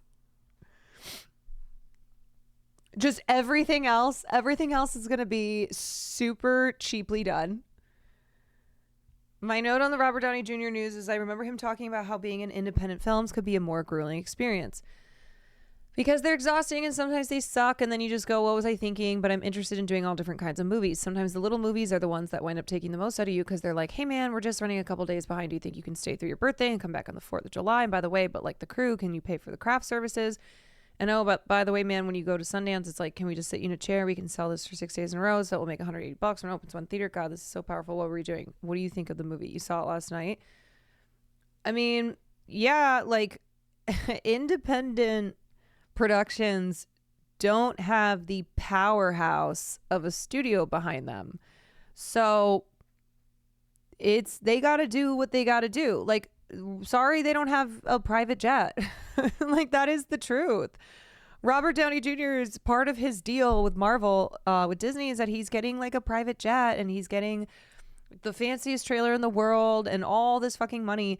Yeah, that's what happens when it's a company like Disney that is spending out the ass on you. Meanwhile, though, that's just Robert Downey Jr., okay? Think about all the other workers. Think about all the other workers who are working to get like $15 an hour. The pay disparity between most of the people who will be working on that film or on those two films and then Robert Downey Jr. is enormous. And here's the thing too, Robert Downey Jr. You did Oppenheimer. You took that $4 million salary. You did Oppenheimer. I'm not saying that Oppenheimer is like a little bitty tiny independent film, because it wasn't. Like, it was Christopher Nolan. But you did Oppenheimer because you wanted to win your Oscar. Because you're not going to win those awards doing Marvel. You're not. You're never going to. And so you went off to do Oppenheimer. And during the entire press tour, you shit all over Marvel. And you won your Oscar. And then now you're getting an enormous bag to return to Marvel. And again, y'all, I'm not mad at Robert Downey Jr. I'm mad at the fact that giant studios like Disney will cry poor, will say like, oh, for 99.9% of you who are asking for like just basics, absolute basics so you can afford your rent. No, sorry, we don't have the money. However, we're going to fork over an insane amount of money for one person to be in a movie. And it's also the fact that, like, I also think about this speech all the time. Cord Jefferson's speech when he won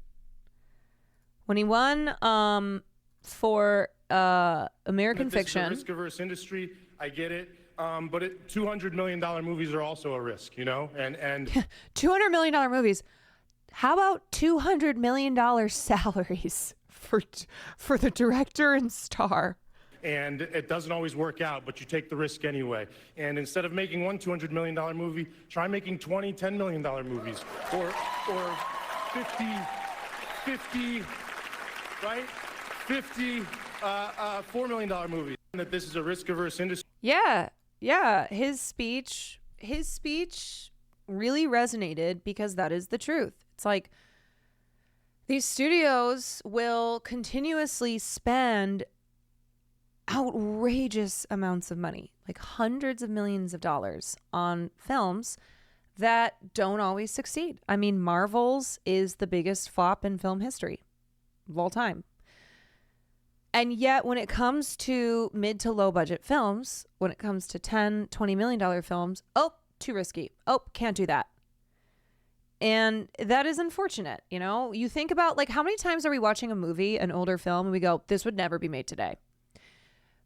Because the reality is the studios with their risk averseness are not making those films. They're not making a Truman Show. They're not making a When Harry Met Sally. Like, just really classic films from 30 years ago. Everywhere Ever All at Once had a budget of 25 million. Studios are still afraid of smaller movies. Robert Downey Jr. has earned around 500 to 600 million from the MCU so far. That is crazy. Private jet travel, dedicated security, and a whole trailer encampment. Why do you need a whole trailer encampment? I do not know. Related to the game strike, the next GTA is estimated to cost at least $500 million, and they still don't pay their workers fairly. Yeah, I mean, we're talking about a $100 billion industry. Yep. Yeah, so, you know,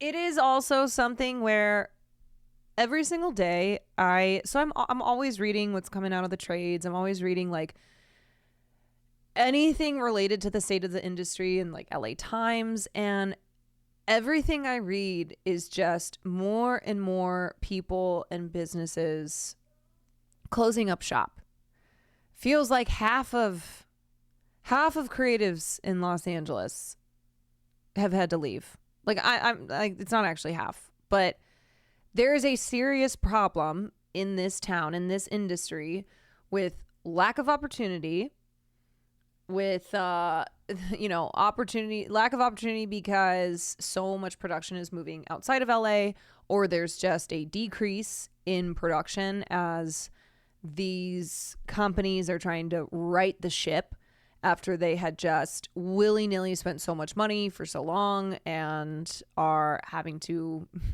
are having to answer to their Wall Street daddies who are like, where's the fucking money? And so anyway, there's a lot of people who have really been not finding any work.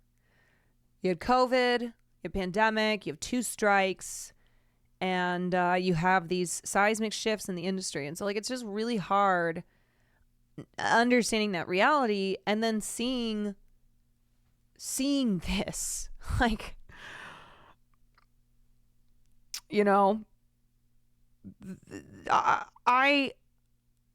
I really do not believe that anybody needs to be paid that much money to do a movie. I don't.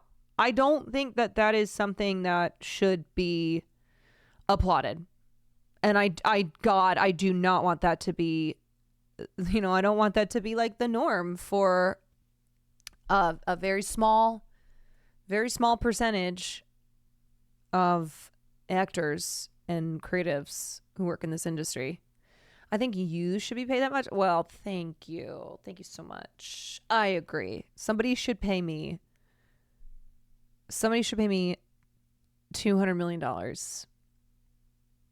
to stream. But yeah, I don't think that will be the norm because that is an outrageous amount of money. But as far as like the worsening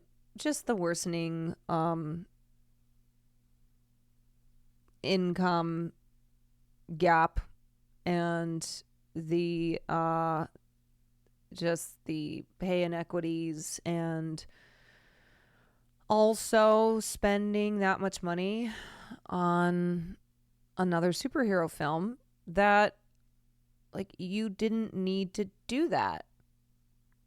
I also just keep thinking about Godzilla -1. That was a great movie. Godzilla -1 was awesome. And that was made for $10 million.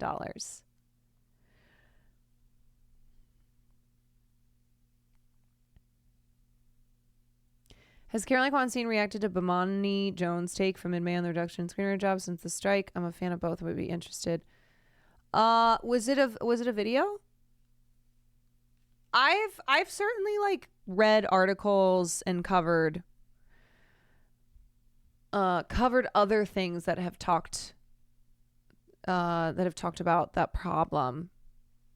It's across the board too. It's not just screenwriting, it's acting, it's crew positions, it's a podcast. Bomani Jones. Okay, I'll have to take a look at that. Now,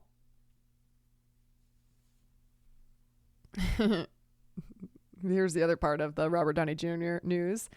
Thanks for talking about this. In animation, tens of thousands have been laid off this year for the past year, even though animated films consistently top the box office. Really frustrated because they made people work through the pandemic and then just drop them. I mean, let's not forget when Jeffrey Katzenberg was like, "Oh yeah, AI is gonna wipe out animation." Just nonchalantly, he's like, "Oh yeah, in 3 years, human animators won't be a thing." And it's like, are you saying that because that's your plan? Yeah, Jeffrey Katzenberg says AI will cut animation labor and production time by 90%. Do you think it would help RDJ if he gave some of his salary for the movie to the cast and crew at the end of filming? I mean, like, I don't really know how I don't really know how that would go. What I would say is, I think when it comes to big actors in big studio films, Tom Cruise is actually someone to commend. And the way that Tom Cruise does things is honestly worth it's worth the praise, because what Tom Cruise does, he does not take a lot of money up front because he wants to make sure that the movie gets made, and he wants to make sure that like people are being paid fairly. And instead, he takes a lot of money on the back end, and because Tom Cruise films do so well, he does very well. But this has always been his prerogative. Is he also kept his entire crew paid through COVID? Yeah. Look, Tom Cruise is a Scientologist. There's a lot to criticize him on, but there's other things that he has done as one of the biggest stars in Hollywood that I gotta give the man credit for. I have to give the man credit for. Like when he stood up for that agent at what was it, WME or CAA? Tom Cruise stopped the agency from firing her after she had supported Palestinians. Tom Cruise stepped up and was like, "No. She is staying. You're not firing her over this." And then him keeping his crew paid throughout COVID, and then the fact that, like, as I said, on his films, he takes less money up front to ensure that like there's not issues with the budget with getting this movie made, and to ensure that like it's not to the it's not to the detriment of the crew and the other cast who are not Tom Cruise. And he'll do a deal where he makes money on the back end. Anyway, it's something where like, why couldn't they do that with Robert Downey Jr.? Robert Downey Jr. would make a lot of money with having a back end deal on these two films, because these films, most likely, in my estimation, are going to do very well. They're going to make money. He didn't need to have $200 million or $100 million up front. Anyway, okay. Jonathan Majors heartbroken over Robert Downey Jr.'s Doctor Doom replacing Kang in next Avengers films. He'd still return to MCU if that's what Marvel wants. Can I say that I have a theory? I have a theory that Marvel actually came to the conclusion that Kang was not a good next path for them to go down. They were like, ooh, actually, we don't want to do Kang movies. We don't want to build out a Kang universe. Doctor Doom is better. And so Jonathan Majors, being a convicted abuser, first he was charged, and so then Marvel could be like, oh, we're getting rid of Kang. Because let's be real, I don't trust any corporations to do the right thing. Like, I don't trust them to do the right thing out of, like, because of morals, because it's the right thing. It's always a business decision. It's always about money. It's always about the bottom line, which is money. And so I feel like this was a blessing in disguise for them to scratch the Kang storyline, be like, nope, not doing it, and then get a look as if, oh, we're doing the right thing here because Jonathan Majors, blah, blah, blah. And now they get to go with the Doctor Doom of it all. Okay, so anyway, Jonathan Majors told TMZ that he's heartbroken over the news that Robert Downey Jr.'s Doctor Doom will be the new villain of the next two Avengers movies, effectively replacing Majors' Kang the Conqueror. Yeah, I'm heartbroken, of course, Majors answered when TMZ asked him if he was hurt by the new direction Marvel was taking. I love Kang. Doctor Doom is wicked, though. TMZ then noted that Downey was being given a chance to lead more Marvel movies despite his own history of legal troubles. Downey was arrested in 96 for possession of heroin. Like, why are we still doing this? I'm sorry, but it is ridiculous that this line is still being used about Robert Downey. The fact that, like, it is 30 years later, Robert Downey Jr. was not abusing drugs when he was playing Iron Man. Let's be clear on that. It's been a very long time since Robert Downey Jr. had his struggles, but it's still like brought up as jokes at the Oscars. It's still mentioned whenever Robert Downey Jr. is talked about. Like, it's boring. We're done. Come on, move on. Move on.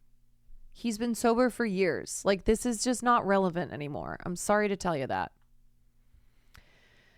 Anyway, Jonathan Majors said, I think it's fair that Mr. Downey is being and has been greeted with patience and curiosity and love, and he's being allowed to work his art and be creative at that level. Majors said about how Downey was afforded a comeback despite legal troubles. I didn't really get that. Okay, first of all, it's been like 2 seconds since you were convicted. Second of all, you were convicted of domestic abuse. Robert Downey Jr. was arrested for like drugs and having an unloaded gun. Okay. But the main thing with him is that he was a drug addict. Being a drug addict is not the same thing as being a domestic abuser. And that's not legal troubles like in the way that Downey's were. I also love this, like, Jonathan Majors has not allowed to have a comeback at all. It has been approximately 2 fucking seconds. What are we talking about? What do you mean that you have not been allowed to come back? You haven't even done your like year of anger management classes. What? And you are out here getting roles. Like, you are getting cast in things. You are getting stupid ass awards. What do you mean, dude? Would Majors want to return to the MCU as Kang? Hell yeah, hell yeah. I love him. I love Kang. If that's what the fans want and that's what Marvel wants, then let's roll. Hell yeah.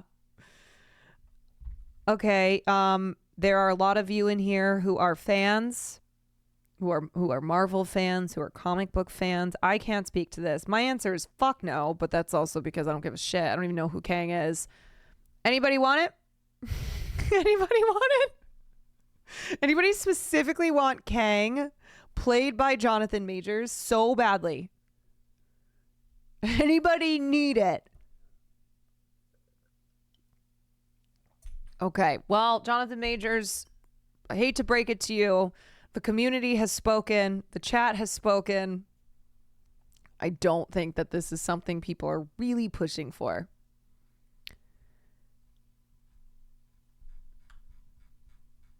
The jury has spoken. Fuck off. Fuck off, mate. Oh, boy. Oh. Man, oh, man. I stand by saying, give me Dr. Dolittle 2. I haven't even watched the first one, but give me, if we're going like Robert Downey Jr. returning to Marvel, we better be getting Dr. Dolittle 2 as well. That's the hill I'm dying on.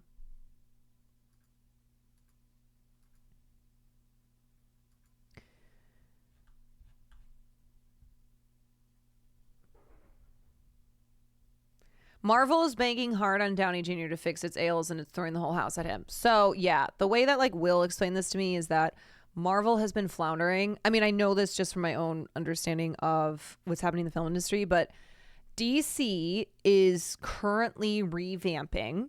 They've got James Gunn, and they are revamping the whole DC universe.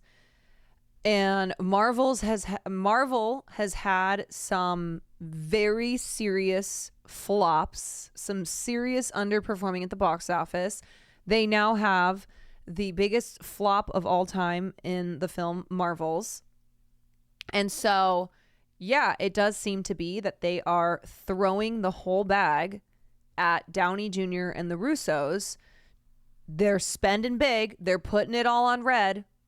They are putting it all on red and hoping that this is going to put the train back on the tracks.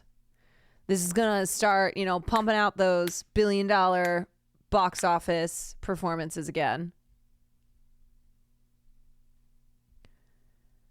One person on Twitter said, you can make a whole ass superhero film with his salary. Others joked about how cheap the movies might look given how much of the budget's already being funneled directly to Downey Jr. and the Russos. Though through the jokes and critiques, some fans have applauded Downey Jr. for using his sway with Marvel to negotiate the return of the Russos and securing such a ludicrous bag. Yeah, I don't get that. I don't understand that, like, hell yeah, let's go, dude. Robert Downey Jr., because it's not a comeback for Robert Downey Jr. My man has already made so much money. He was Iron Man. Like, why is there all this excitement over him securing an insane amount of money that no one should be getting paid to do a movie? Like, are they just excited for what that maybe means for Marvel? Are these like Marvel fans who are just wanting Marvel movies to be good again? They're just excited about Doom.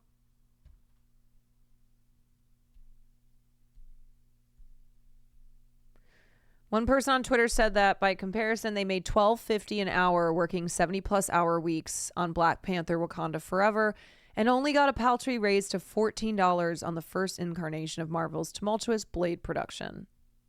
As one screenwriter put it, I'm sorry, but it is really so insane to spend this much on a single person when half the town is having to pack up and leave because there's no jobs and they can't afford to stay. Yeah, feels bad, man. Their issue is they think a gimmick will get audiences back when the real issue is quality of storytelling and lack of cohesion in the movies. Yeah, man, it's not the gimmicks. It's good. It's good characters. It's good storytelling. To my understanding, comic book fans didn't give a shit about the Marvels because they didn't care about those characters. Like, those were not exciting characters to make a movie on. Amongst other issues, like amongst there being other issues on that film, but one being that there was not genuine excitement over those characters.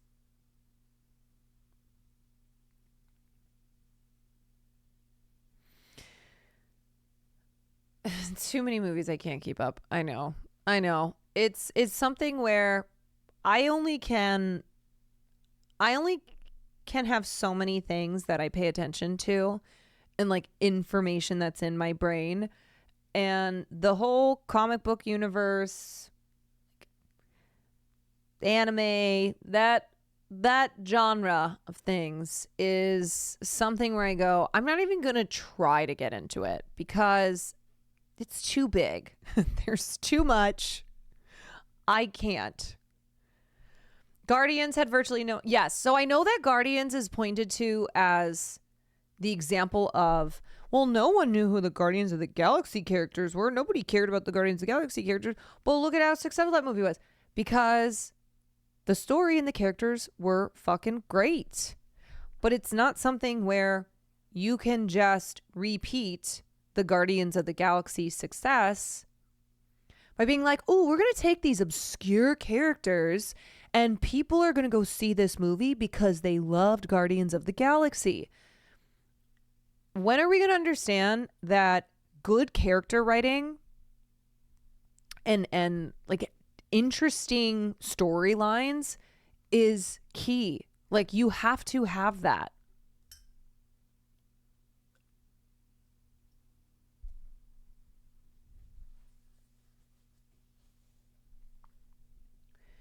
By the way, Iron Man himself wasn't even that big of a character to begin with before the movie came out. Yeah, from my understanding, like, they had no idea that Iron Man was going to be so successful.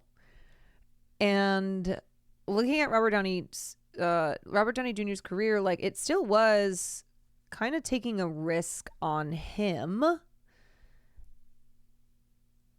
And, you know, it was a risk that paid off.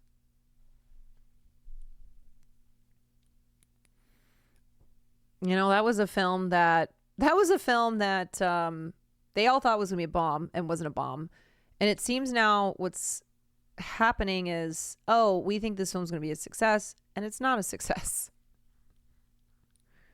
I actually have seen Iron Man, and I actually really like Iron Man. I haven't seen a ton of comic book films, but I have seen Iron Man. And for me, a person who doesn't know anything about comic books, doesn't care about comic books, when I first watched that movie, it was great. Like, I was genuinely very intrigued by the character of Iron Man. And I thought, Robert Downey Jr. was so good as Iron Man. I stand by Iron Man 1 being the best Marvel movie they've ever made. It's the only one that stands its own 2 feet. It's funny because I haven't seen a lot of them, but I have seen that one. I have seen that one.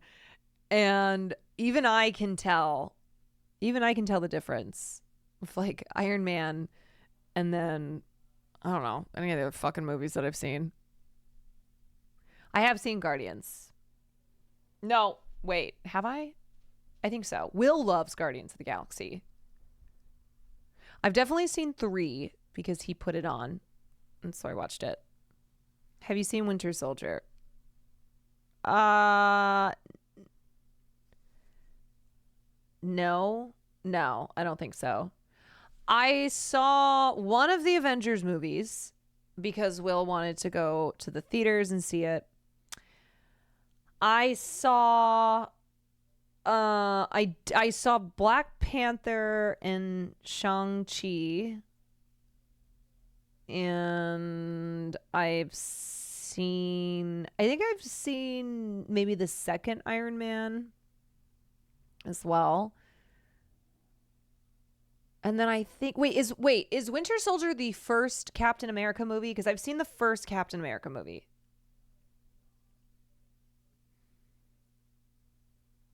Second. Okay, I haven't seen it then. I've seen the first Captain.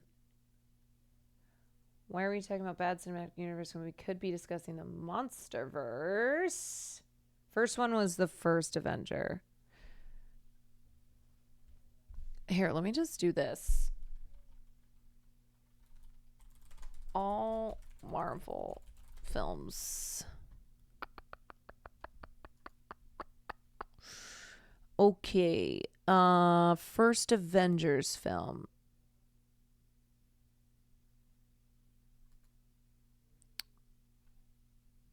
Maybe. I don't know. I don't think so. Iron Man, yes, I've seen this. Ant-Man, no, I have not seen that. Black Panther, yes. Captain America Civil War, no. Guardians of the Galaxy. Okay, so I don't know if I've seen the full first one.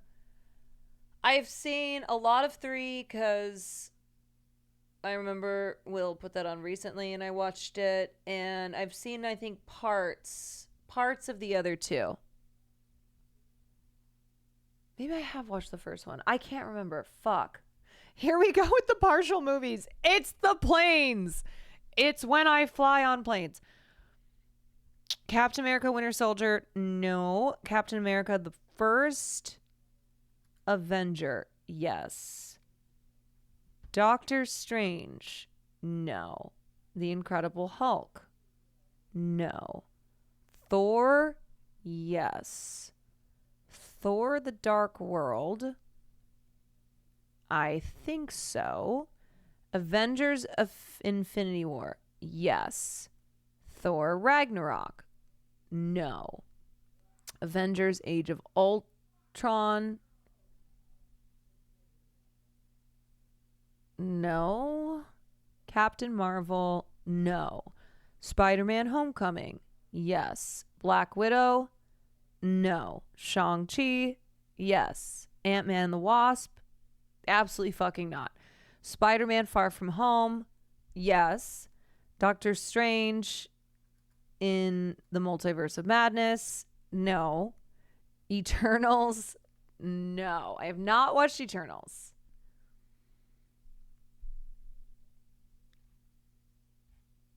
I think that's all of them, right? Oh, well, I guess there's the Deadpools. I've seen almost all of the first Deadpool. Are there a lot of movies that are missing? I was like, this doesn't seem like enough. This doesn't seem like all the movies. I swear to God, there's like so many that come out every year. Go to the Wikipedia page.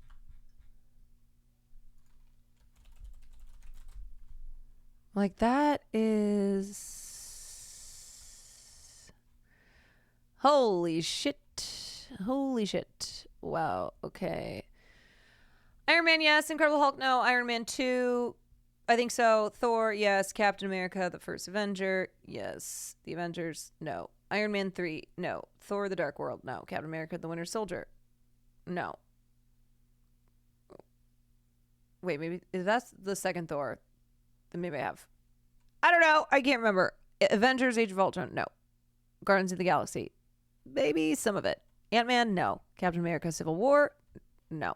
Doctor Strange, no. Guardians of the Galaxy Volume 2, no. Spider-Man Homecoming, yes. Thor Ragnarok, no. Black Panther, yes. Avengers Infinity War, yes. Ant-Man and the Wasp, no. Captain Marvel, no. Avengers Endgame,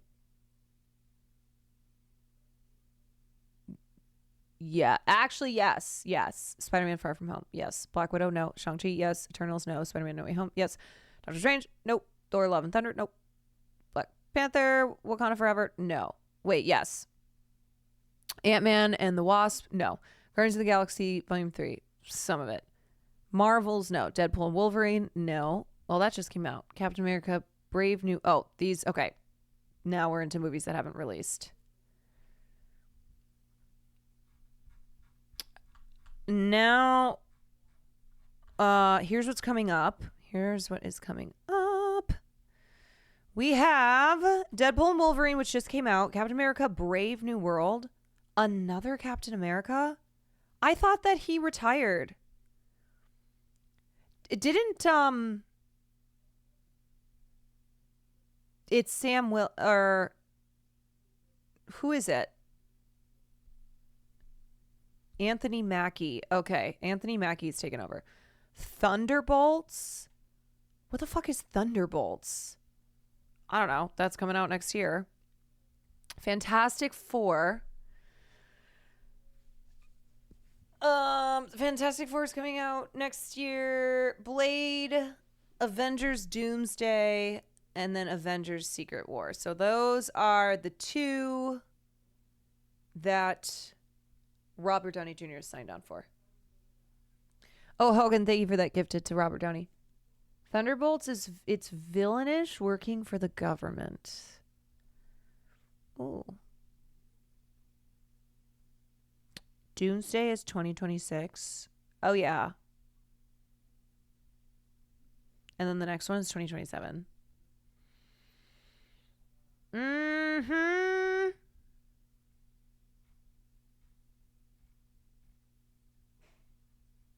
You didn't know conservatives lost their mind because the new cap is black?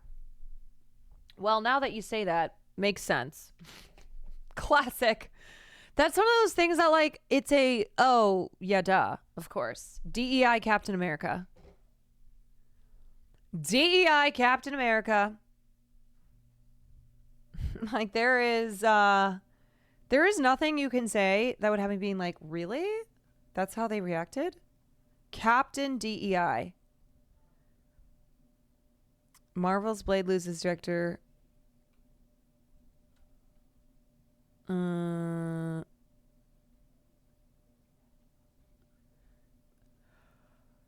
Yeah, this movie's had a bunch of setbacks. Still set to be released November 2025. But what was this from? June 12th? Lost the director.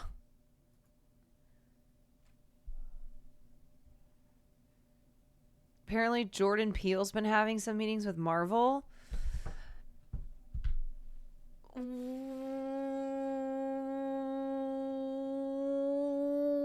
What?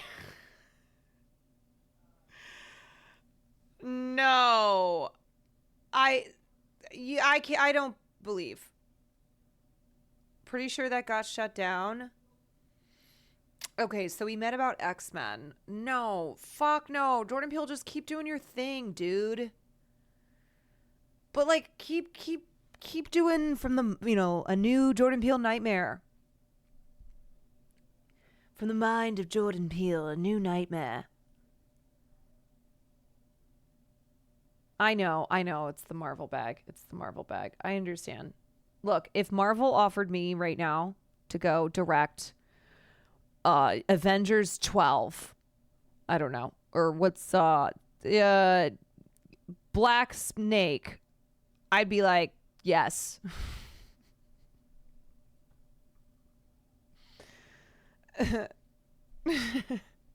Black Snake. That's got to be a movie, right? Black Snake.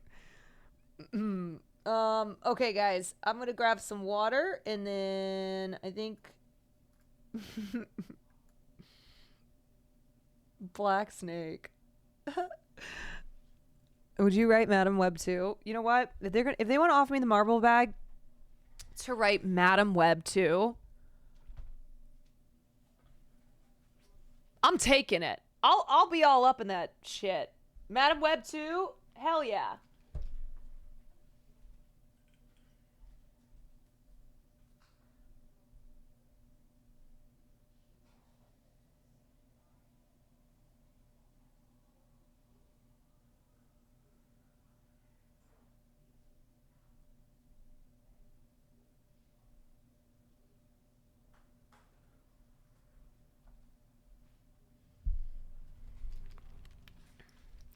Madam Web 2.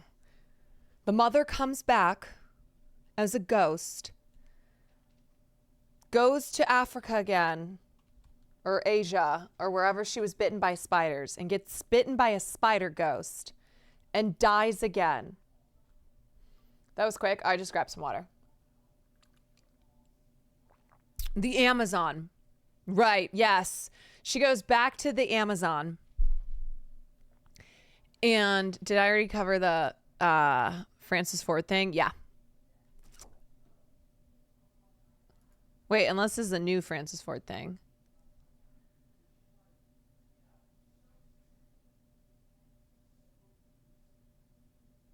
Oh, okay. Oh, this is one of the extras coming forward. Yeah.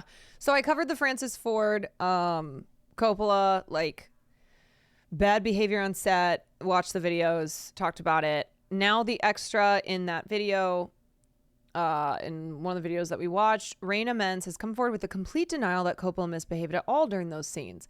She posted on Instagram that she was disgusted by the insinuation that Coppola behaved anything but professionally. He did nothing to make me, or for that matter, anyone on set, feel uncomfortable. I felt disgusted. Well, first of all, if you're going to go out publicly and be like, no, Francis Ford Coppola, totally fine. You don't get to speak on behalf of everyone else. Look, I get it. She's protecting. Yeah. She's an extra. She has literally zero power. Zero fucking power. Francis Ford Coppola is a very big and powerful director. Her coming out to defend him, is possibly a way to be like, look, I'm defending you. Put me in more of your movies. Because career. But you cannot speak on behalf of everyone else there and be like, no one was made to feel uncomfortable. No one. Because other people have reported that they were uncomfortable. Like, a lot of the crew were uncomfortable. They're like, yeah, there's no HR. There's no one to go to because Coppola is HR. And here's the thing. Objectively speaking, that was not professional behavior. It's just simply not. It's simply not. So that someone posted that video is ridiculous and super unprofessional. That's unprofessional? That's unprofessional that someone took a video. Okay. It's gross because he only ever spoke about how wonderful his wife is. Really? Because he got up there, was like, yeah, if I kiss you, if I hug you, like, it's for my pleasure. Like, you're lying. You're lying, girl. You're lying. But I understand you are simply an extra in Hollywood trying to make it. And you're looking at defending Francis Ford Coppola as a way to ingratiate yourself. Caroline, have you considered that I wasn't personally uncomfortable? I never worked with Coppola. You're right. I'm so sorry. It feels so gross seeing that video and the way they were trying to convey a message. Just gross. Actually, no one was trying to convey a message. Francis Ford Coppola conveyed the message himself. He himself did it. The insinuation which the trade said corroborated a charge published in a UK publication during Cannes was just not true, she said. It was all false. In fact, I was the one who asked him to dance. I asked him to dance in front of everybody else. That's why it's so funny that this story came out. He even said something along the lines of, mind you, it was over a year ago, so this isn't a proper quote, but he said something like, I'm a gentleman and I would never say no to a lady. And then we waltzed to club music. Okay, well, maybe this is a different video because the one that we watched, he literally walked up to one of the extras who was doing her job and just was kissing her on the cheek, as you can see her looking uncomfortable, looking visibly uncomfortable. He was nothing but professional, a gentleman. He was like this cute little Italian grandfather running around the set. Okay, aside from the sexual harassment, no one would ever describe Francis Ford Coppola as a cute Italian grandfather just running around the set. Like, that is simply not true. Aside from like the creepy stuff, Francis Ford Coppola is a menace, all right? He's a genius director, but he's been around a long time and he is notoriously a menace. And there were so many things on that set, aside from the sexual harassment, that were not professional, and that was not Francis Ford Coppola being a cute little grandfather running around the set. It was just so much fun. He's a nice, generous person. Okay. This was the latest in a trail of surprisingly aggressive reports. You want to know who want to know that like women also said that about Harvey Weinstein? Like, yeah, it's been said about every powerful dude in Hollywood. There will always be someone be like, no, it was fine. It was totally, I don't know what everyone's talking about. He's just a sweet guy. He is brutal to his crew. Hearts of Darkness showed a lot of how bad he was on Apocalypse Now. Yes, exactly. That's what I mean by saying, like, never ever has Francis Ford Coppola been a sweet, professional, cute little Italian grandfather on his sets. No, he's a son of a bitch. He's a son of a bitch who has made amazing films.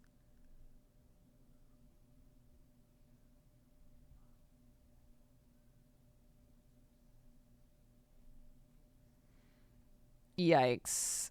I'm disgusted by these allegations and hope everybody will see the truth for what it is.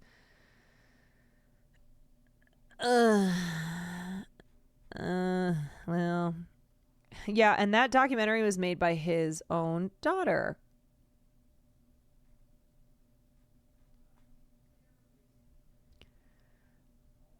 Well, anyway. Or his wife. No, it wasn't his daughter, it was his wife. Francis Ford Coppola. The part about it being a closed set that prohibits cell phones because of nudity on the set is kind of illuminating. Well, how about the fact that like they had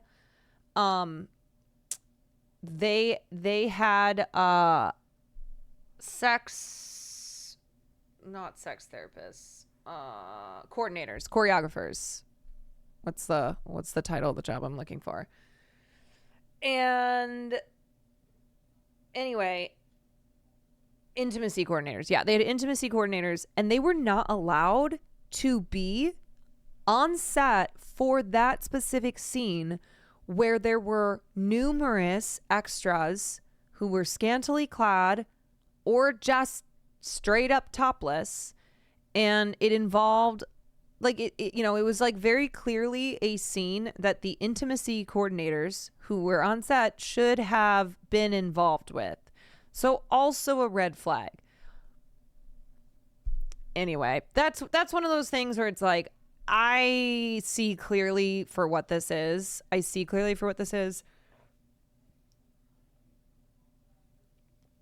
And, you know, she's allowed to say whatever she wants to say in the hopes that it will help her career. Yeah. Okay.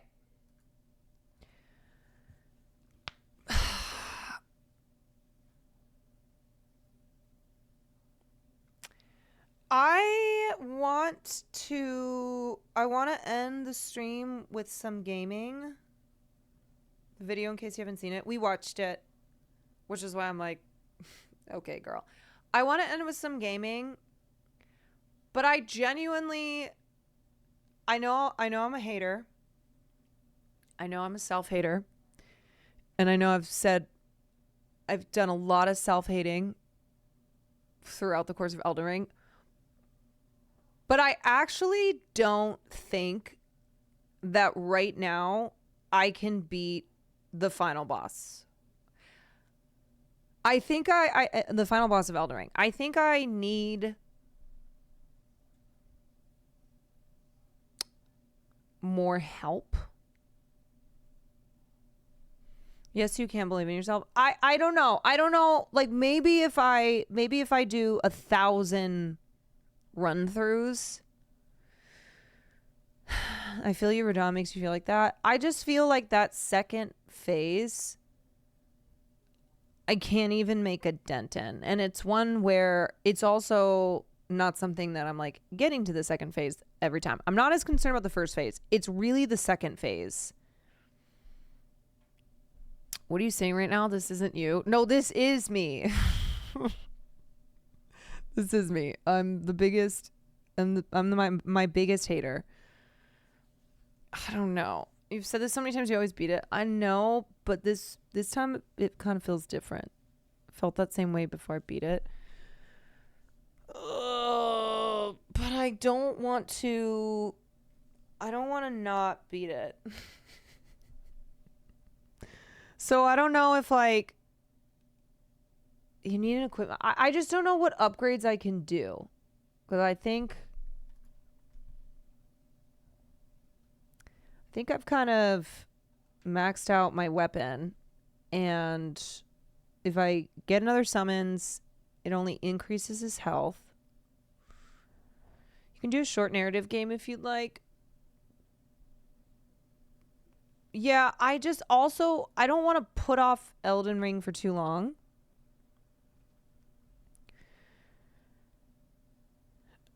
Maybe I get a better talisman.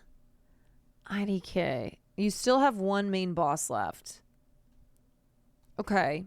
Who's the other main boss? Yeah, you don't want your skills to stagnate. Yeah, precisely.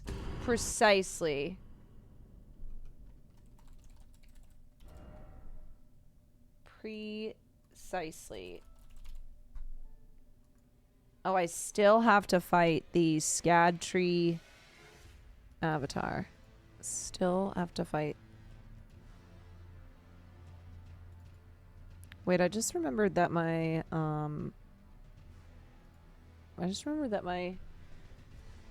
controller wasn't working yesterday.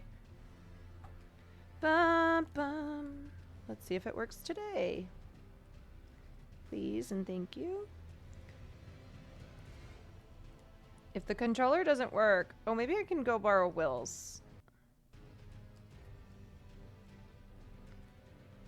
Yeah, I don't know why. Let's try to reboot it. IDK.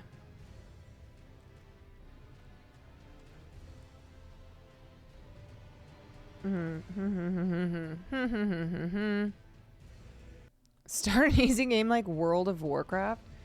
Yeah, so my controller's not even working. Just like it wasn't working yesterday. Let me see if Will's gonna be using his controller.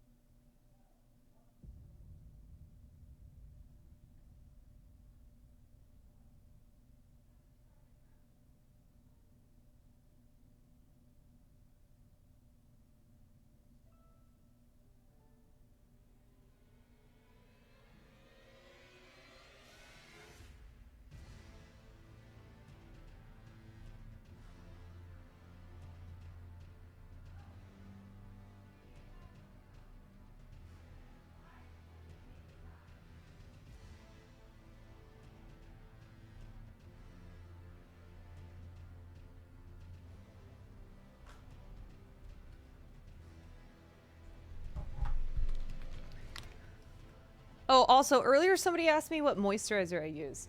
I use CeraVe. Okay, let's try this instead. Different controller. Boom. Boom, boom. Okay. All right. So should I so you said I still have the SCAD tree. I still have the SCAD tree boss. That guy. Wait, who did I fight? Didn't I fight him? Is that the last main boss to fight? What talismans do I have? Let's take a look.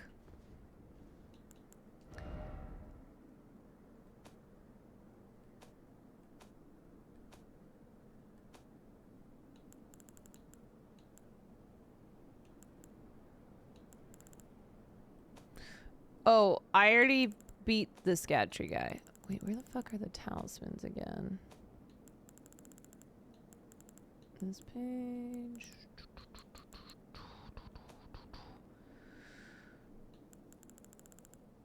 No, you haven't. Do you have the golden braid? Yes. So you can do the SCAD tree avatar, and you go to dungeons to get.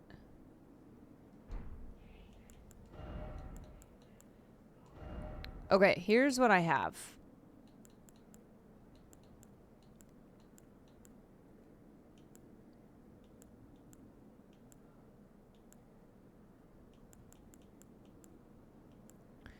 Vastly raises maximum HP, greatly reduce HP restoration from plasma tears.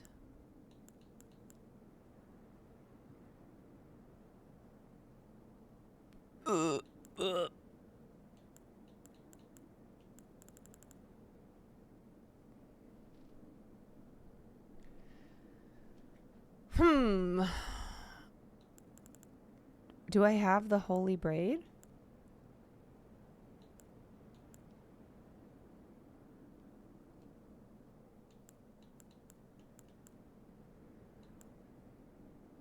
I do. Okay. Okay. You can get talismans that boost your damage. So to get to Avatar Boss, boost holy damage. Does he even do holy damage though? To get to the Avatar Boss, you have to go to the Church District entrance, Grace, and drain the water in the castle. Oh yeah, I never did that. Oh, okay, so I should use that. Holy damage is what's in the second phase. Okay.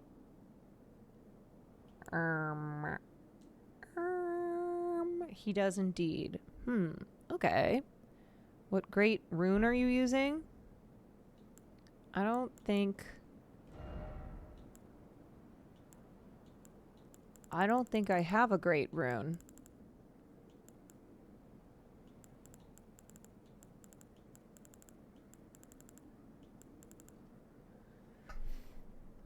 Okay. Negative. No rune.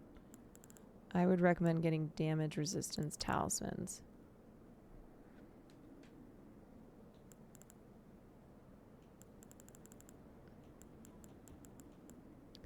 What's your skibbity level? I am at...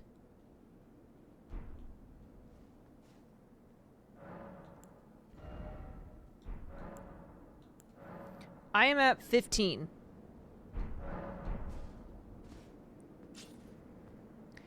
Okay, so I need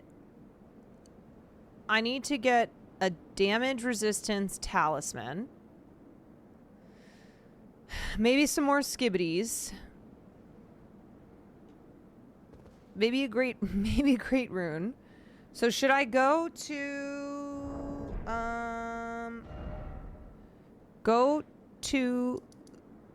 the church and drain the water, and that has that will give me a good talisman.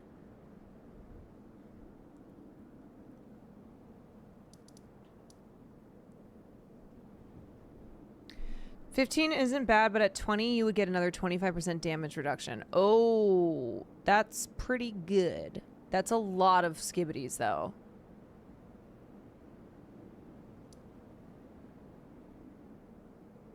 That's a lot. Because it's three per level, so that's 15. It's hella skibs. Hella skibs. Okay. F-file, brace of the halic tree found in a chest on an elevated platform inside a large building northeast, guarded by several pests. Okay.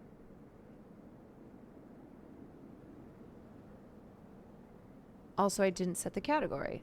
Oops. Let me do that. Elden Ring. Elden Ring. Okay. So, let's go after the Dragon Crust Great Shield. That is found in a chest on an elevated platform inside a large building in the northeast, guarded by several pests. Northeast. Okay, where do I go? That's in the main world. Okay. Main world. Halic tree. The hell is the Halic tree again? There's the Elden Throne. North. Where Melania is? I don't even fucking remember where Melania is. Church of the Eclipse. So, up here? Very north. Up top. How do I even get there? Up. Oh. More north. More. Oh. Okay.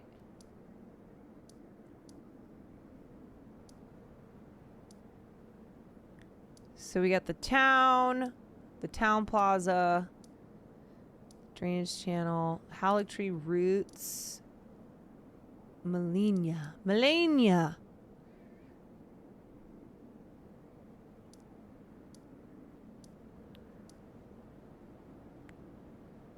Drainage channel. All right, we'll go there. We'll go there.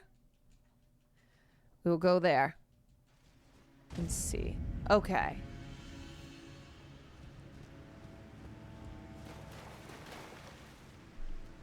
Oh, great. Let me take a look at this.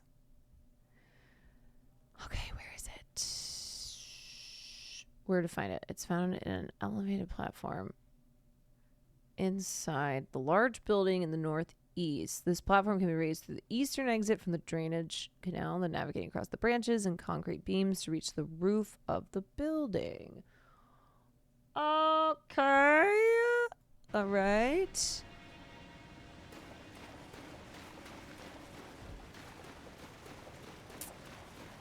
I don't remember this at all. So I want to go outside. Okay, I want to go outside. And I need a branch. Okay, here's a branch. I sprinted through all this. I'm starting to remember. We are cooking. Are we? Okay.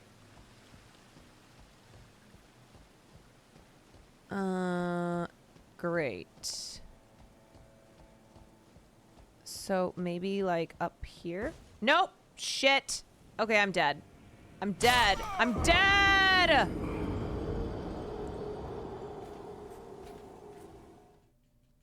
Oh no. I think I should watch a video, or else I'm gonna be like, where do I? Ah! Oh my god, okay. Okay, let me see. Oh, I was kind of going the right way. Kind of. Let's see. Yeah. Yes. I was going the right way. Okay, the idea was right. The idea was right. No. Okay. I gotta go on that branch thing. Go over there. Go on that ledge. Okay, where are they going next? Okay, they're just running around.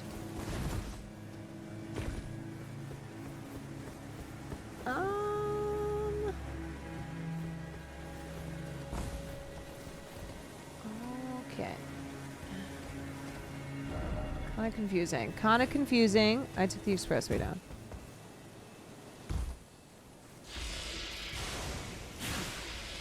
Okay, I see the little snake, or little shrimps. Okay. Okay, I think I've got it. Okay. Okay, I think I've got it. I think I've got it. Let's do this. So, we're gonna go this way. And then we're gonna go this way.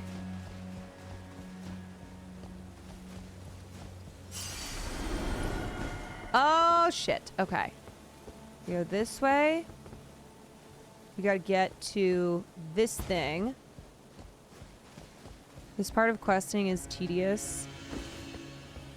Well, I think I'm about... Oh, shoot. Yep, up here, up here. Up here, and then we jump down onto the roof. Yeah. Shit. Super close now. And then I think I jump down to that roof. Right? No. Other side, other side. There's supposed to be a hole in the roof, but the question is, where's that hole? Show hole. Show it! Show the hole! Where's the fucking hole, man? The hole was higher up? Damn it. How do I get back? Shoot. Think you went down too far? Should I just kill myself? Okay, that didn't work. Let's do this. Why is it that, like... Why is it that I don't die when I do that? There was a ladder nearby. Alright, well, I already started all over. Whoa! That is not correct. Drainage channel. Okay, here we go. Here we go. Now this is it. This is the way. This is the way.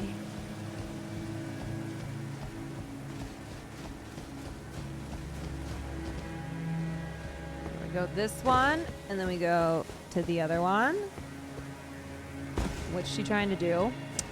Well, I am going for a talisman.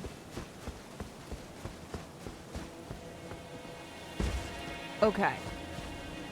There's the hole. There it is. There's the hole. There's the shrimp. Oh. Let's get my flask up.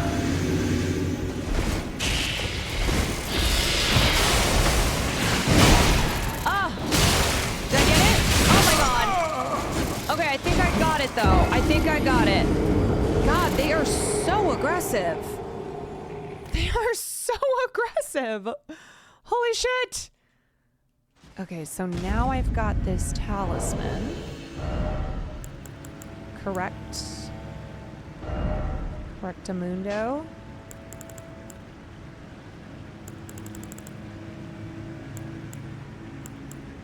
I don't even see what talisman I got. Go up. The one, oh, this one. Okay. Enormously boosts physical damage negation. Great. So now I've got the braid, holy damage, physical negation, stamina recovery, vastly raises maximum HP. Okay.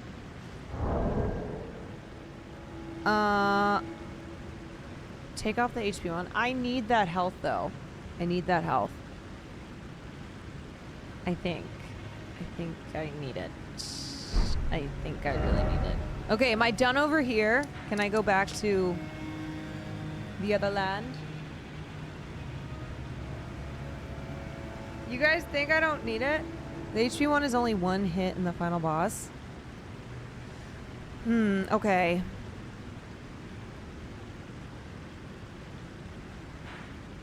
I am negating damage. That's true. That's true. Okay, these are points. These are good points. Enhances attacks with two-handed. Okay. Now. Okay. Where should I travel to?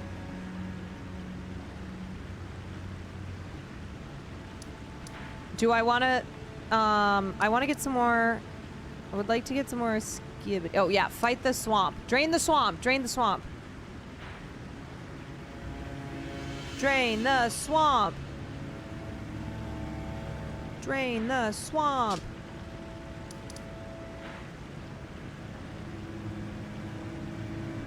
Draining the swamp. Draining. Are there some skibs in the swamp? Also, where's the swamp again? I can't remember. Is it the castle watering hole?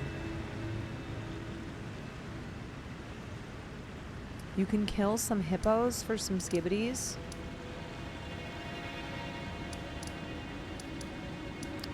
Okay, let's do the swamp. Let's do the swamp. Where is... I know it's around here. I can't remember. Does anybody know? It's the church. Is this not the church district?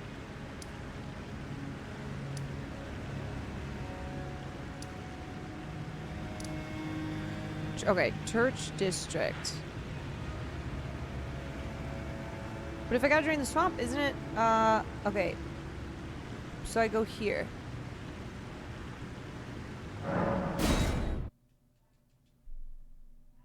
No. Shit. Fook!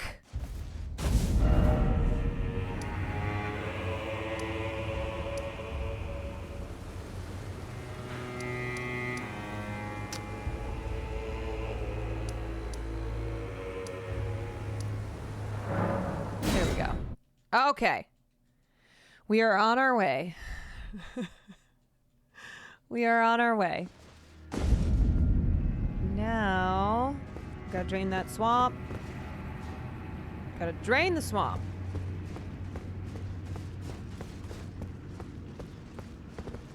Oh god, I hate this.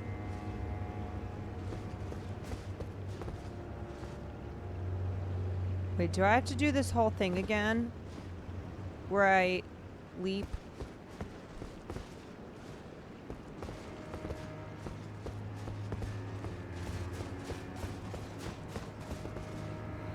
Okay. Yeah, you do. So I gotta go all the way around? Or can I jump onto this thing? Wait, is that a shortcut? Whoa! Whoa! Okay. Sick.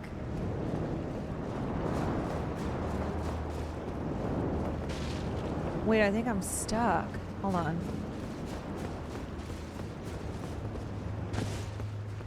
Okay, can I leap onto that? Yes, I can leap onto this. Ha! Whoo! No! Oh no. Oh no.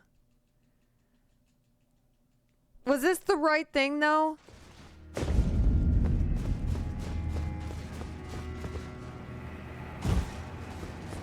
No, this wasn't even right. This isn't a shortcut?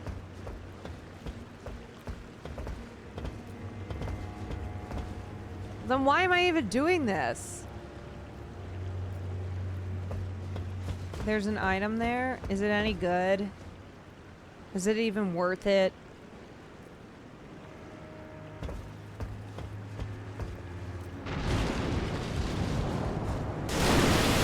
Super rare one. You guys, I can't.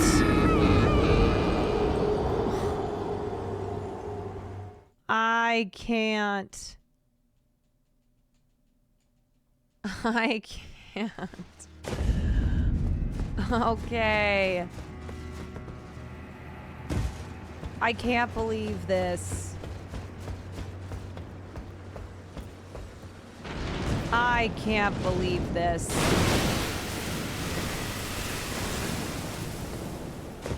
Okay, come on, we can do this.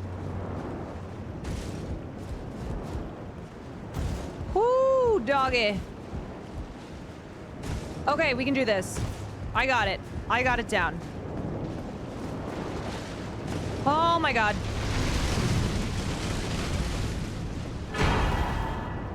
Great grave glovewort.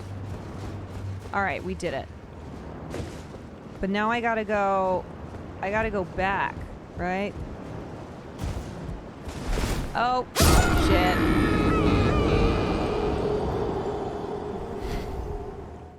Okay.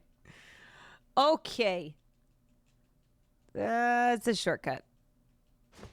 It's a shortcut. Alright, so now we're gonna do the thing where we go all the way around. I can't believe... How is there not another Grace?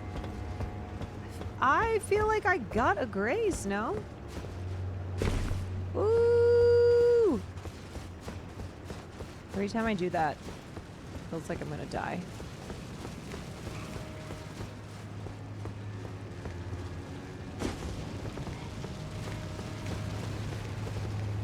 Okay. So far, so good.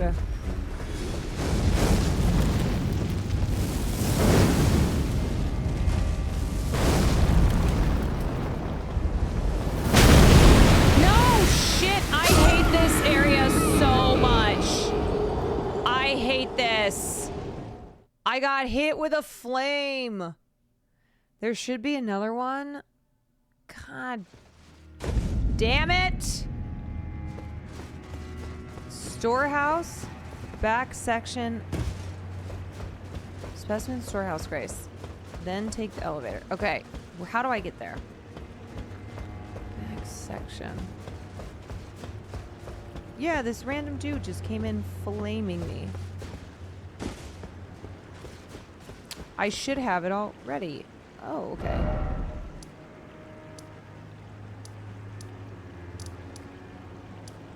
Storehouse. Right. I was like, I should not have to go through this.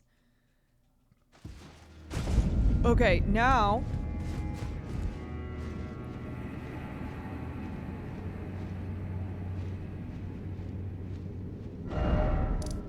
Storehouse. First floor. 7th floor. Dark chamber. What the hell's the back section one?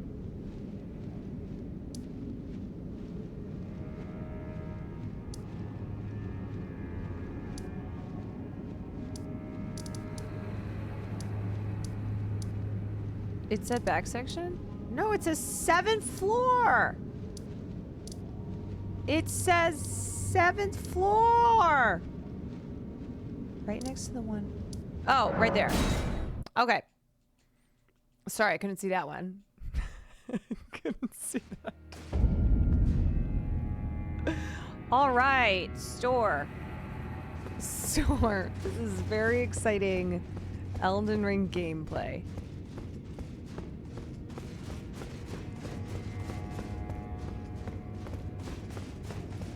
Now I'm looking for an elevator to bring me down.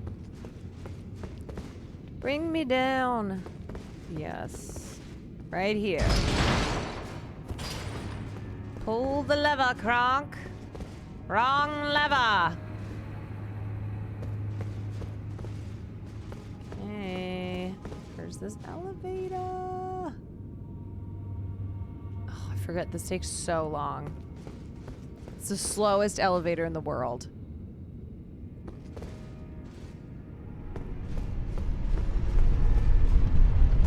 There we go. Hello, this is my first stream. Is this the lady who beats the game with a DDR pad? Yes, that's me.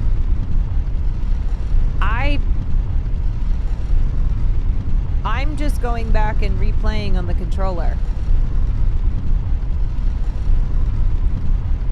Just the fact that Caroline's currently playing debatably the hardest game on PC right now when this one was not a gamer. Well, thank you. Thank you, Yogurt Jodes. I cannot believe Miss Mika did that with a DDR pad. That is one of the most impressive things ever. Okay. So now I remember this area. Oh, I hate these fuckers. I hate this guy.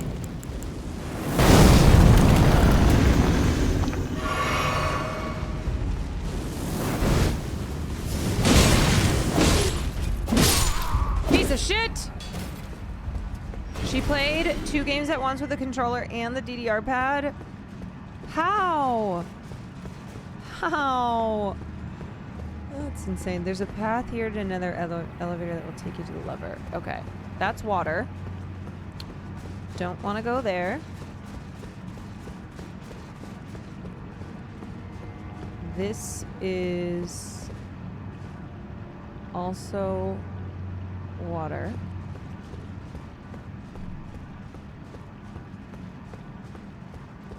That is also water. Now I need a path. Did I go this way? Yet?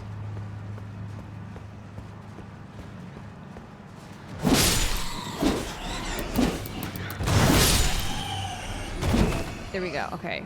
This is the path. This is the way. This is the way. Ooh! Ah, ah, ah! Oh, no! Bro.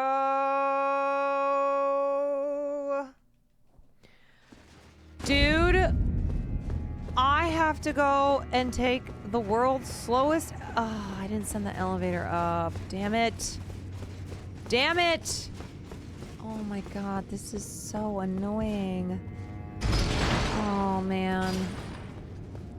Miyazaki put that one there just for you. I know. I'm just gonna practice my rolls. I'm just gonna practice. Okay. Alrighty.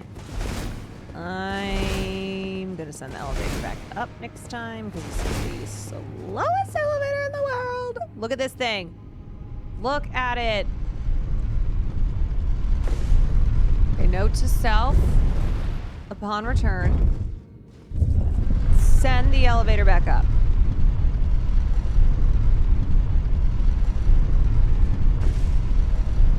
Yeah.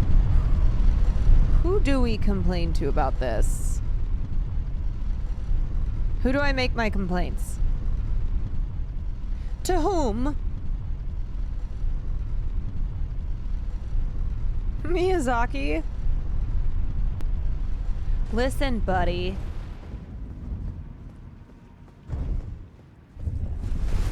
Okay. We are back. No, that guy's annoying as hell. I don't want to deal with him. Honestly, he does have a pretty slay fit, though.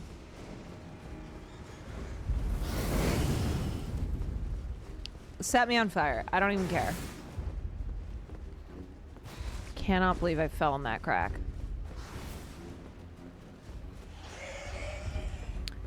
Okay. There's water. Here's this. It's time to drain the swamp.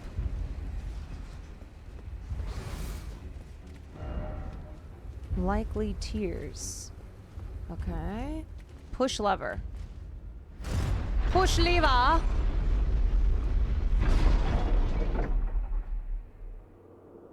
right, am I draining that motherfucking swamp?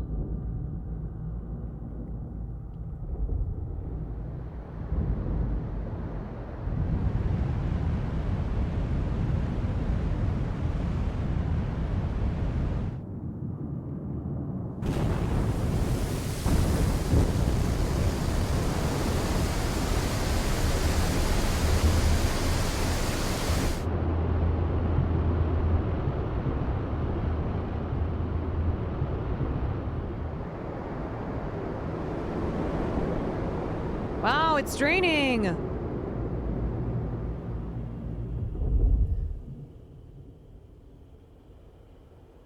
Ah.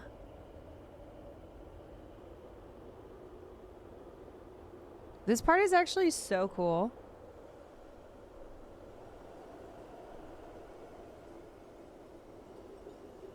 Like, it's crazy that you can just miss out on stuff like this, you know? All right, so I gotta get down there. Here's the Grace. Take it back down.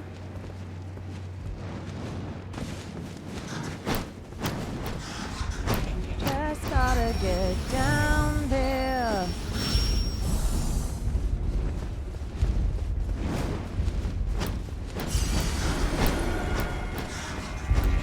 Oh, wait. How do I... Okay. All right, Dick. Dick! Oh my God. There's still water. Shit! There's still water. God damn it. At least I sent the elevator down. Oh my God. The enemy is still here. Ah! Did you beat Commander Gaius? Who the hell is Commander Gaius? From like Gladiator?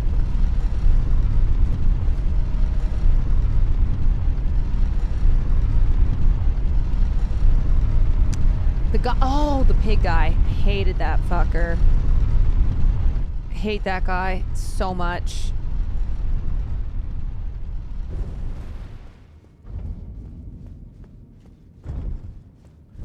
Okay, so we gotta go back to where we were.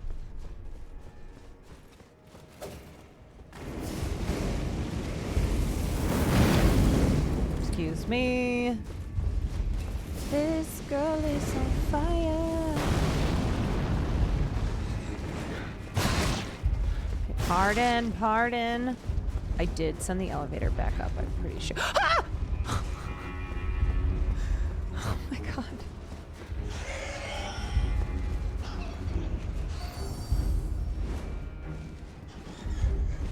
Shit. Wait, is that the door that I want to... Oh, that doorway. Excuse me.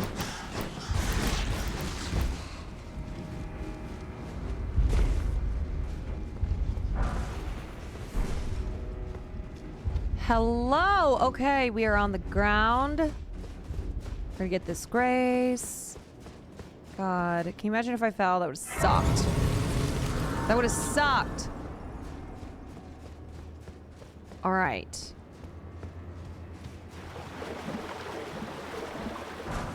Excuse me, Toidles. Now, am I just kind of running around? Oh my God. Oh. Oh, shit. Okay.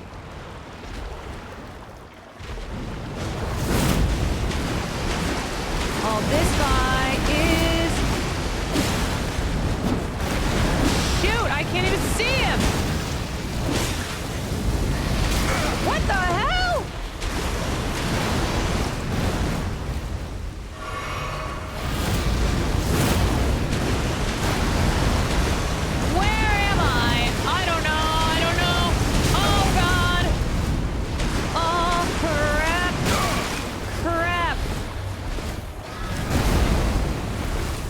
does this camera work?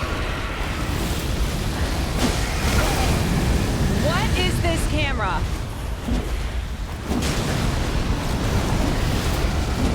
Okay, this is crazy. This is insane.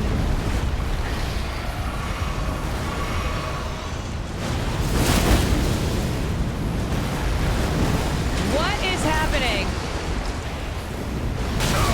Oh my God.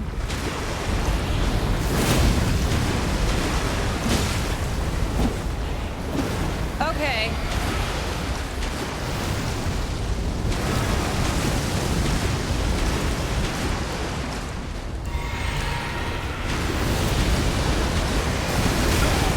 Shit.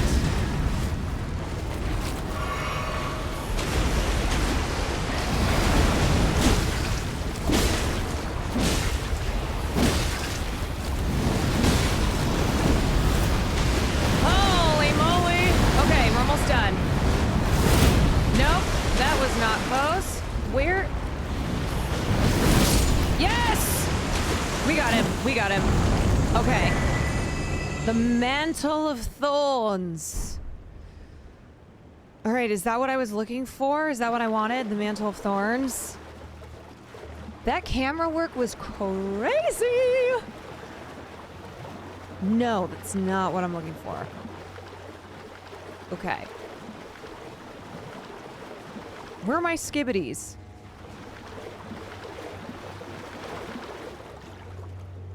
I didn't even get a skibbity. First try. You know, sometimes I manage. The hippos all ate the skibbities. Fucking hell. Go inside the other church. Where is the other church? Oh, this one.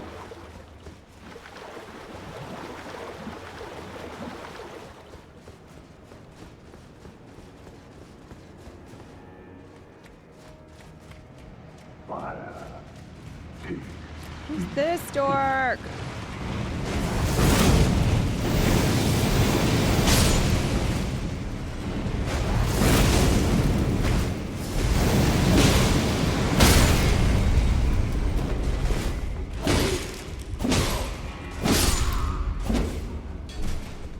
Okay.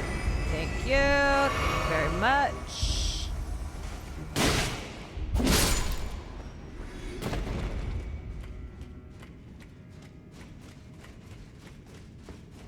Was that a good mask? Okay, so I'm looking for something in here.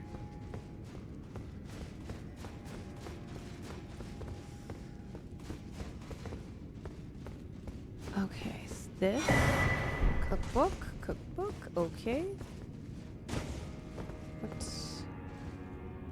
That looks like death. That does not look like where I want to go. No. What is down here?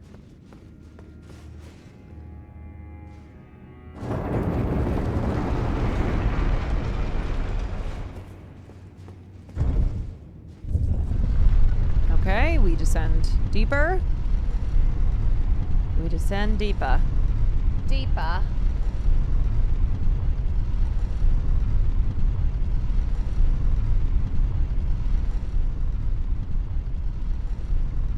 Into the unknown. This is a long-ass elevator.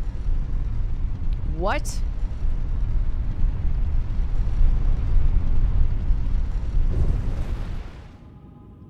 Wow, okay. That was crazy. I'm gonna send that up, but also... Alright. Got ourselves a grace. And now we're in a tunnel. This place just keeps going down. There better be 10 skippities.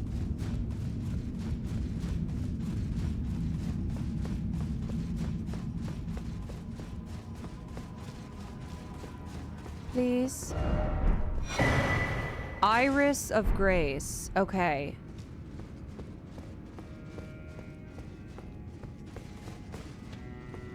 not good.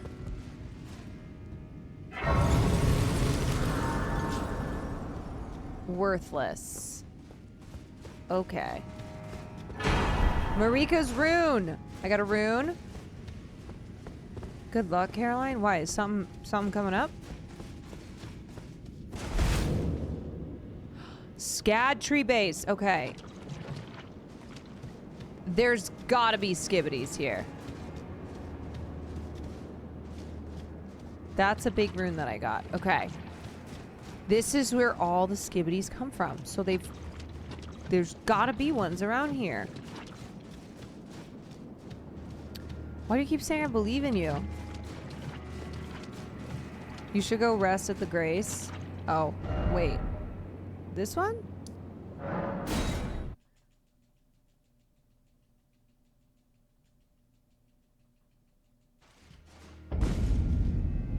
Okay, now I go. Because I should be... Oh, wait. No, I have to rest at it. Because I want to get fully re-leveled up past time. Oh, teleporting counts? Oh, I did not know that. Okay. Well, we just took a double rest.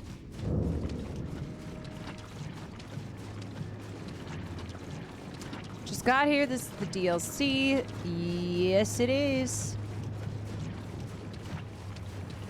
Oh, boy. Oh, boy.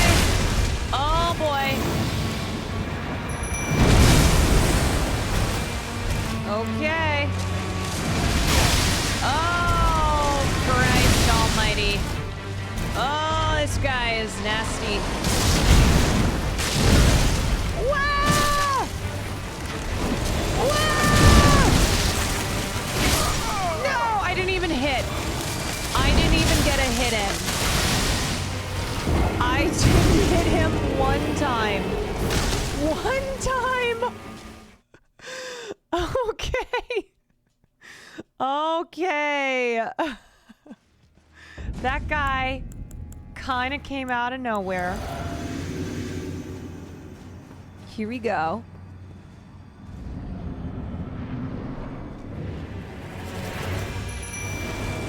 Alright. Okay, those thorns are the worst. Okay. Why? Why? What? What? Okay, good damage though. I need to heal. Heal. Okay.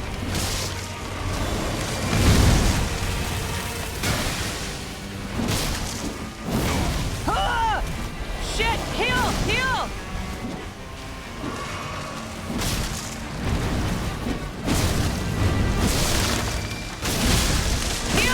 Oh wait, no, keep hitting him. Shit! Oh no! Oh no, I died. Oh, I was hacking away at him. Oh, sheet. Attack the head? How do I attack the head? Okay. Okay.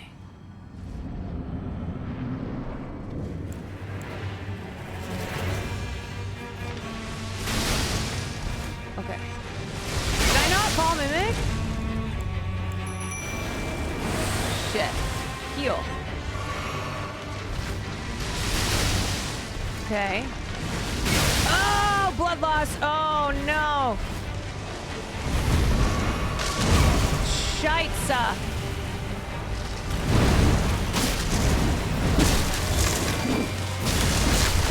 Okay, back away. How do I get to the head? Oh, fuck. There it is.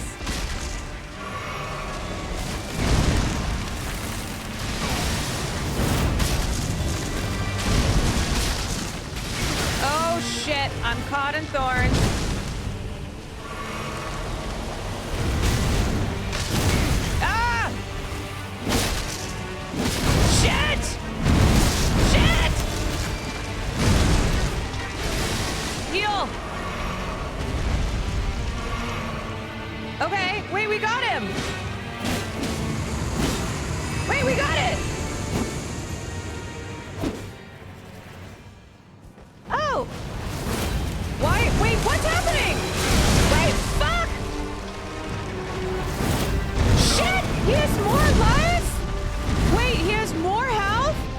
What is this? What is this? What is that? What is he doing? Shit! We can't even hit him! Oh my god! Oh, fuck!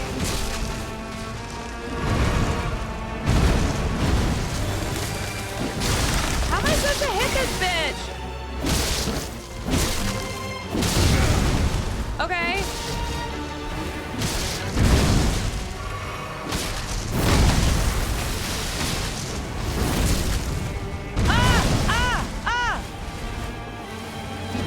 Shit! No! No! Heal! Heal!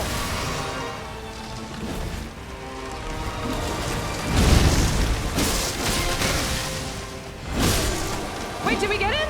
Did we get him? Did we get him? Finally? I'm gonna heal again, because I don't know. Is that it? No, please. Oh, God. Oh, Jesus. No way. No, no, it can't be. I have no health left. No.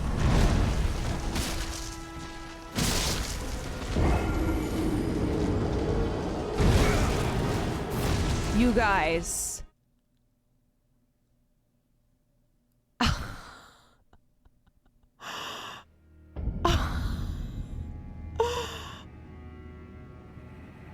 Are you kidding me?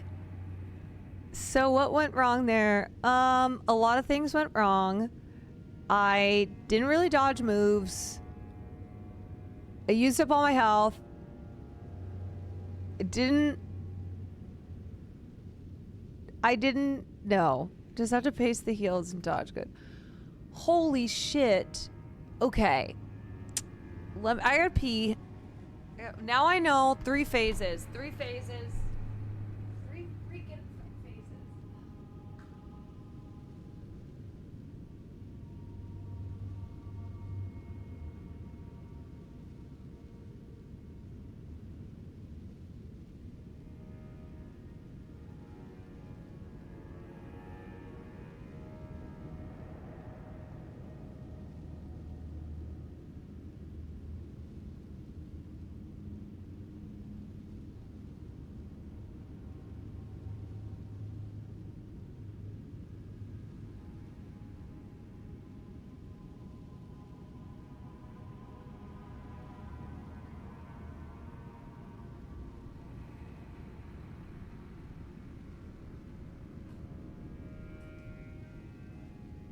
Okay.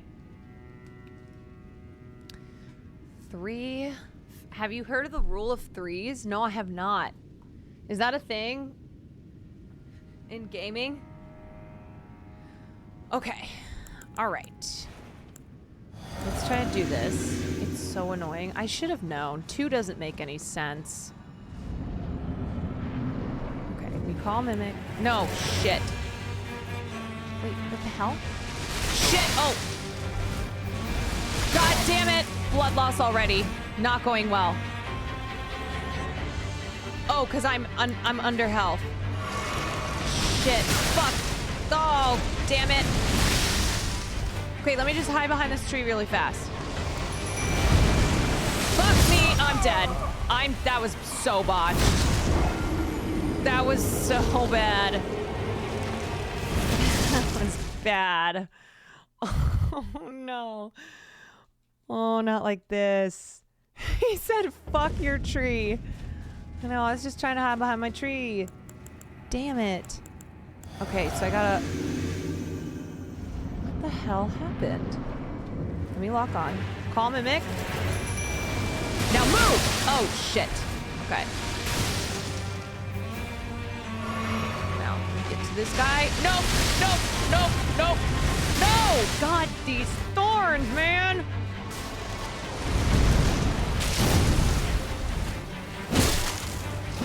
Move! No! Swing! Swing! Wait! Shit! Move! Ah! Ah! Ah! Ah! Scared. Scared.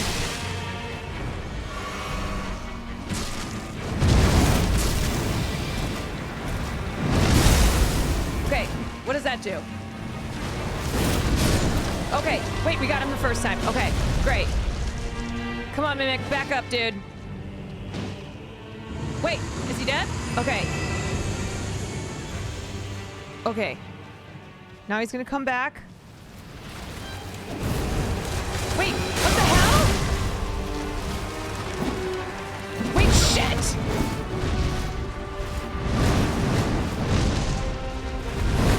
Okay, I gotta heal, man. Ah, where is he? Okay.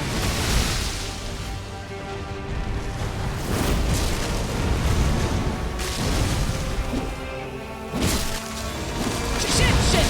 Shoot! Shit! Get out there. Get out, Mimic, or me. I'm panicking. Shoot, I gotta heal.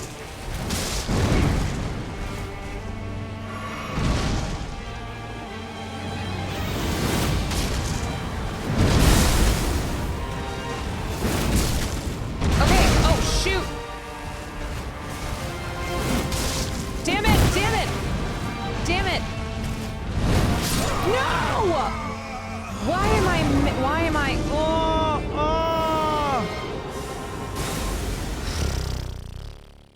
I can do this.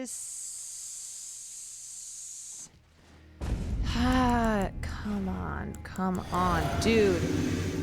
No more panic rolling. I know.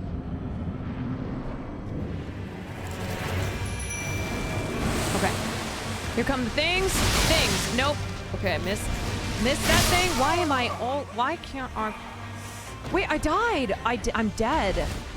Oh no, that was a bad one. Ash Nolo, thank you for the 3 months. Shoot. The special jump swing. That works really well. Okay, how do I avoid those things?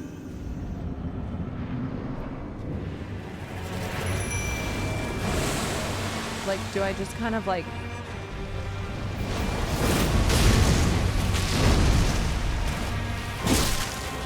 No! He's gonna kill you! No! Bad! Oh, shit!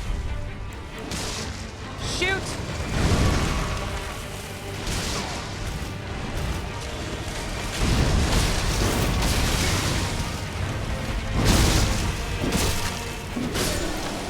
Okay, we got him.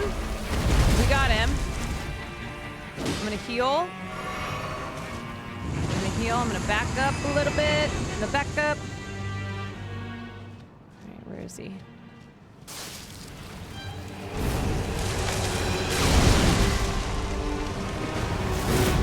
Nope. Okay. Nope. Shoot. Shit, I keep effing up. Come on.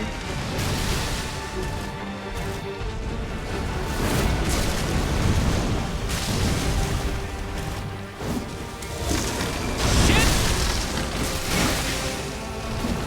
Why can't I hit him? What is happening? Shoot! What am I doing?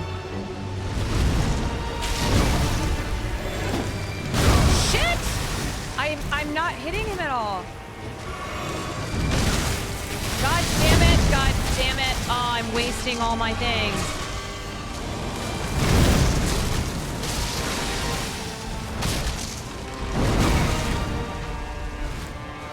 Shit.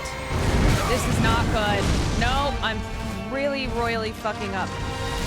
No, I don't understand. Oh boy. I'm getting screwed. I don't know why a lot of my hits were missing. You must lock in, my lord. I know, I keep accidentally locking in on his body and not his head.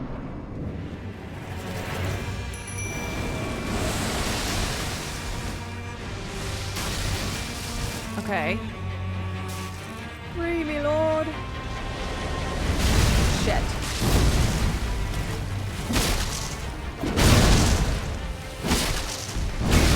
Shoot. Mimic, come on, dude. I need to heal.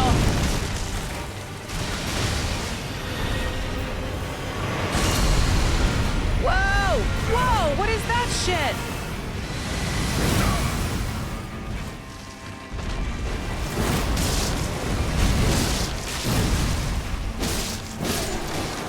Okay. Mimic kind of ate. I know. Alright, where's he gonna pop up to? Wait! Shoot! Oh boy. Okay. Here he goes. Okay. Heal.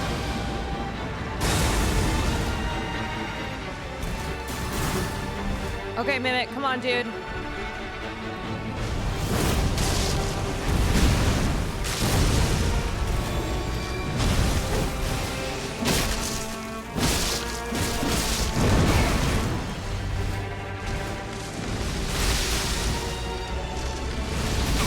Ah!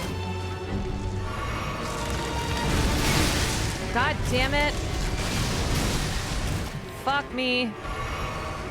Come on, Mimic.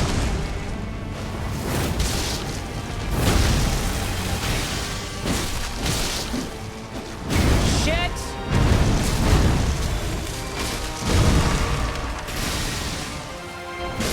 Okay. All right, we got him. We got him.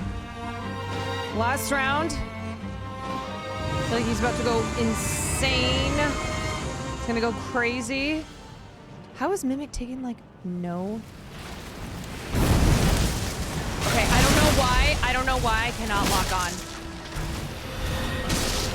What is that? What is that? Oh god. Oh god. Wait, shit.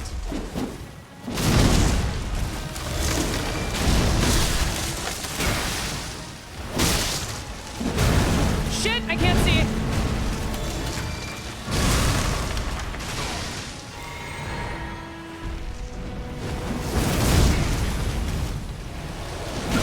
Shoot!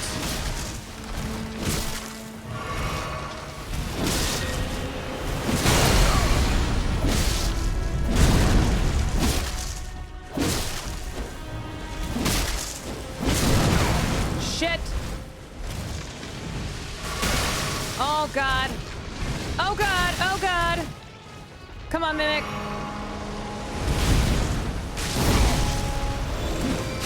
Yes! Yes! Oh, we got it, me lord. Oh, it's over. Oh my god. Okay, we got Michaela's great. Wasn't that hard? You know, not as hard as other bosses, that's for sure. Not as hard. Whew, okay. Still a victory. So we shall take it. Okay, we've got... There's a grace in the middle. We've got Michaela's rune. We've got a bunch of... We've got a bunch of runes. That's it. There's no bosses left. Oh my god. Kind of meme of Mimic. You know what? Mimic is me and I mimic. Mimic is me and I mimic.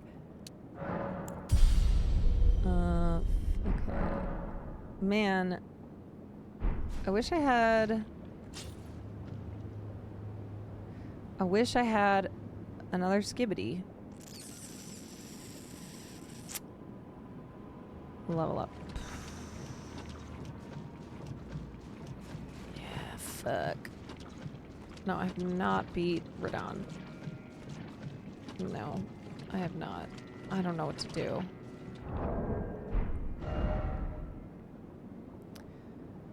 Okay, so if I go here... how do I equip my rune? And is it something where...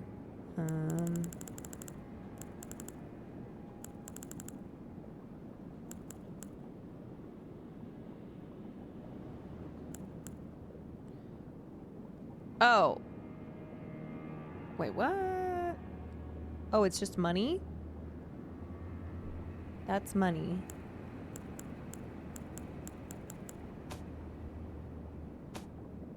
This one you can't. Oh, it's usable only for the final boss. Can you only use it one time?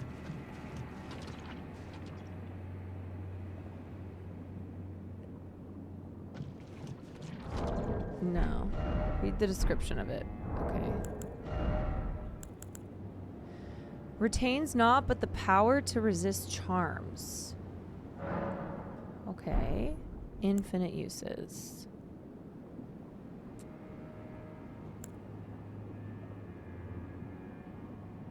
Go to Recluse's River downstream and fight 2 hippos. Alright, where is that? Recluse's River.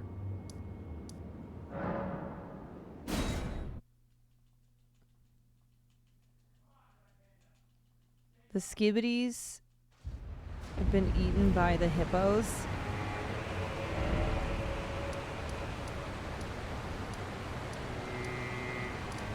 Oh, downstream.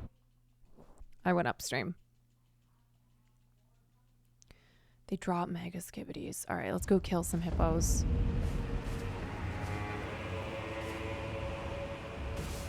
Where are they? Down here?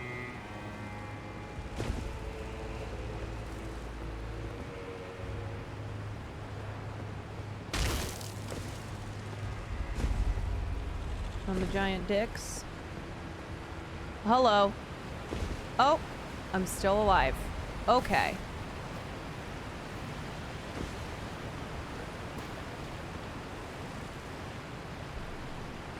These hippos don't know what's coming to them.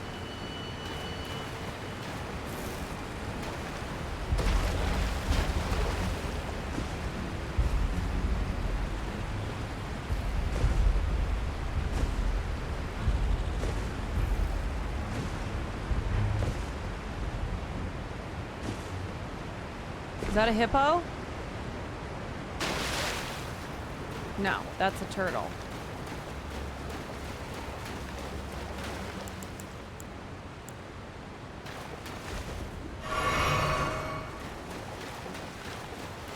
That's a turtle.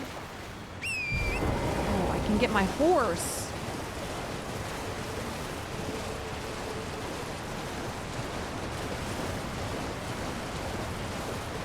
That's a big old dog.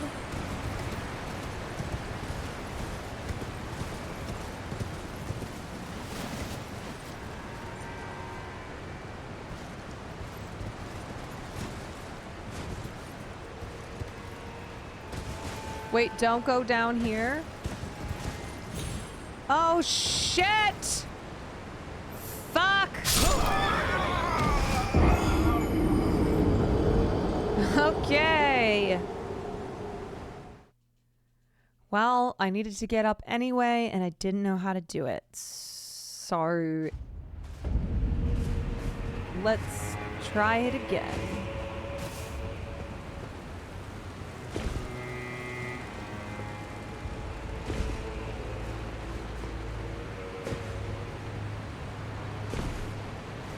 Woo! Whoa! Whoa! I'm dead. I'm dead. What was that noise of death? You guys, am I crazy? I do not see the hippos.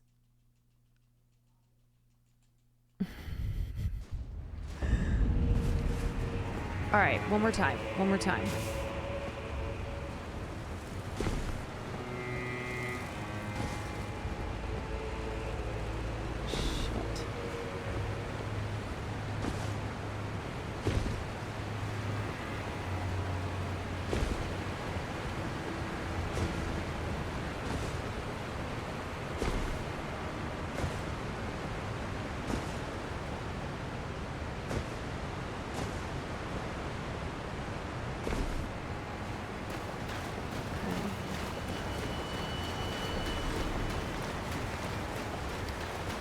they not in the water? They're by the trees. Oh, I see them. Oh gosh, I gotta go kill this hippo. Are these really hard to fight?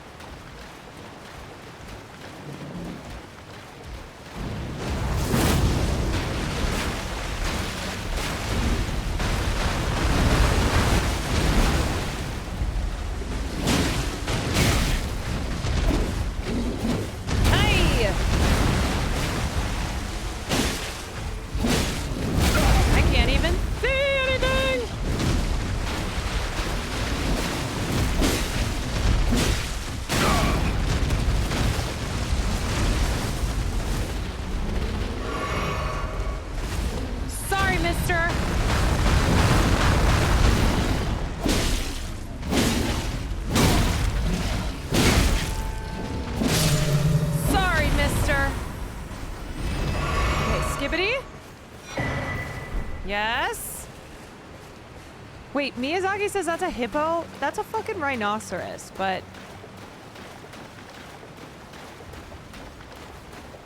It's cool, Miyazaki. Alright, where's this other guy? Scooby-Doo-Doo. Oh, there he is. Where are you?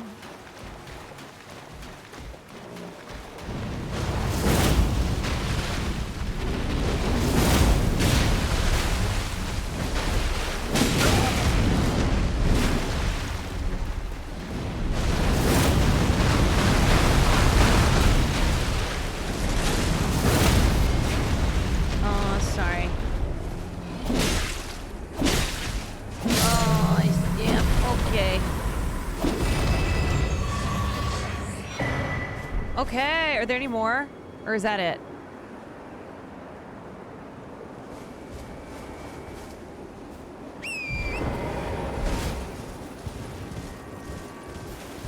Any more hippos to kill and get skibs?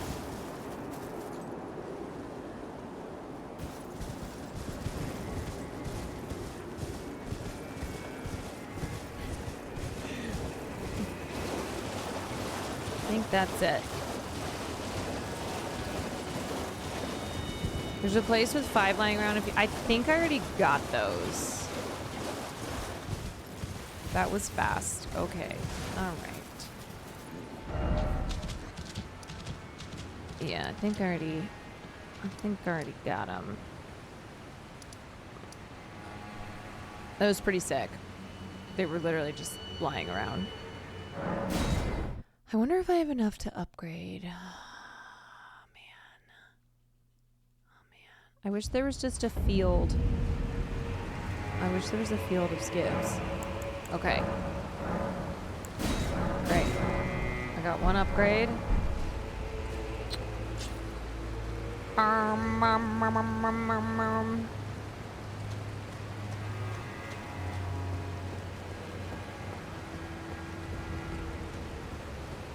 Okay.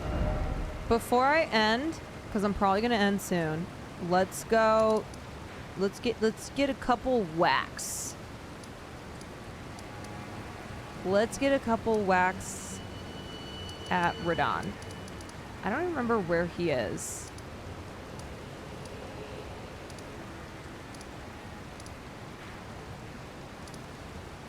What? He's west.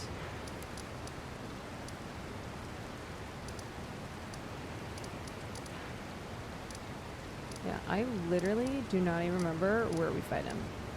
Michaela's Cross. Is it Spiral Rise?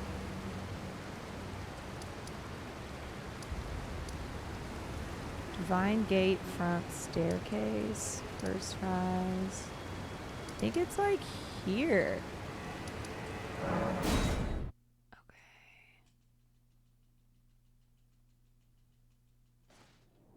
Yeah. Alrighty. Let's try it. But the fudge is in your background. Ah! It's a Nicolas Cage cutout, but my dog is terrified. So I have to turn him around. Oh! Don't forget to upgrade. Shit. Mubby.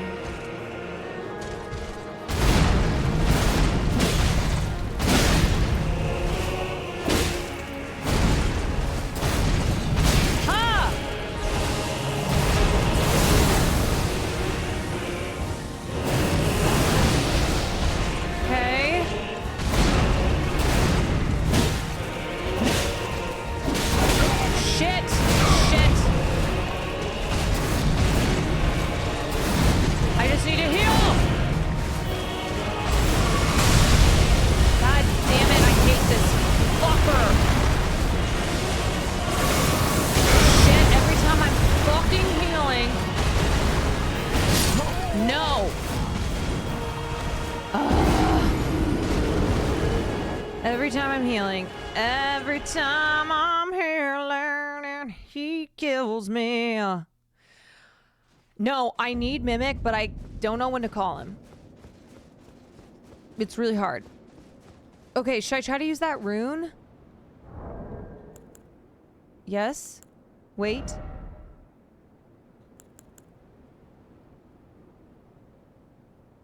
Check if you can upgrade. Wait, upgrade what?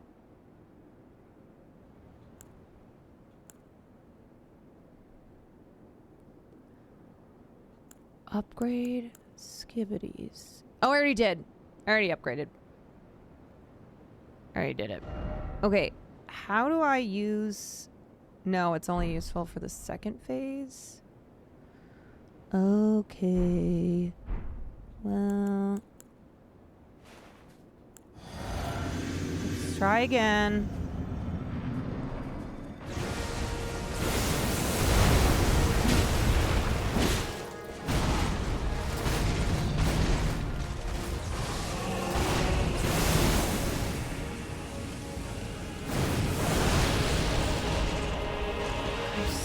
Asshole.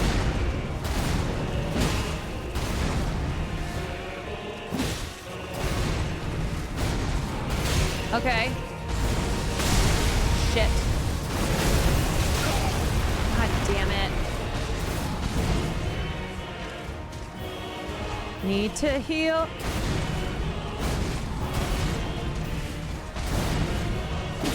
Shit. Shit!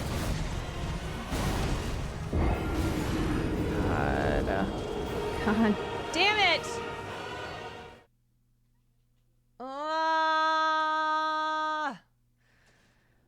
Oh, he always gets me. He always gets me.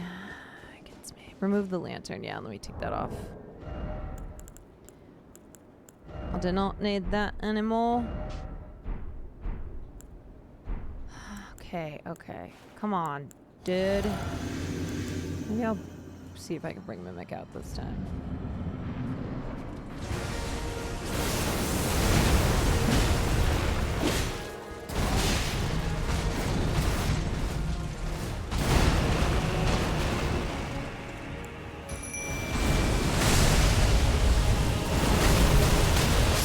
God damn it, man!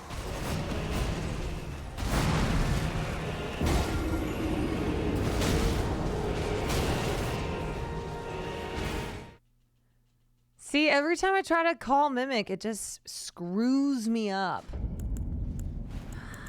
Fudge. Fudge, dude. Come on, dude.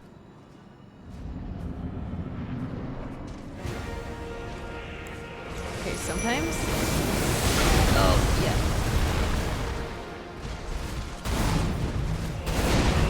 Okay, I just gotta clear out. Nice. Shit!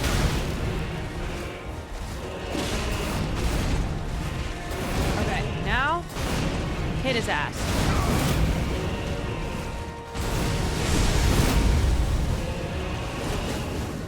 Come on, Mimic!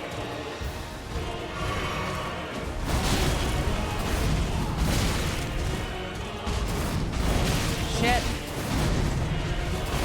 Shit.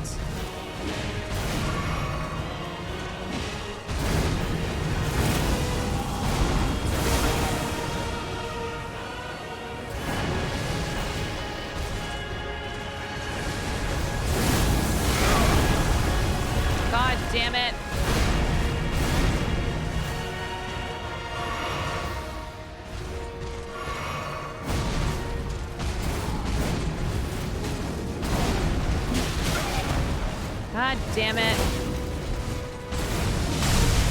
Fuck me, fucking hell. God. Ah. I gotta heal. See? Okay, what do I do? I don't know. Like, how do I don't even know. Like, I don't even know how to avoid any of this shit.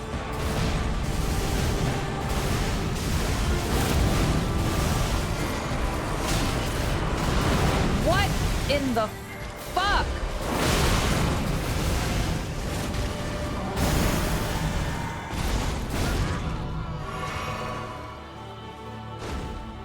Oh, I can't even... Wait, what happened? Mimic, you good, dude?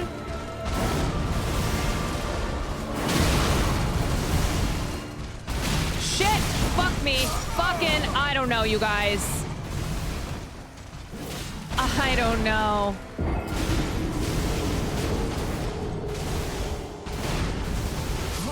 I don't even know how to do this. I don't even know how to do...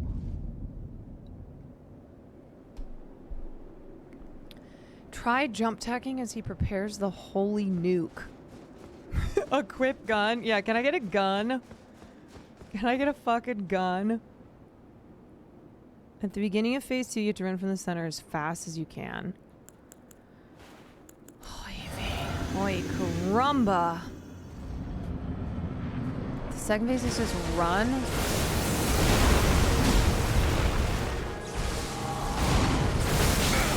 Oops, get up.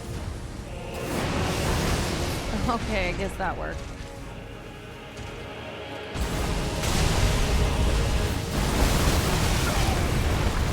See, sometimes, you know...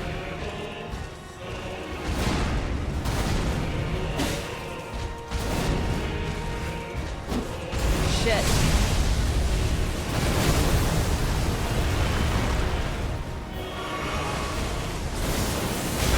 God damn it. I thought that was gonna be a suck. I thought that was sucking me in.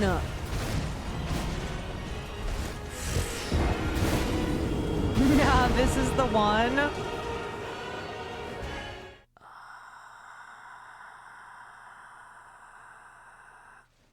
Okay, I think I have to call Mimic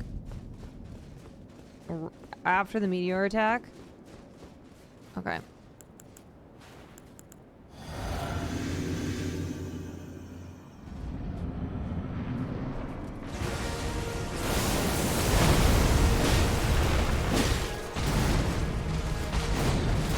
Shit. Please. What if I do it right now? Ah! Ah, no!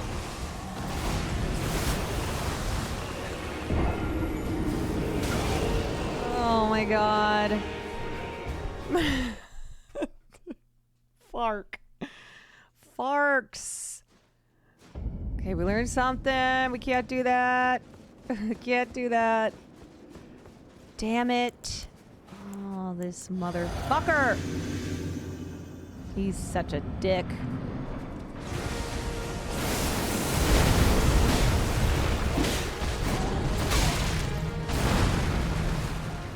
I should have hit him there. Okay.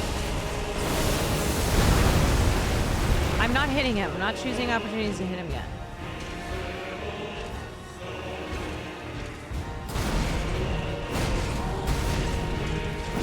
Shit!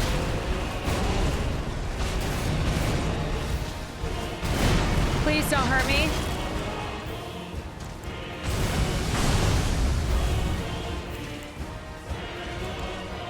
Shit, why am I not healing?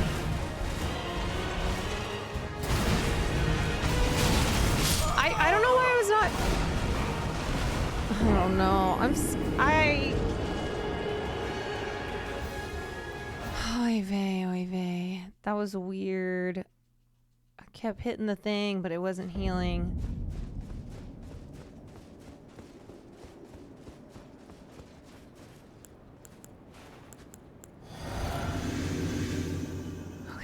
right, come on. Call me Mick. Okay.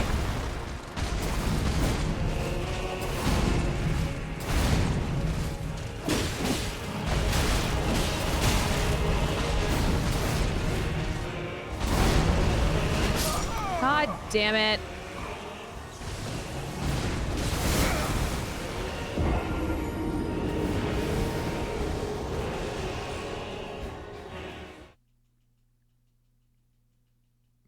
This is just, you know what? This is so hard because I feel like I can't even consistently get to the second phase. And the second phase, I don't even know what to do.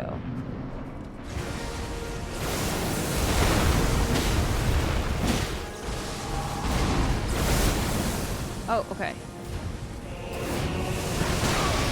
Shit. All right, there we go.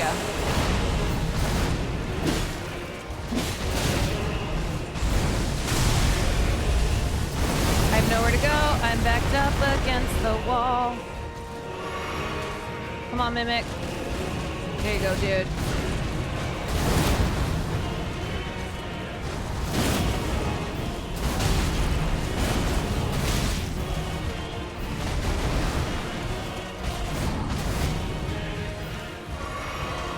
Come on, Mimic.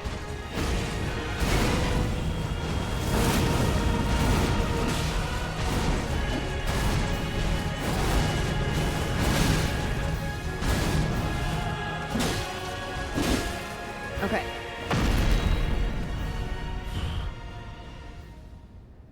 Okay, all right. Okay, gotta heal. And then I want to run.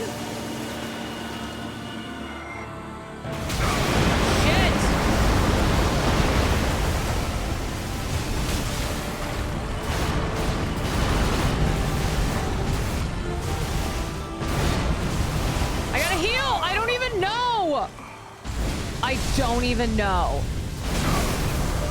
I don't know. This fucking guy, man. This guy, where do I run? Run in a straight line, but like backwards, forwards.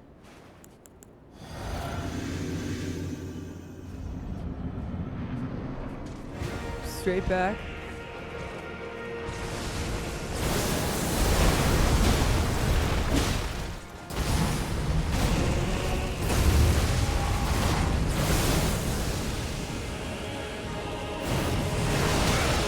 God damn it. Okay, call Mimic.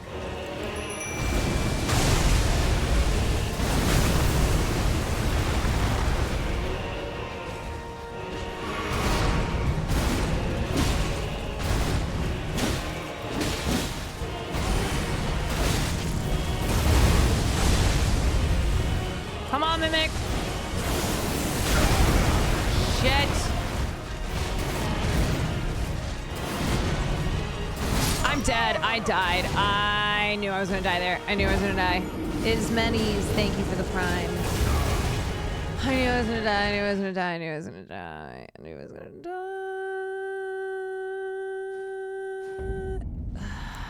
God, you guys, how can you even watch this? How can you even watch this? How many times did Kai do this?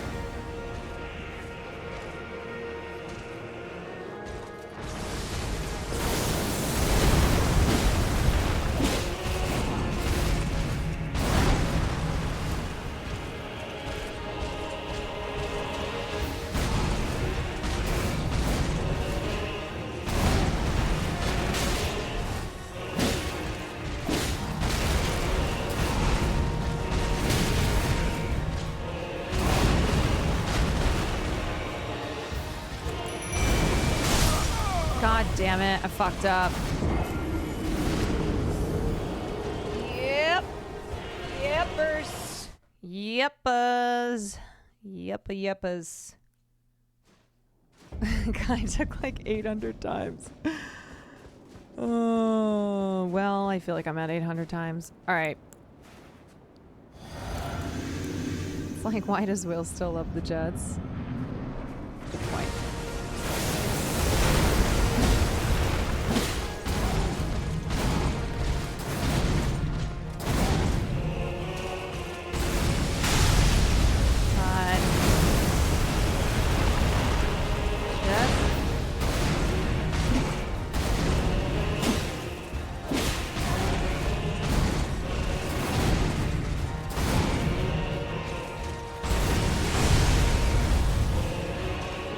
Do the thing.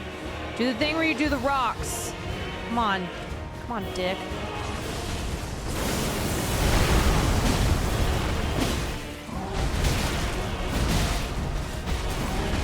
God damn it.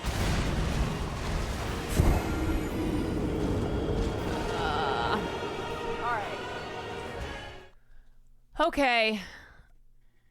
Okay. This is the last run, and then I'm going to bed because my back is hurting me. This is it. This is it. We can do this. This is the one. Slowly but surely, we are chipping away.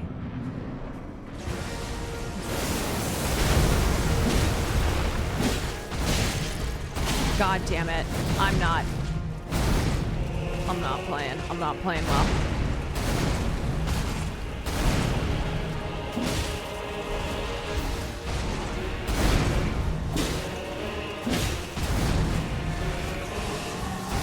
Okay. There we go. Now I call mimic after this. God damn it. Why am I always getting hit with that? Oh, fuck me. Shit.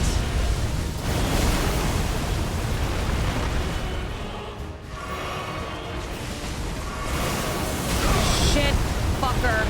Shit, fucker.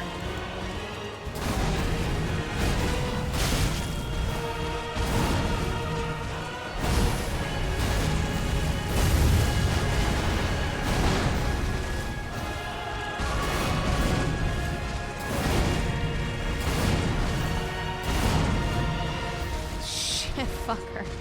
God damn it. God damn it. No, Will, I'm going to bed. I'm going to bed. I'm going to bed. I'm going to bed. Leave me alone.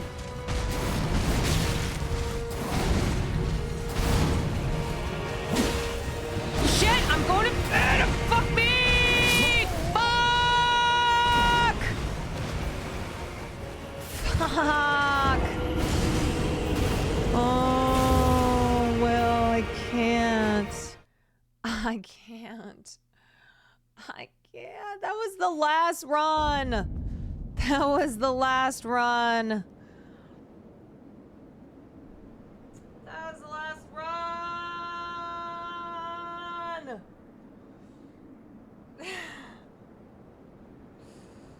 Shoot. Oh, gosh. Gersh. God damn it. Okay, I have to do one more run. One more run. Because the raid got in here. The raid came in. Thank you for that raid. Thank you for that raid. Man, the timing was so funny. Because I truly said, this is the last run. And then I'm going to bed. Okay. Okay. Felt like you were close. Yeah?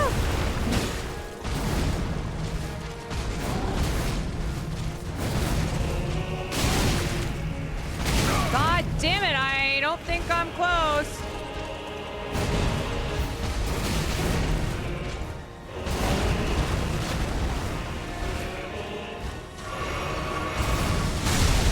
God, I hate right when I get more health.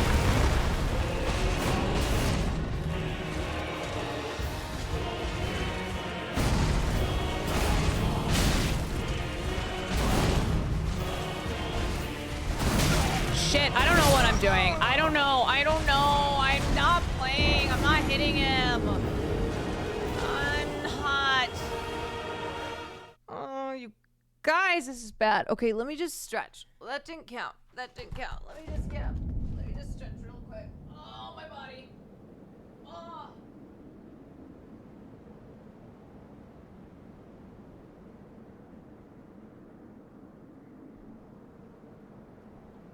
Ooh, my body. I did not hit him. I did not. That was such a bad run. What was that? What was that? What was that?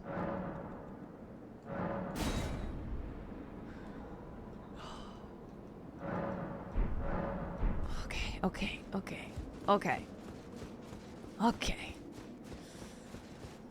I'm sitting with my leg underneath me for too long. Okay, come on. Hit him when you can. Hit him when you can. Come on, you can hit this freak. This fucker!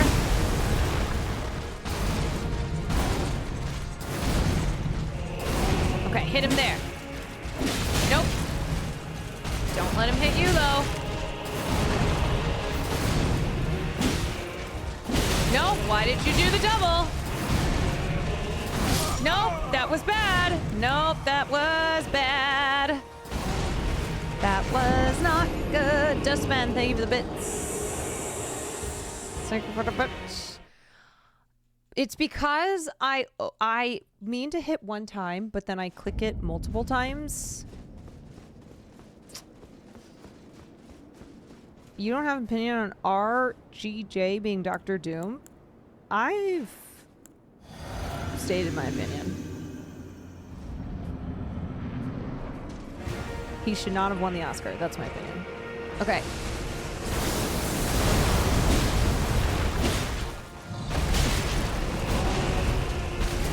Shit. Okay, move now. Move! Get out of the way! No, you're rolling at the wrong time, dummy!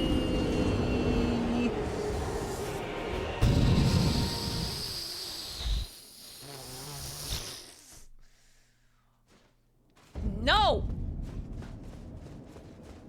No. Okay. Okay. Ha-ta-ta-ta-ta-ta-ta-ta. Ha-ta-ta-ta. Ha-da-da-da. Ha!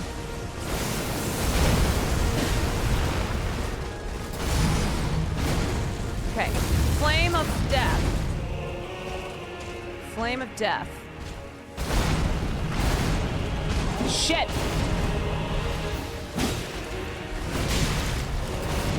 Time it!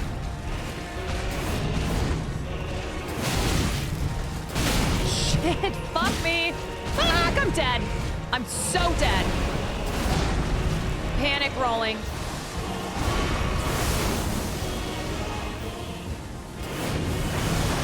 Okay, now call. Call Mimic.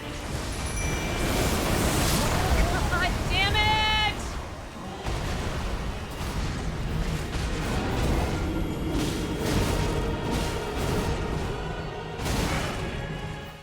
I can't do this. I just, it's so... I've met my maker.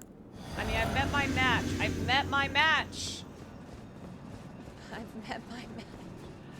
Maybe a photo of cinnamon buns will help. I still have those cinnamon buns because they truly cause diabetes. Will and I...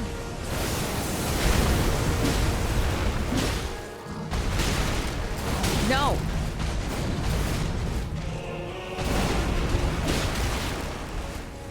Okay.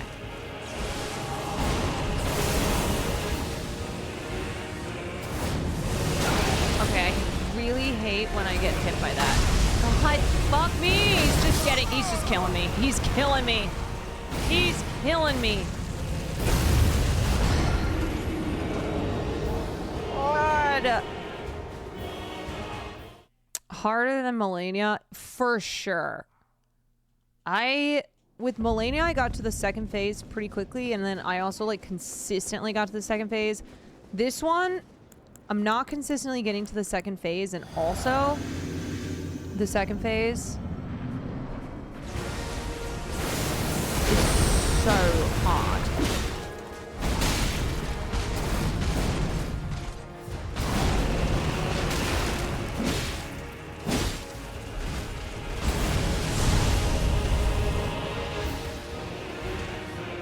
I know, it keeps hitting me after I'm dead.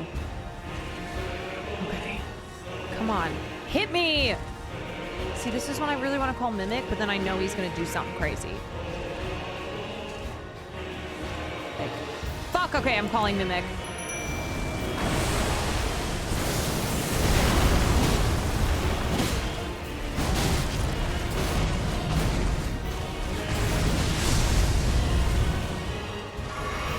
Okay.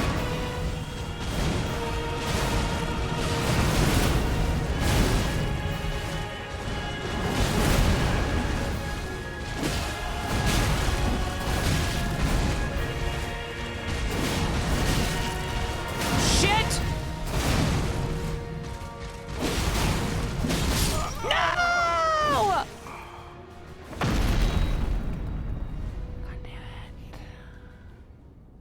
I should have had that one. That was my bad. That was my bad. Has Will gotten to this guy yet? I know, the death into phase 2 is so brutal. It's so brutal.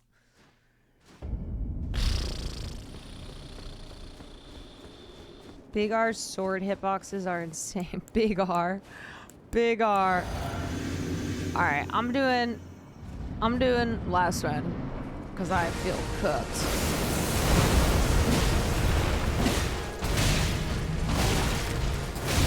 No. This has not been good.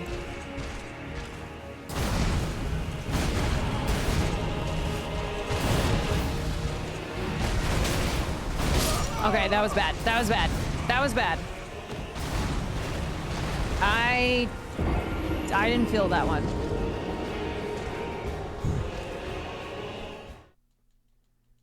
It's just relentless. I don't know, man. This is where I feel I'm up against the wall. I'm up against the wall. I don't know. It's so frustrating because, like, I've fought him enough times that I can see what his moves are. God, and I hate that I'm getting hit there.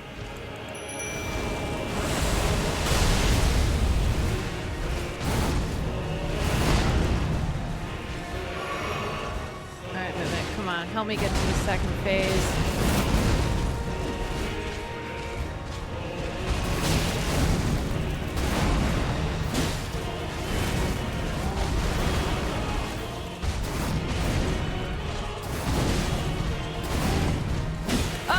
Shit.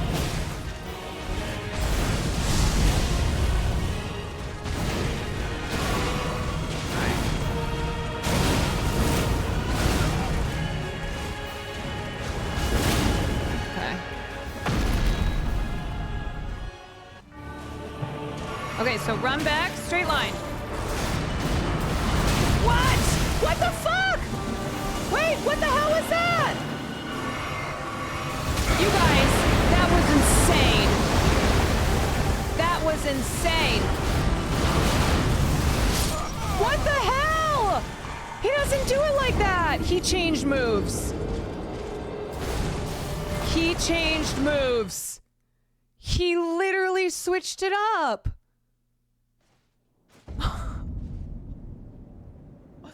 He switched it up. Right as I was going to implement the advice to run back. Motherfucker, switch it up. Alright, one more time. Let's see if we can get to second phase. Because I've had no movement whatsoever on that second phase. Rodon was trolling me.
Okay, I'm still alive somehow.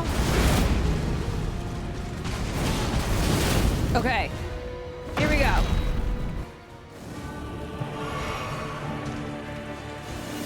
Okay. Running back in a straight line. Here he comes.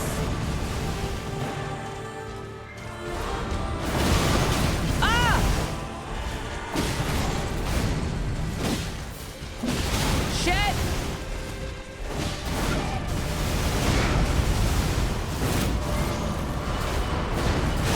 What is that fucking move? What is that move? What is that move?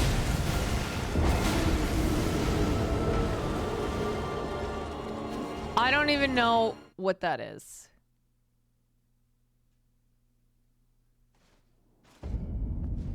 That one you need to roll to the side. He does consecutive strikes, dodge sideways. So the boom, boom, boom. Okay, that's 2 times in a row we got to the second. Let's see if we can get a third. Let's see if we can get a third. Oh my god, it's 1 o'clock in the morning. Fuck, okay. Let's just see if we beat this boss. I send you more Wagyu. Nandre!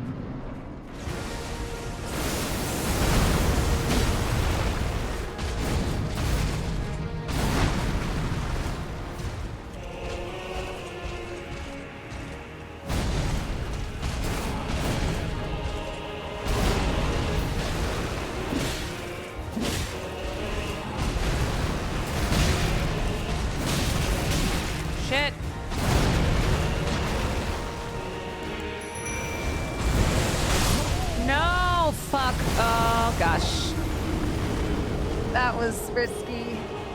That was risky. I don't know. I'm tired. That didn't count though. That was a bad run. Good night. Okay, this is for real the last one. You hate to go out that way. You hate it. Do it for the Wagyu.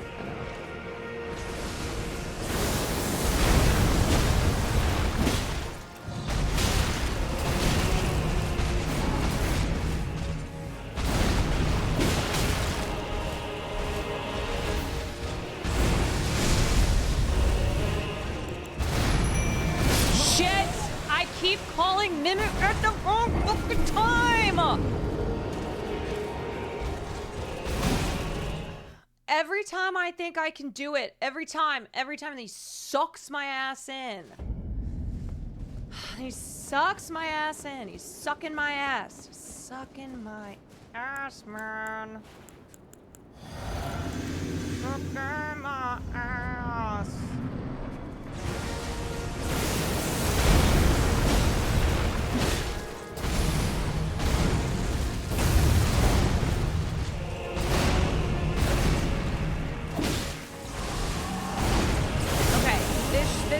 Here we go. God damn it. If I could just stop.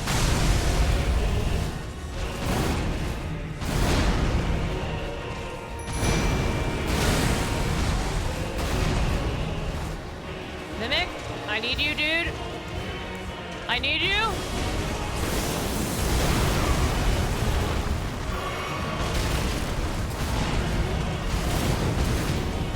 Mimic, I need to heal.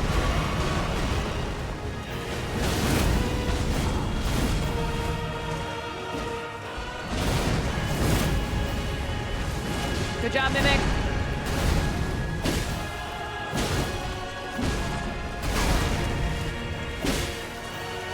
Okay.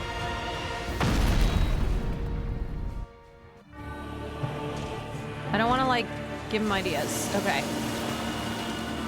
Fuck around and find out. Cool. Is he coming towards me? Oh, shit. Come on, Mimic.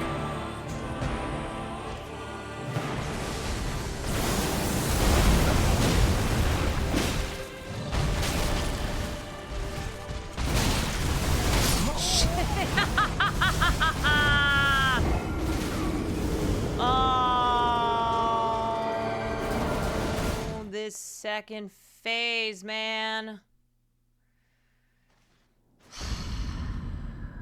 If you dodge away, you get pushed by the beam space, so you gotta dodge around and into him. Okay, progress is made. I'm stopping there. I'm stopping there. I'm stopping there. I'm stopping there. Progress is made. Progress is made. Progress was made. Progress was made. I'm also going crazy.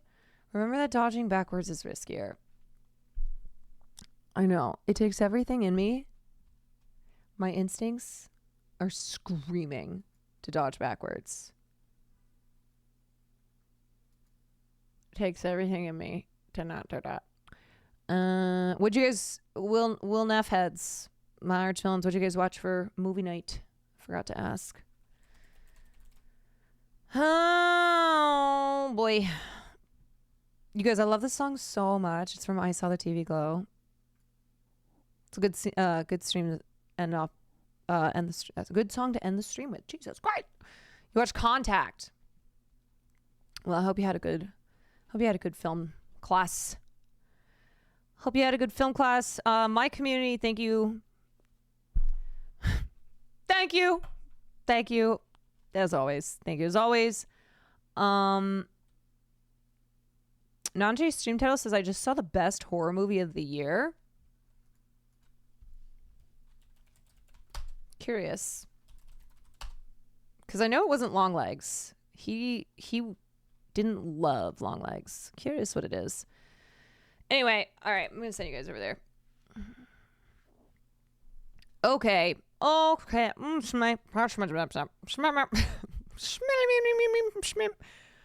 Tomorrow I will be live. Is he referring to my stream? Yeah, maybe. What's this song called? It's called Claw Machine. Isn't it good vibes?